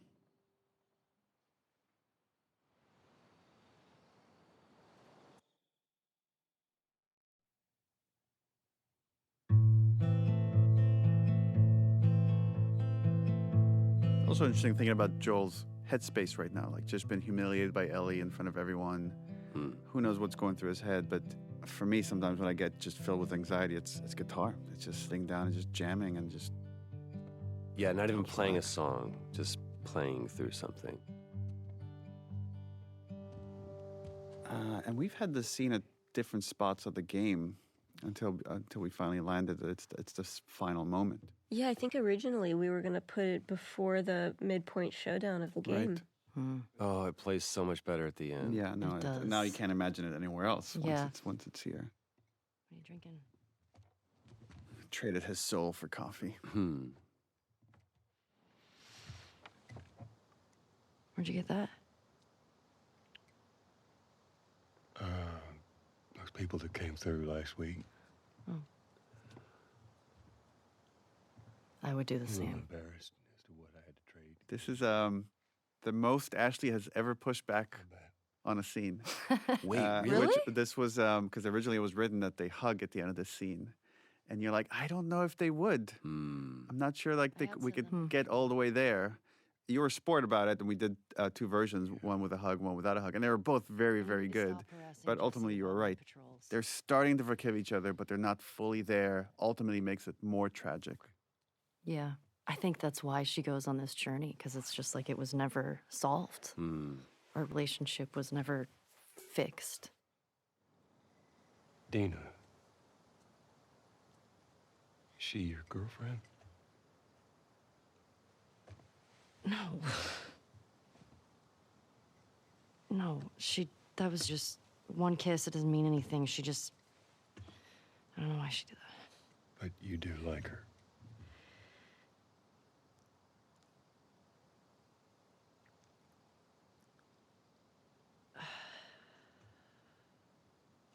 They just have like a father-daughter moment. Just this exchange about this crush that she has on this other girl, and Joel telling her like she would be lucky to have you. Again, he has unconditional love for Ellie, and that's what drives her mad. It'd be so much easier if he was just a complete piece of shit. Oh, Then yeah. you could just forget about him. Yeah.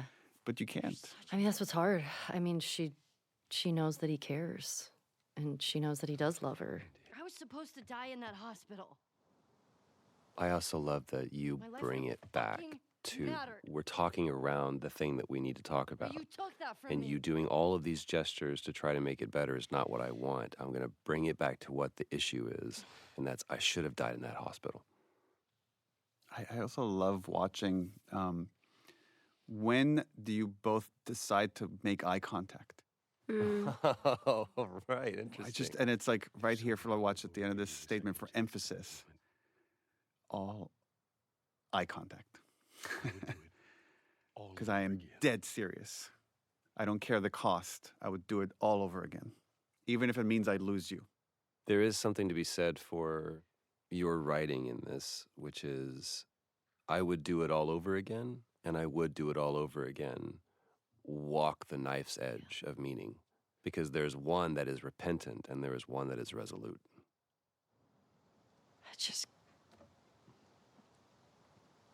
I don't think I can ever forgive you for that. Like this false moment, I can never forgive you for that. And he's ready to accept it. And then he's all of a sudden, but I'd like to try. And then I think the water works for everyone. Yeah. Just start right here. Oh. We did a lot of work of just writing these scenes and not being heavy-handed to talk about theme, but there is something about just the placement of the scene here. And it's a scene about getting over some horrible transgression that one feels. Because there's other things that are worthwhile in this world than just kind of living in this resentment next to the moment where Ellie decides to let Abby go. And whether she fully forgives her or not almost doesn't even matter. It's just she knows there's other things in life that are more worth putting your focus on.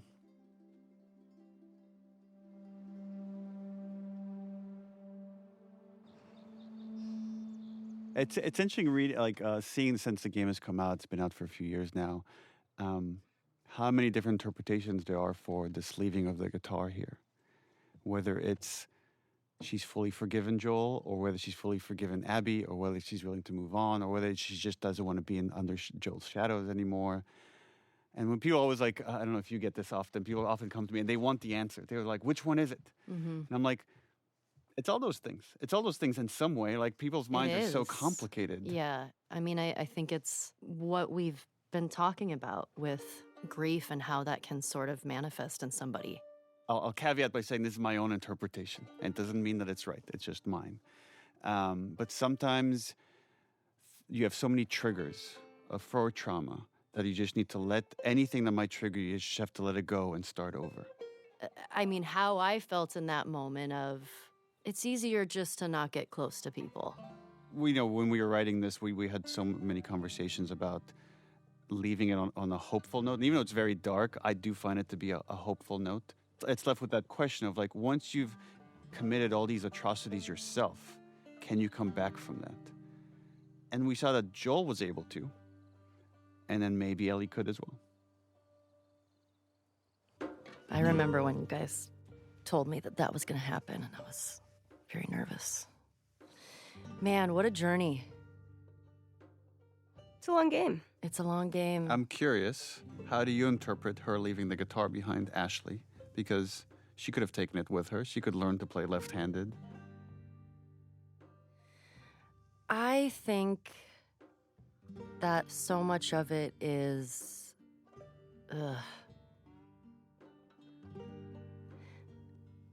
I feel like it's a lot of things. I feel like some of it is... Deserving is not the word that I'm looking for, but I feel like there's a part of Ellie that's like, you know what, this is part of a life that I had that I now have to kind of leave behind because of the choices that I've made and the things that I did. And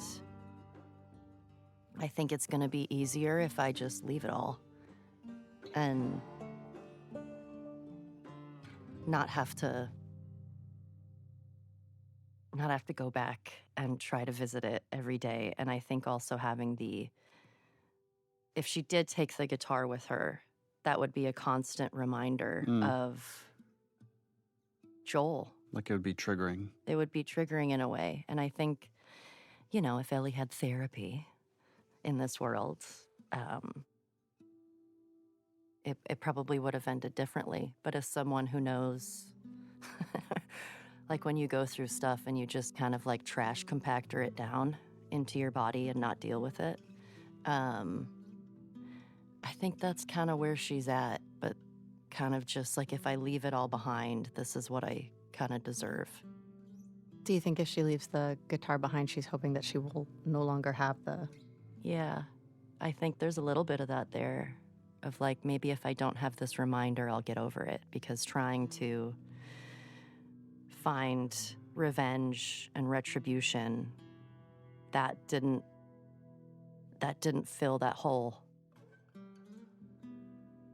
What do you think it is? What do you guys think it is when you were thinking of leaving the guitar there? And specifically because cutting off the fingers was a very strong choice to not be able to play the guitar and have that connection anymore. Sometimes it's hard to kind of reverse engineer what was the inspiration or the process, but I find playing guitar so therapeutic. And I associate music with specific times in my life and memories that then if someone were to take that away from me, and especially if I were responsible for the reason it's taken away from me, then it might be too hard to just constantly play it badly, or especially this particular guitar that's gifted to her by Joel. And right, her memories with Joel are, I think, mostly positive, but it's mixed with some negative stuff and the journey of the first game. And this is a point where I think she wants to start over, that she came to the brink of being a villain. And she's, I mean, in some ways she was, and she probably killed many people on this journey that might not have deserved that fate. But I think now she wants to go on a journey to reflect on that and find a different purpose. I'm curious, maybe Ashley and then Laura, like, how do you feel years later now? People had very strong reactions to this game, both positive and negative. And how do you feel about it? I feel like I have so many feelings about it. I feel like now, having some years behind us of the game being out, I love this game so much, and I think it's such a beautiful piece of media because of the story and the narrative and what it has to say, and that's so much to Halley and Neil.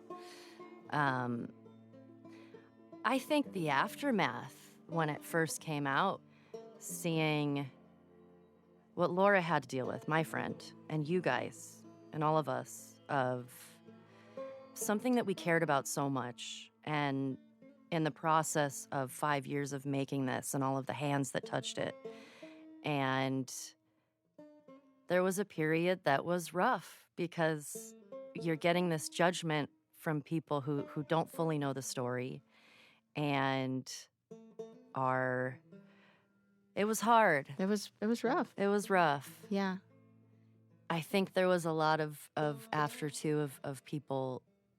But I don't feel like when we were playing the game that, yeah, Ellie is making some really strong decisions. But it's funny, a lot of people would come up and be like, dude, Ellie's like a murderer. What happened to her? And I'm like, no, she's got some stuff. But even still, like now having, coming out of that time of I feel like that was one of the first times where I've sort of dealt with like a reaction like that. Uh-huh. And it sucks. It hurts, especially if you love something so much. Yeah. And all the time that everybody put into it. And it sucked seeing my friend get attacked and things that all of you guys of things that I care about, but I know that's so much of the world we live in. But I think it was just like a perfect storm of timing too. And because everybody was so separated, we were all dealing with that separately, right? Yes. We didn't get to see each other and like talk it through. Right. And it's crazy because for so long, and I've talked to you about this, like there was no closure for the game. Normally like you wrap and we have like a wrap party and we get to like see everybody and unpack. Kind of like rejoice in what we made and like how much of our hearts we poured into something. Right. Yeah. And we never got the celebration of finishing it and seeing it released to the world. And all we got instead was like that vitriol like thrown. Ugh. So it was rough, but it's, again, it's been years and I'm so just proud. And it's a story that if you play it, I don't see how it can't change you. Yeah. It changes how you view violence. It changed how I played games. Like as I was playing the game, I found myself, I wasn't attacking people anymore. Like I started like, I love to just destroy every person that I come across. Like it's a completion thing for me. And as I'm playing, I was like, I stealthed everywhere. Instead, I didn't want to hurt anyone anymore. Yeah. I remember when we started doing press at the end of the game, toward the end of the game, people would be like, oh my God, and all the dogs, you have to kill all the dogs. And I remember being like, you don't actually have to kill any of the dogs but Alice. So that's on you. And people like having to own that reality, right? Like you have to face your own ugliness in the game. And I think, I think the game will age well. I think the game will, the story and the mechanics and the beauty of the world will hold up over time as an incredibly complex piece of storytelling in and of itself, outside of like its own medium. Yeah. I hope, but yeah, that was a rough time. Well, I remember, right, so it's months before the game comes out. We have to delay it indefinitely. Yeah. There's a backlash from our most hardcore fans. And people are just waiting in the wings to attack Naughty Dog. Yeah. Because we're woke and diverse and all these other reasons. Diverse, taking too long to get a game out. So we're all at home and we're all gonna have to be depressed at home as this is happening and finish the game. Yeah. And then the game comes out and it goes on a little bit of a redemption arc because it won all these awards. And I don't know if I've ever talked about this, or maybe I was afraid to like talk to you all about this. But my greatest fear when that backlash was happening was that I've let you all down in some way, that I didn't do right by you. And that's why I've always been afraid to kind of talk about it with you, because I feel like I would get really emotional. I remember talking with Troy about it, because I'm like, dude, I apologize to him. I'm like, I feel like I did you wrong. And now you're like, and he's like, no, what are you talking about? Like, I love this thing. Like, I wouldn't change a beat. But, you know, we all had our share of all sorts of things that were really awful to deal with at the time. And when people ask me, like, was it worth it? Was it worth doing this whole thing? And when I think about myself, I say, yes, I would do it again in a heartbeat. I'm so proud of this thing. When I think about what you all went through, that's the one thing that gives me pause. That especially you, Laura, what you went through. That's when I'm like, I don't know if I would put an actor through that again. And it sucks that that's kind of the world that we live in, but I just care about you so much that I felt terrible for what you were going through. Well, we were all going through it. So. But then, you know, when you started winning all those awards, I was like, I hope. And again, I was so afraid to talk to you about it. I'm like, I hope that's some sort of vindication. Oh my gosh, yeah. Yes, and you know, like I said, I think it's just time, right? Yeah. When it first happened, it was not a good time. No. But, God, I forgot. But I mean, I'm that was... still like, But I love it. I do love it. And, you know, there's some people that just hate the game and hate us for it. Sure. And there's way more that love it.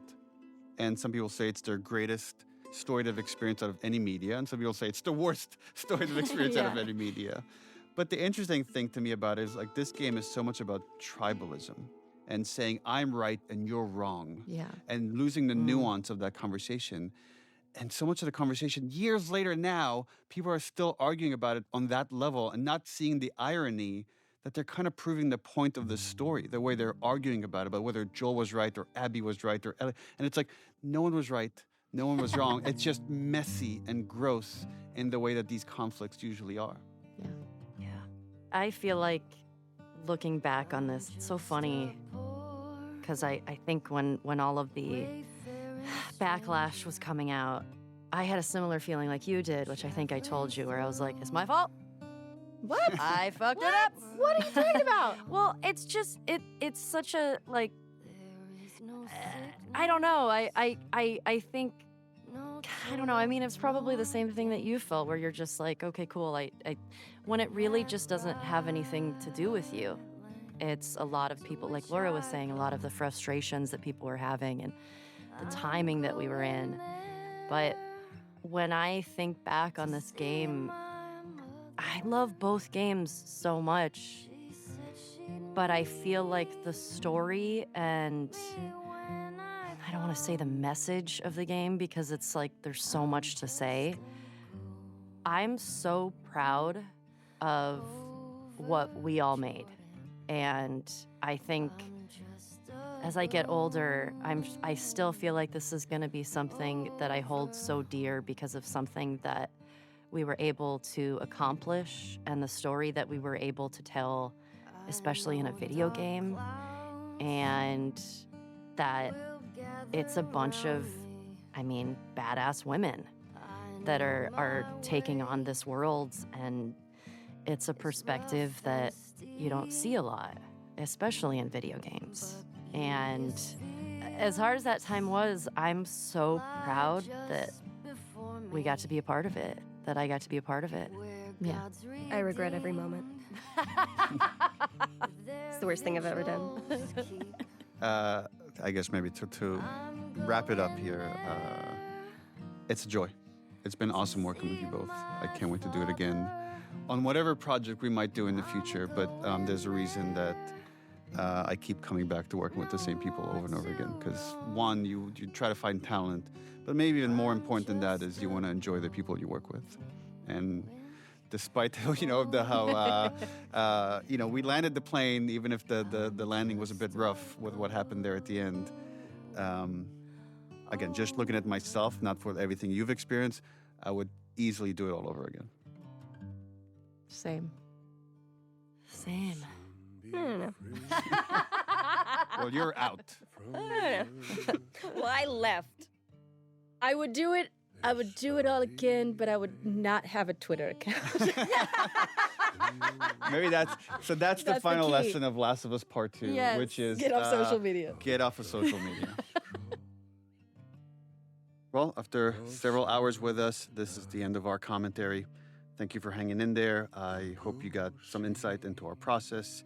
As you can tell, we're very proud of this game. Until next time, endure and survive. I'm going there to see my Savior. I'm going there, no more to roam. I'm just a going over Jordan. I'm just a going over home. I'm just a